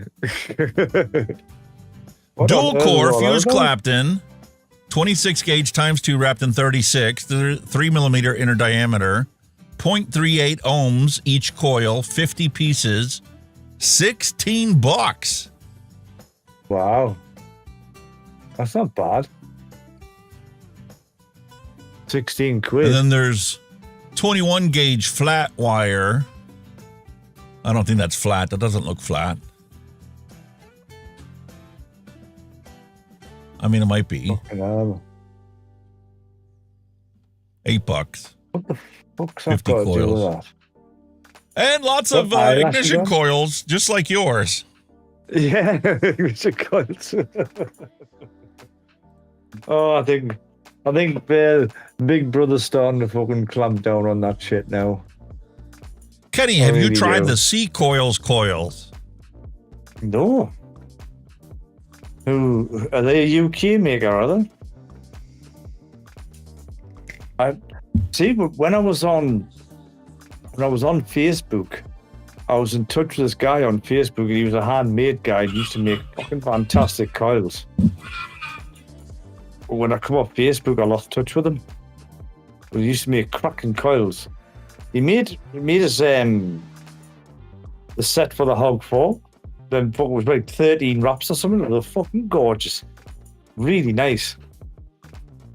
But I've just lost touch with him because I'm not on Facebook anymore.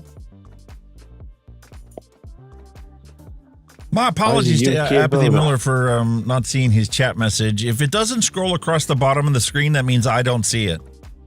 Yeah. The combined chat that I do get to see, it will scroll across the bottom of the screen. And if I like scroll up to like click on somebody's link and I don't like go back to the bottom of the list, it doesn't update. Ah, got you. It only updates when you're at the bottom of the list, and then any new messages get added to the queue that gets rebroadcast to Kenny and my OBS for us to see it.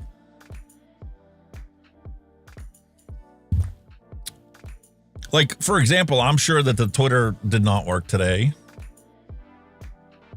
Custom coils, is that in? Hey, there he is. Those just came in on Rumble.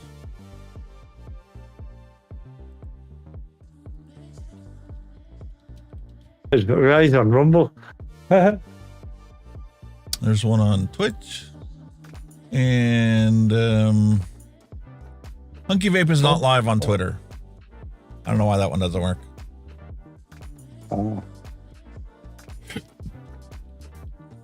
DC coils.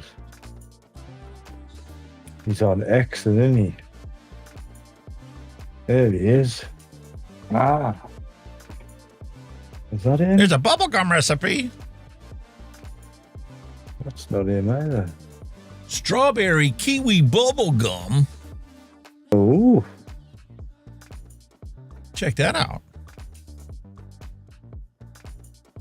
Strawberry kiwi. It's an odd one. My wife would like that combination. Yeah, naturally. I'm missing a bunch. Golden kiwi from Savora. Gushy fruit candy from Wonder Flavors. Wonder Flavors has a bunch of like gummy candies, different flavored gummy candies. I bet that would work with. And I do have some kiwi here, just not Flavor West. Right, yeah. We could probably make something up like that. Yeah, man. So you like this one? I don't think you would have suggested if you didn't like it. We'll adapt this. What? Save.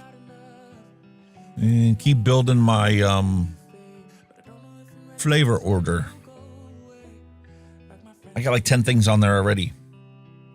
I was saying it. You'd think with all the flavors you've got, and you still wouldn't have a flavor for making recipes unbelievable. I'm just find it so hard to believe. No, dude. There's thousands of flavors out there. And there's a bunch of flavoring companies I don't have in my inventory. Jungle Flavors is one that was out there that a lot of people have mixed up with, that have in their inventory that's been mixing for a long time. I don't have any of their flavors. OOO is a flavoring company in Las Vegas, Nevada. I don't have any of theirs. All right. And there's a bunch of them that have closed up shop that I never got experience to. Oh, yeah, definitely. One of the ones that I have on my to-order list that I have to order from DIY Supply in Michigan is a rice flavor because I want to make some rice pudding. Well, Ooh, yeah, Expressive nice. Flavors has a sweet rice flavoring. Ah. I'm like, Ooh, rice pudding. That'd be nice. Cream of rice pudding as well. Oh. Take some of that sweet rice, add Flavors dairy milk to it to get the creaminess to the right amount. A dollop of jam in. And then Ooh. and I just need to have like a dollop of jam or like some cinnamon. Cinnamon, yeah. Oh, God. That will be so good. The other one that I've looked around elsewhere and I can't find it anywhere else is Flavor West Candy Bar. It's supposed to be a Snickers, or as you call it, the Mars bar. Not Snickers. We'll call it Snickers now. It's like the peanutty one. That's a Snickers. Yeah. Mars Peanut bar's bar, a caramel nougat. Yeah, it's Snickers. Yep. We used to call it it used to be called a marathon. That's what it was called many years ago. And the other one that I've looked around and I can't seem to find anymore is Innoware's grapefruit. Grapefruit? I don't know if they quit making it or what the deal is. Like you see when some companies gone bust and other companies buy the recipes or they buy the shit, you don't know if they've rebranded them or whatever, you know. Bit of confusion with it all now. Yeah.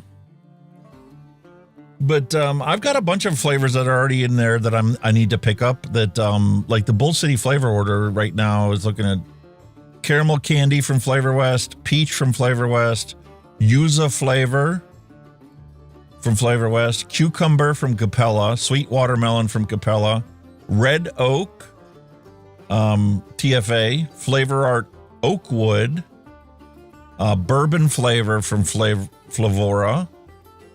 Kentucky bourbon from TFA, coconut candy from TFA, brown sugar from TFA, and Brown toasted sugar. almond Capella. Pitts is going lemon orange rice candy. Oh, Wonder really? flavors. He hasn't mixed with it yet, but he's seen it. Is that Lemon a new one that they orange just rice. come out with? Because I don't remember finding any results at Bull City for rice. Lemon orange See what rice comes up now. candy. That's interesting. There's a rice treat or Rice Krispies flavor from Flavor West that they have. That's it. Rice Crunchies. Yeah, that's it.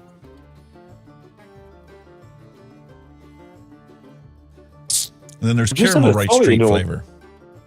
I've just had a thought if there's any like stuff you want like from UK suppliers, give us a shout. I'll pick them up for you and send them over to you. Definitely get some stuff like that sorted out for you if you want stuff from here. I think there is one. It's what was it? Cupcake World's Devon Cream? I think that might be it. I don't remember. I'll have to look it up.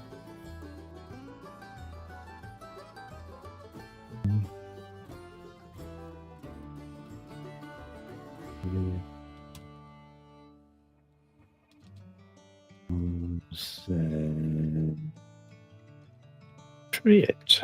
Put that in, see what we'll get where. You've actually got Devon Flavours UK. Nom Noms. That's a shop that Yeah, that I don't has know it. if you've got. It's Devon. It's just a Devon Cream VTA. Yeah. It's only $3.29 for a 10ml bottle. Vape Train. That's who it's from. That's the manufacturer. Vape Train. They're a big name on the liquids Vape Train, aren't they? Well, those are the ones that went away. Now they're being sold. That's why I ordered them from Canada as impact flavors. I mean, it's hang on a minute. Flavor World UK Devon Cream is... There you go. That's the one I've just found. Devon Cream by... Yeah, I saw that at... This is the one I'm looking at.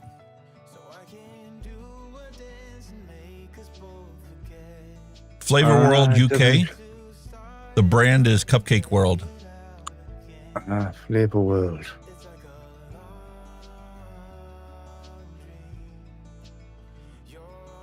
A 100 mil is 9 pounds. That's supposed to be one of the best ones out there. But Cupcake World went under, I guess. They don't do it anymore, so Nom Noms is doing some of it, but Nom Noms doesn't even show up in our search results here. And if you wanted to order from Nom Noms, you need to place your order to create a cart, then you need to like send them an email or something, and then they'll tell you like a PayPal address you can pay it at for them to ship it to you. I don't know what the deal is or how all of a sudden the flavoring agents that we put in our stuff is no longer allowed to be sold. Decadent Vapors Cream Anglaise. That sounds good. That's another brand I've never used. Decadent Vapors. Holy shit. I didn't think it's what is it? Nah, you can't use that surely. Really? I don't know. I don't know if there's any what the fuck? Hang on a minute. That's on Amazon? I think it's more food flavor and it's not. Cupcake World, 500 milliliters, 30 quid. How much was it at the other place I was just looking at? Devon Cream Intense Food. But I mean, that's half a litre, that, like, so I mean, fucking hell.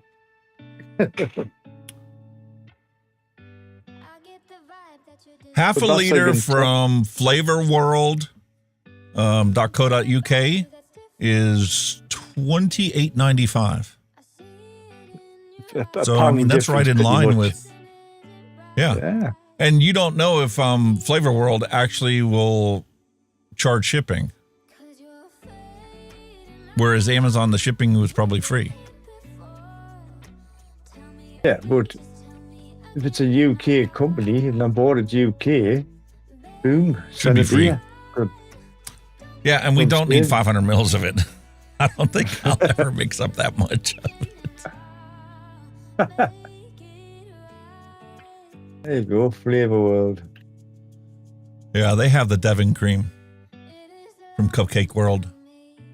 They also have it from Flavor Factory. I've never heard of them before. Interesting.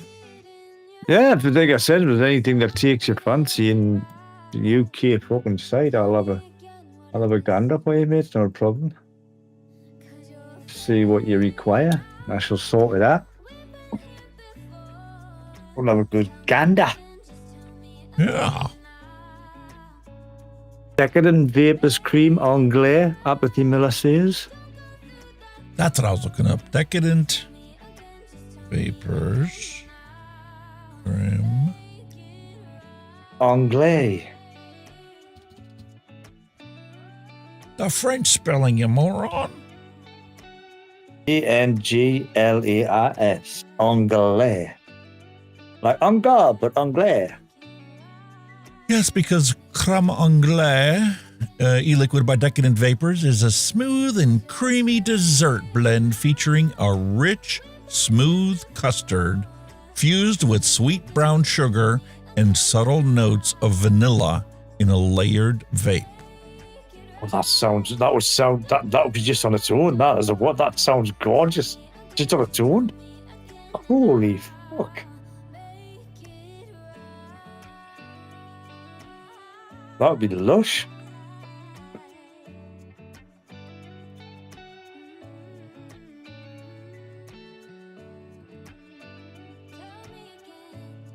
Pre-mix 50-50. I don't want a premix. I want the flavor.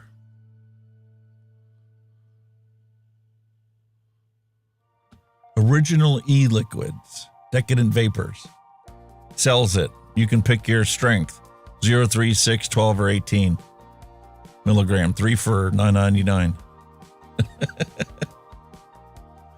Ready to vape. Yeah. That looks nice. I saw that in 10 ml bottles though. Fucking. Yeah, those are the little 10 ml bottles. Yeah, I'd rather have a fucking 100 ml bottle if I was going to go for it. Free UK delivery over 20 pounds. It won Best Flavour at EC Click Awards in 2015 as well. And it actually goes very nice with a cup of coffee, apparently. There you go.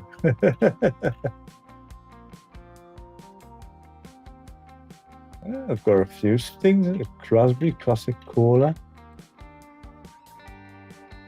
Son of a beeswax. Oh, they're out of it.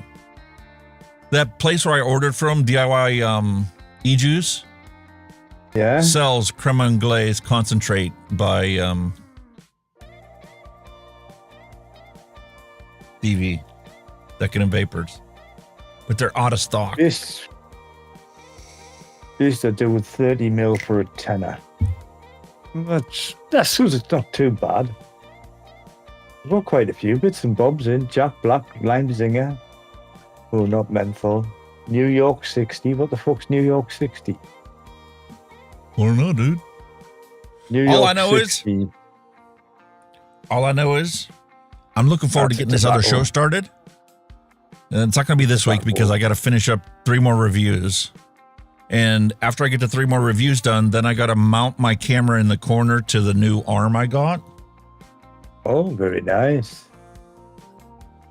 So once that's done, then I'm going to do my show, and it'll be on a Thursday. Probably like 12 to 2. I'll see who else is on Thursdays. Pick a time. Wait, Vic's UK Vape Show was normally on Thursdays, but he's put on hiatus for now, hasn't he? Decadent Vapors has it in stock. $2.29 for 100 ml.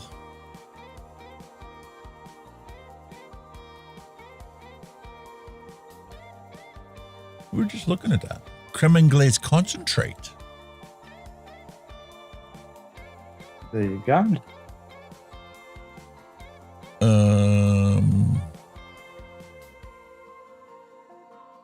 A 60 ml is 15 pounds. Out of stock. A 10 ml bottle is $2.95. It's more or less of concentrate. 120 mils would be 29. They're out of stock of that too. They only have is 10 ml bottles of concentrate. There you go. You got your concentrate. Yeah, and the problem is if you love it, 10 mils ain't going to get you very far. How many recipes can you mix up with 10 mils? Not a lot. They've got them there. What's that? Apple strudel, £2.95 to £29. So hang on. So if you click down, 120 ml bottle. How much is that going to 120 ml bottle is 29 pounds, but they're out of stock of everything except the 10 ml. You go 60 ml bottle. Out of stock. 15 quid. I was just checking. See, a 60 ml bottle would be perfect because you could legit split it into 2 30 ml bottles. Yeah. Keep one for yourself and send the other one over, and then we'll mix up something with it. We'll figure it out when we get closer to Christmas. Just let me just write some stuff down so it reminds you, and then send us a list, and I'll get on it. We'll do, because as is typical, when I place my flavor orders, sometimes I click on the wrong frickin' thing and I end up ordering something I already have. We've got a fruit punch concentrate as well.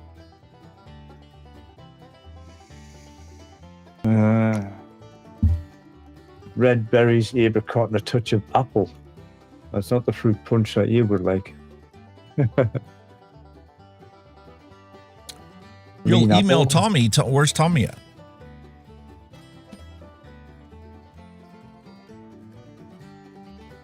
That's one of his suppliers. Yeah, one of the flavors I need to order from DIY Vapor Supply in Michigan is that Sweet Rice by Expressive Flavors. A sweet rice pudding. They also have, I heard Jungle Flavors Sweet Cinnamon Bun is pretty good. Oh. That one. I'll see if there's anybody in the UK does that. This fucking fly's pissing me off. There's a fly kicking about and it's fucking getting on my tits. Sweet. Cool. Rice. But I gotta stick to my guns. No more flavors until I get this show started. Because you're tempted, man. The temptation is there. I'm making a list, checking it twice. And once I get the show going, then I'll actually, Got UK Flavor Limited. Oh. The only reason I made an exception for this flavors was because of the pineapple juice and the orange juice from Vape Train. And they're the only place you can get them. I mean, you can get them in the UK from Nom Noms, but the only place I can get them easily here in the States was from DIY juice. There's another one. Creamy Dreamy Rice Pudding Concentrate, $4.49 for... There's a fucking... Let's see, 250 mil. 250 mil was only 15 quid? Fucking, that's cheap. That is cheap. 250 mil of Dreamy Rice Pudding Concentrate, $14.99. Wow. That's cheap. Hey, mate, you think I'm bad? 100 You think I'm bad? Ooh. Apathy Miller's got like 2,000 flavors and he's still searching for more. Holy moly. I'm tempted to get some of that, you know. Neil Pitts is like, I want to try and stand a package in a few weeks. We'll send you some of the OOO flavors in 10 ml bottles. Awesome. Thank you, Neil. Oh my God, you know. Not just a concentrated, we'll do a lovely one shot with it. Yeah, that'd be perfect. Wait, I might just get 250 mil of it. You like rice pudding, don't you? Oh, I love it. Fucking homemade rice pudding. Christ, I love it. It's tremendous. Ooh.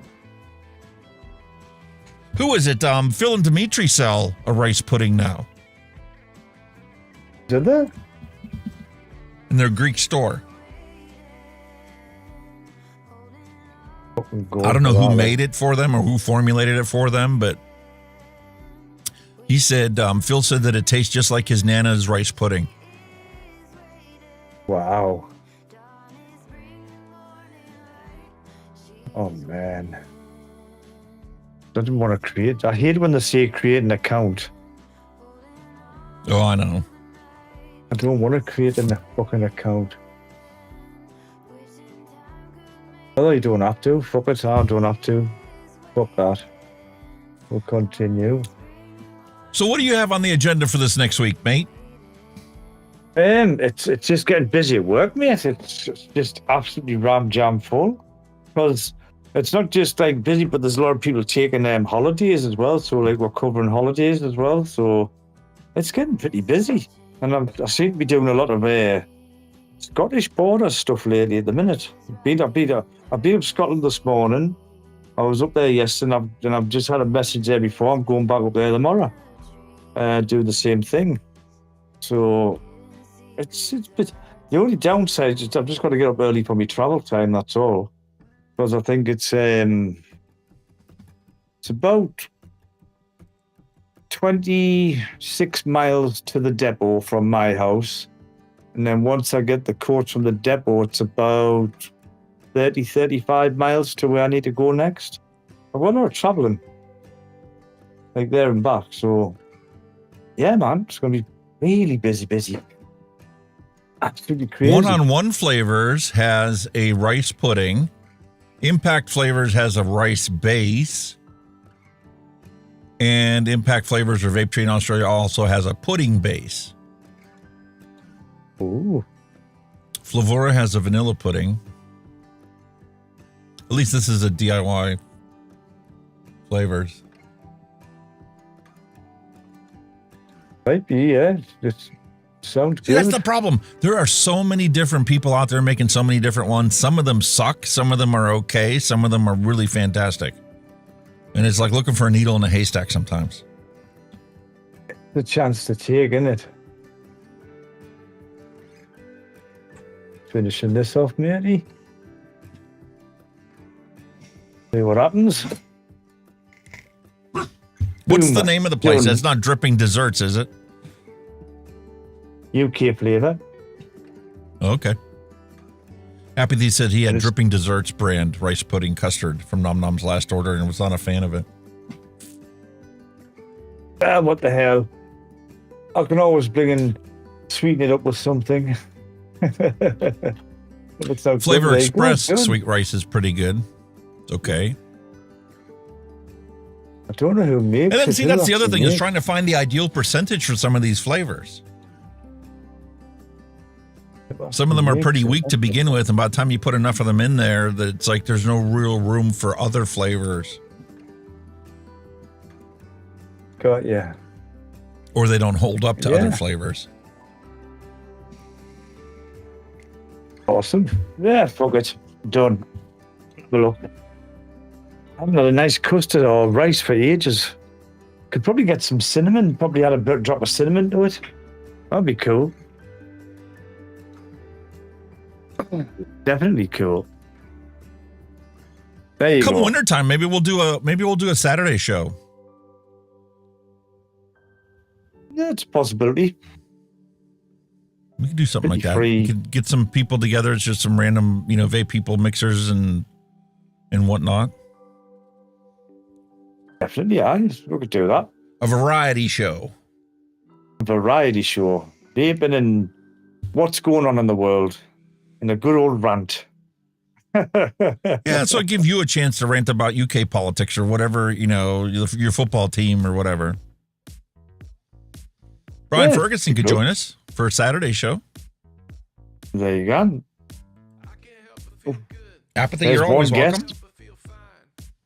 Yeah. Any of you out there that want to join us, let me know. Shoot me an email. DJAlex@hunkyvape.com and, give me a time slot that's going to work for you on maybe a Saturday or Sunday and throw something together. Interesting. That'd be interesting. Definitely. Get some boys on. I know summertime is hard for a lot of people between holidays and vacations and, work schedules. Yeah. But it's one for some people. I mean, I think we're busy summer and winter apparently. So there you go. Cool. Definitely up for some of that. Like, that's cool. I like that. And if we push it later in the day, we can actually cover all 3 continents. Aye, that'd be interesting. We push it and do a show in the evening. It'll be like early morning hours for you. It'll be like 11 or 12 at your time. Yeah. As the start time for the show. Do it only for like an hour or 2. And then we can also get somebody in Australia when they first wake up in the morning to join. That'd be interesting. Like Birdman's talked about wanting to come on a show a couple times. But, I hate to ask the mate, get up at 4 o'clock in the morning to make it for our show time now. No, yeah, it's a bit much. But yeah, just you can see later time, get the Australians in. Yeah, so it'll be like 4 o'clock time here. That's why Nick Grimm Green does his shows when he does them, because he can hit all 3 continents. 4 o'clock evening show here. That's going to put it 10 o'clock your time, 5 hours later, 9 o'clock your time. And then that's going to be like 8 o'clock or 7 o'clock in the morning Australia, depending on whether you're on the East or West Coast. Yeah, depending where you are. East Coast, like Sydney, would be like 7 or 8 in the morning. And the daylight savings time also plays a factor in there. Yeah, our and your hour. Notice though, last year they kind of tied together, but this year they were a week apart. They're way apart. Aye. It's not weird though, you know what I mean? And they keep kicking around the idea of doing away with it. Picking on time and sticking to it. I think they've been trying to do something like that in the UK. They just want us to stay in English summertime because of the light nights and all that shit, you know what I mean? Because winters are horrible. Dark and gloomy. They're fucking horrible winter nights. Especially when the weather's shit. But I'm definitely up for that, like. I see you got your Serial Vapist shirt on. I have. It's just I just ordered some new ones from Amazon. They'll be here this week. 2 or 3 of them. I got a THR shirt. I got some flavor shirts and something different. I found some caps. They were in the lost property. Hey, he got some of that BP cotton too. Didn't you just get a tin of the 3 milli? Yeah, it's nice. He's got some of the 2.5 mil cotton. Yeah, I've got some of that. It's nice. I've got the 3. They do make a 3 mil BP cotton. He says it fits 2.5 mil coils. You can thin it out a bit. It's just because obviously it's just on a straw, it's just a big fucking length wrapped up. Damn, I got a Christmas in July package coming here from Neil Pitts. He's sending me some BP cotton too. There you go. Got a hat on there. That's that one, and then I've got that one there. Another one. I'll have to return the favor and send you some stuff. I got a couple extra new things here. Yeah, man. Or if you want something old, I got plenty of stuff. You're more than welcome to pick something. I'm old school Hungarian, so I mean, we like to make sure that, you know, we try and keep the playing field even. Somebody gives us a bunch of stuff, well, we feel obligated to return the favor. Well, this is it. I mean, it keeps everybody happy, doesn't it? You know what I mean? Yeah. Got to be done. Well, that's what it's all about, you know? You pass stuff around, share a bit of stuff, see what you think of it. But that BP Mods cotton's really, really nice. The absorption on it for the e-liquid's fantastic. It just sucks it straight up. It's unbelievable. Is it like a Muji or is it a... No, it's just a normal thingy cotton. It's just like a ball of cotton. Quentin Combs, hello and welcome. It's late to the show today, guys. It's just like what your shoelace has got that kind of density, you know, it's just a cotton. Ooh, yeah, the perfect density. And it's just wrapped around in a fucking coil. It's lovely. I was never really a fan of the cotton bacon. I've got the silver package, I got the gold package, and I just found it to be too dense. I found it like, but the cotton bacon original wasn't too bad because obviously when you thin it, but I found the cotton gold was when you pulled it through, it just felt a bit. It was just crap. Apathy says that the BP Mods cotton is similar to Firebolt. Yeah, that's good. Similar to that. I love Firebolt. It's similar density, but it hasn't got a shoelace on, so you can adjust for how much if you want to put it in a smaller coil. See, the thing with Firebolt is last time I ordered a package, I pulled it through 2.5 mil coils, and it was perfect. It was a nice, thick, dense for 2.5 mil. Now you can't put it through a 2.5 mil. It's too thick. You have to peel some off. Yeah. Yeah, again, Neil said it's like the shoelace combo. It's 7 meters long. BP Mods is Quentin's go-to cotton too. Yeah. Absolutely lush. Yeah, I've got cotton bacon prime. I've been dropping it in me drippers. BP cotton. And there's version 2 of it. I've even got some Pro Cotton from Coil Master. Oh, the Pro Cotton. Now we need that. in the tin somewhere. The best value cotton I ever bought was this Japanese organic cotton. I got 5 bags of these for like $15 on Amazon. The Muji cotton's cheapest chip for Muji stuff. It's fucking awesome. The fuck? I don't know where I'm fucking put it. Definitely here somewhere. And then I bought the cotton from the hair supply store that my wife had. Oh, I know what you mean by that one. Yeah. Where the fuck did I look at that? You sent me a little bag of it. My Christmas box. That's right. Cellu cotton. That's it, the cellu cotton. Aye, that's the one. And I actually have a box of the rayon, and I also have a box of the actual cotton. And then Muji. Your standard Muji. I like Muji. Muji's And then I got a alright. big bag of the Muji from the beauty supply store. Wait, Muji, More cotton than I'll ever use. Muji will probably last you a lifetime. There it is, man. I knew I'd put it on somewhere. But I keep buying refills for this thing. That's it there. It's your BP. Yeah. And like I said, it's just literally, there you go. It's just literally like that on a rope. 7 meters of it.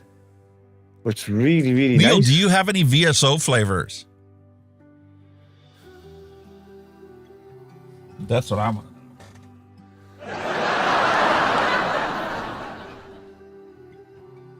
What triggered that? I have no idea. Because I've got some, peanut butter here, and I've got some plum. I've got, Christ, we was clearancing some of the stuff I have. It was 500 ml bottles is the only size they had available, and it was cheaper than this. I can't keep it in the basket. Yeah, but that's what I've got. Still got that. And you had it kicking about. Send you some 60 ml bottles of it. I was getting in there. Quentin wanted to order some Nom Noms flavors, and most of the ones he was looking for was out of stock. Honestly, it's some of the stuff now is selling like hotcakes, man.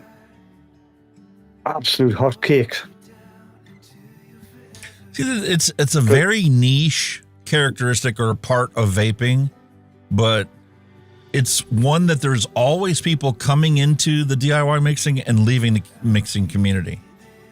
There's always new DIY mixers. Because as people transition in their vaping experience, they eventually try it. I think people in the UK are starting to move towards mixing themselves because obviously we don't know what's going on. With the tax that they're going to put on all that shit. So I think it's starting to pick up more now, like without a doubt. People aren't going to. And a lot of people experimenting with it, ordering the one shots, trying the one shots, and then some people get into it, and then some people like Apathy Miller and myself, we get bit by this bug that you just can't stop trying to get new things and trying new things, and you're better at mixing it. It's the same with hardware as well. You just get a bug to keep buying hardware. Tanks and mods and all that stuff. I mean, I was terrible when I first started. I was buying everything. And I'm sitting there thinking, I can't afford to do this. You know what I mean? So now I'm a bit more picky.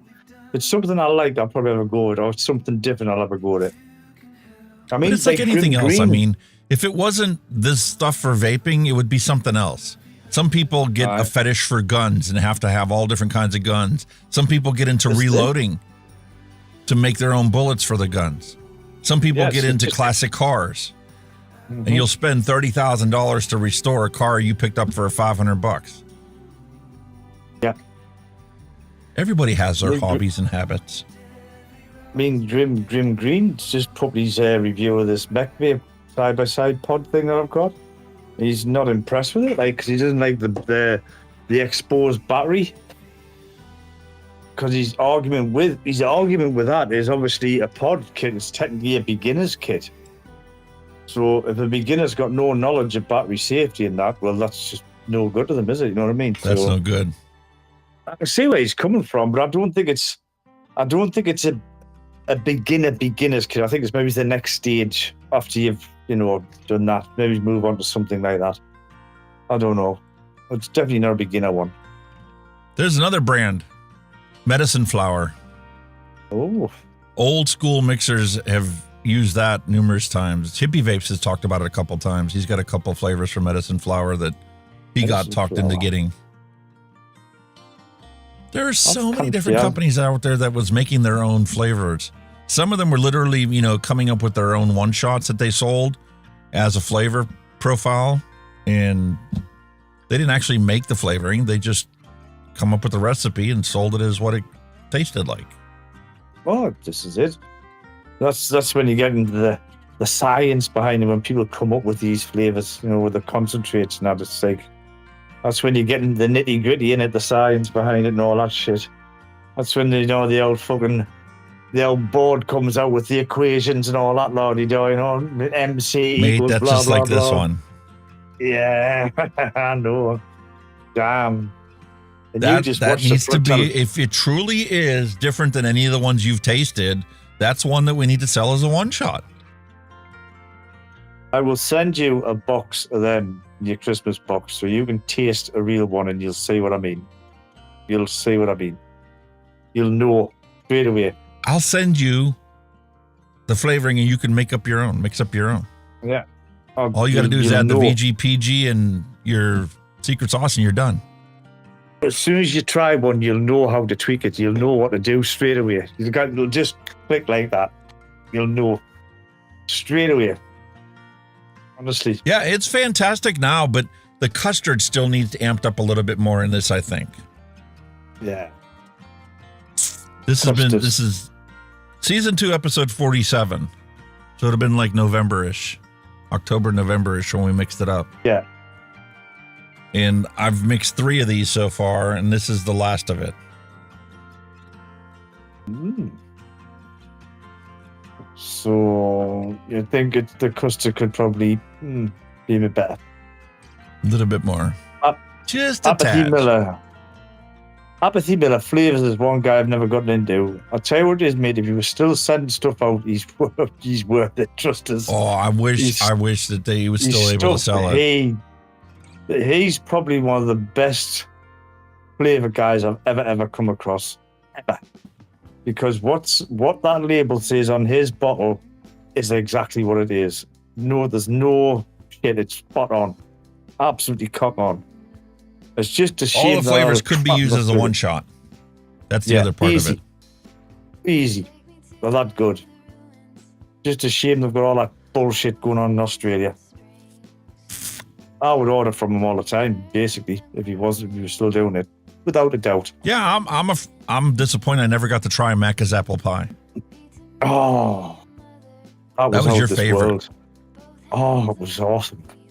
That was out of this world. It was exactly like it. Honestly, you could taste everything. The apple, the crow. Oh, it was amazing. I was literally gonna drink it. I wasn't gonna vape. I was gonna drink it. You know what I mean? It was that good. You know what I mean? Beautiful. You imagine making a muffin out of that? Oh. Or some biscuits? It'd be awesome. Cookies, apple pie cookie. Yeah.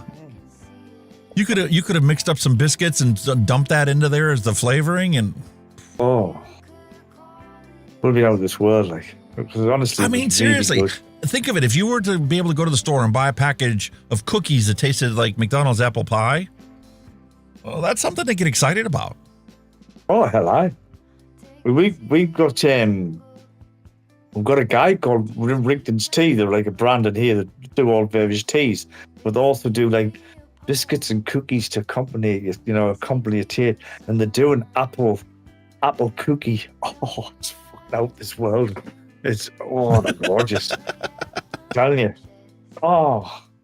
unbelievable. But if you could just bottle them flavors and vape them, they'd be fucking amazing. Like I say, flavors, like I just wish he could still do business. Honestly, he stuff's out this world. Everything I had of him was spot on. Couldn't grumble. Maybe it's one day. You never know. Can't say it, but maybe it's one day.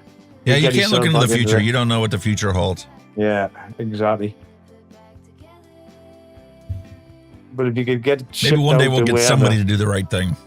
That or Bloomberg will kick the bucket. Hopefully, yeah. Yeah, if he kicks the bucket and he quits funding all this bullshit, we can get back to reality, science-based, It's just, there's so much of it out there and people are so dumb, they're just not taking any notice of it. It's like I said, when I sent you that video, that panel he had on that didn't have a clue about vaping products. They still had the old, fucking hoodoos about it being bad for you, or it's a gateway to smoking and all this bullshit. You're like, fuck off, man. You uneducated prick. You know what I mean? Closed down. Officially as a business, he's closed down, according to Australian tax records and all that other stuff. But the website is still active. He's got existing food manufacturers that continue to order and purchase from him. But he can't be selling anything that could be used for vaping. Yeah. Which is a shame. He's also serving some breweries or something, I heard. Yeah. Supplying them with flavoring ingredients for breweries and distilleries. Yeah. Cracking stuff, like, honestly, his juices are out of this world. Absolutely out of this world. Which makes sense because, think about it. If you took and you wanted to make a blue raspberry cotton candy, all you got to do is distill vodka and add the blue raspberry flavoring to it. Job done. Yeah. You got blue raspberry vodka. That would work, wouldn't it? Definitely, yeah. But yeah, it's a shame he's not not doing how many doing different anymore. variations and flavors those are. Oh, vodka, fucking hell. There's fucking tons of flavors of vodka now. It's unbelievable. And there's another use of it, SodaStream. Make your own sodas. SodaStream. That's right, yeah. I remember them. Used to buy little bottles of flavor and you'd drop it in. Canada Post is supposed to be on strike, but last I heard when I looked up and ordered yesterday, they're in negotiations right now, and we're going to take a vote on whether they were going to accept the terms, the latest offer that they had. So it might actually be settled now. Hopefully. Let me Google that right now. Well, there's a postal strike in Canada. Wow.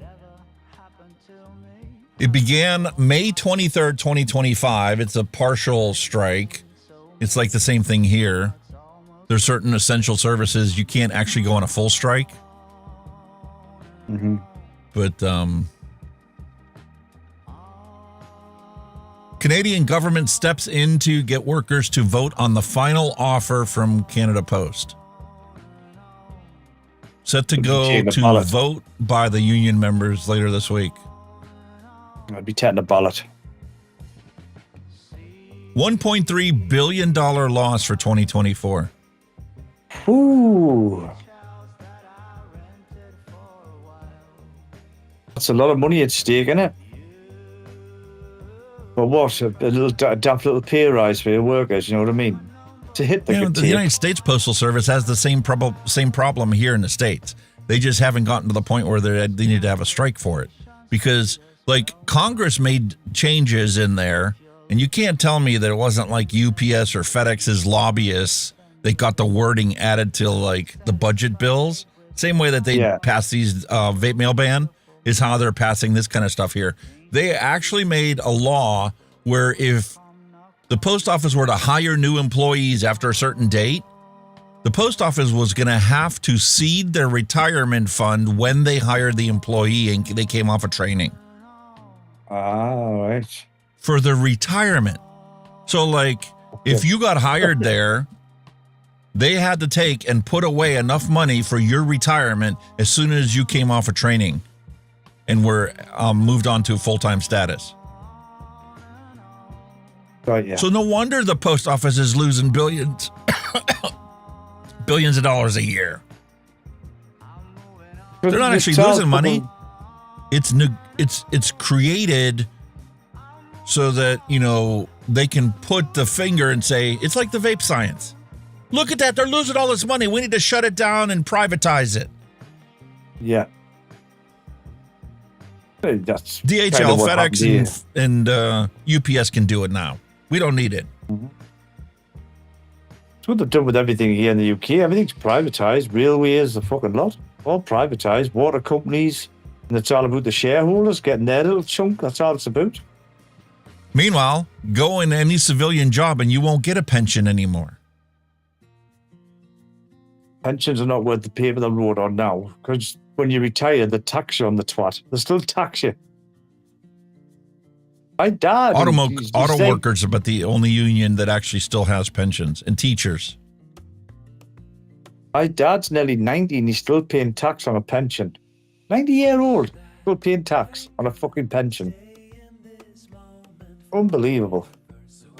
My mom has to pay tax on my dad's retirement that she gets paid every month. That's what I'm saying. It's a load of fucking bullshit. What is the point of you putting a planning for your retirement, i.e. putting money away for a pension, whatever, when as soon as you retire, the fucking government's sitting there fucking pecking away at you? What's the point? There's no point. I've always said, don't bother with pensions, just save. Just save. Just save. Just save. You can start work 18, 19 years old and you can afford to put, I don't know, 50 to 100 quid a week ago. That'll mount up in 70 years' time. That will mount up.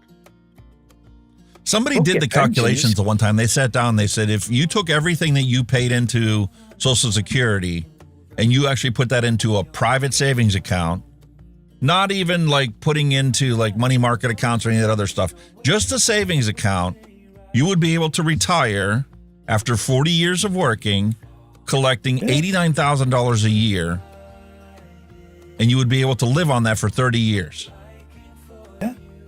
before it would be exhausted. It was my dad's pension, he was overpaying tax. They were taking 40% of his pension in tax. I said, what the fuck? It's a lot of bullshit. But it's just, the thing is that our government thinks pensioners are loaded. Because you watch all the TV ads, right, on the TV when it comes to pensioners, right? They're all living in these luxurious houses, all bought and paid for, fucking nice furniture and all that shit. Bullshit. Most of our pensioners are living in fucking poverty. They haven't got a pot to piss in. Because whatever they get, the government's taking it back off them. I mean... Yes, they are. Oh, the fucking... Well and true. Lying to us, straight-faced, every day, and it isn't until you've actually gotten into the situations that reveal the truth where you get realized you've been fucked. Oh, they're after you, big style. They're after your Social Security as well when you retire, man. They'll be after that now. They'll be taking a chunk off you with that. They're after every penny you make and earn and set aside for your children. Yeah. I mean, inheritance tax, we've got that as well. You know, you bought your house and you die, you leave the house to your children. You know, the fuck, they've got to fucking pay a lump of tax on it. Why? It's your house, your property. Why should I be paying tax on my house? Fucking horseshit, man. You know what I mean? Bullshit. They've got you by the balls either way, mate. You just can't do jack shit. They've just got you. Right by the short and curlies. And fucking screw you. Well, sir, we're coming on the 6-hour mark. Wow. I think it's time for us to start wrapping this up. Yeah, man. Time has flew again. Where did that go? And you only want to do a 2-hour show on Saturday. That's gonna be fun. Well, we'll get better at it because we're going to end up cutting this show back an hour so that, you don't have to rush on the way home and whatever. And yeah, it's not a problem, man. Yeah. But I still got to finish up a couple of these things before I can actually go ahead and start doing that. But that's definitely something I'm going to be doing here within the next month. We'll start up a Thursday show. It's going to be primarily mixing focused. And I want to single flavor test all these things. Fucking hell. You've got enough flavors there to see the day you fucking hand your wooden box for that. Yeah, but I got enough of recipes that I've mixed up here that I haven't even finished testing it. I might taste it again the week after, and then it just sits on the desk. And then it's like, a month or 6 months later, I'm like, oh, what the hell was this one? Oh. And I never get around to leaving a review. That was the purpose of doing these random recipes, to actually review these and at least have one review of people's recipes. Mm-hmm. So it's time to, put the nose to the grindstone and actually make that contribution to the community. Definitely, yeah.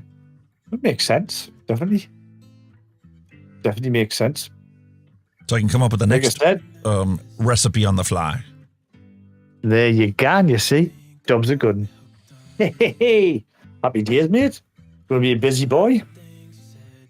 Hunky's Hawaiian Punch is in the works. We're going to do the same thing for our cherry bakewell, and then we'll come up with some other goofy recipe. Yeah, man. Definitely. I like it when you come up with your own stuff. Like I like the way you think about it. It's cool. Oh, I've been watching that show again because they got another season of it available on Amazon, and I'm just like, no, I'm not making that. No, that's not interested. Oh, happy hippie, another $2. Awesome. Thank you for the wonderful super chat. Thank you, happy Big hippie. spender. Big you spender. Are a legend. You are a legend, sir. Very much appreciate it. Absolutely awesome. And for those of you out there that, do not have the extra $2 or whatever for your super chats, feel free to donate a little bit of time or a little bit of talent. You can feel free to add dad jokes to the Discord server or upload your pet pics or your neighbor's pet pics. No upskirts. We don't need that kind of stuff. We've outgrown that kind of shenanigans. Keep it clean. But time, tools, or talent. You see Mallory Gates has her name up there because every week, she's got all kinds of dad jokes uploaded to the Discord server. You can get your name up there too. Very much appreciate the super chat. Thank you. As always, brilliant. Every little helps. Awesome sauce. Every little helps. Every little helps, boys and girls. Well, keep this guy doing what he does best, man. That's what you want to be doing. Yes, sir. Keep working at it. News just in. According to Neil Pitts, do I like Alex, metal do you drip like tips? metal drip tips? Now back to your regularly scheduled content of Mixin and Chillin. I don't have that many of them. Most of my ones that I have are your traditional ones that come with your tanks, the resin drip tips. The ones that get irritating to me are the honeycomb ones because they always end up breaking. Yeah. This one is the perfect metal one, and I've only probably got 3 or 4 more of them here. But, I mean, the original Atlantis tank I had a metal stainless steel drip tip. And I loved it when I first quit smoking, so if there were more of them, yeah. It's kind of dependent as well how long they are, because, I mean, I don't like metal drip tips on drippers because they're just too close to the heat source and they get hot. You know what I mean? I'm not a but fan when you of get a them on long one drippers. like this one, it's perfect. But when you, well, I've never had any problems with them. Just on the odd dripper where it's been hot, and you're like, oh, that's burning the lips too short. Now the short stubby ones, oh no, that's too hot. Oh no, the short stubby ones won't work out for thermal reasons. I don't like the short stubby ones, period, you know what I mean? I'm not a fan of them. They're too close to the You know what I'm heat surprised source nobody's in my come out liking. with? Is glass drip tips. Like the Mongrel has this glass cap on top with an integrated drip tip. Imagine if they sold glass drip tips that fit all your stock tanks. That'd be interesting. It would take a bit of engineering to get it to work, and it would only work in ones that have an integral O-ring in the top cap. But that would be nice. It's designs because you can color glass, can't you? You can stain it and color it and be really nice. Very nice. They do sell them. I'll have to look for them. Been a while. Neil Pitts says he's going to send you them all because he doesn't like them. Fair enough. Awesome. Fair enough. If you don't like, you don't like them. All right, boys and girls, it's time for us to call it quits for today. Peace, love, and a hunky vape is my wish to all of you guys. We'll see you same time, same place next week. Yeah. First of all, my apologies for being late again. It was work commitments. You know, that's life. Sometimes I'm here, sometimes I'm not. But my apologies to you all. But you know, I look forward to this show every week. Absolutely love spending time with Alex. It's fantastic. So, you know, guys, and obviously time with you guys in chat. So again, thank you all for your company. Been brilliant as always. Again, like Alex said, don't forget, you know, get in the Discord, upload all your dad jokes, all your hand checks, all the good stuff. There's also, you know, you can catch them on all the social media as well, Facebook, all that. You can put food recipes on there too. Yeah, you need to put some food recipes on. Good That'd eats. be better again. Good eats. Good music. So yeah. You name it, you can post it. Just check out the Discord. I think Alex normally leaves the link in the description. But yeah, guys, thank you once again. Hopefully next week I will be on time. Work dependent. But yeah, until next week, you all stay safe, vape safe. We'll see you all very soon. You all take care now. Bye-bye. Thanks for listening. We'll be back next week again for a fresh round.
Chattanooga, boy had $1 and a dime.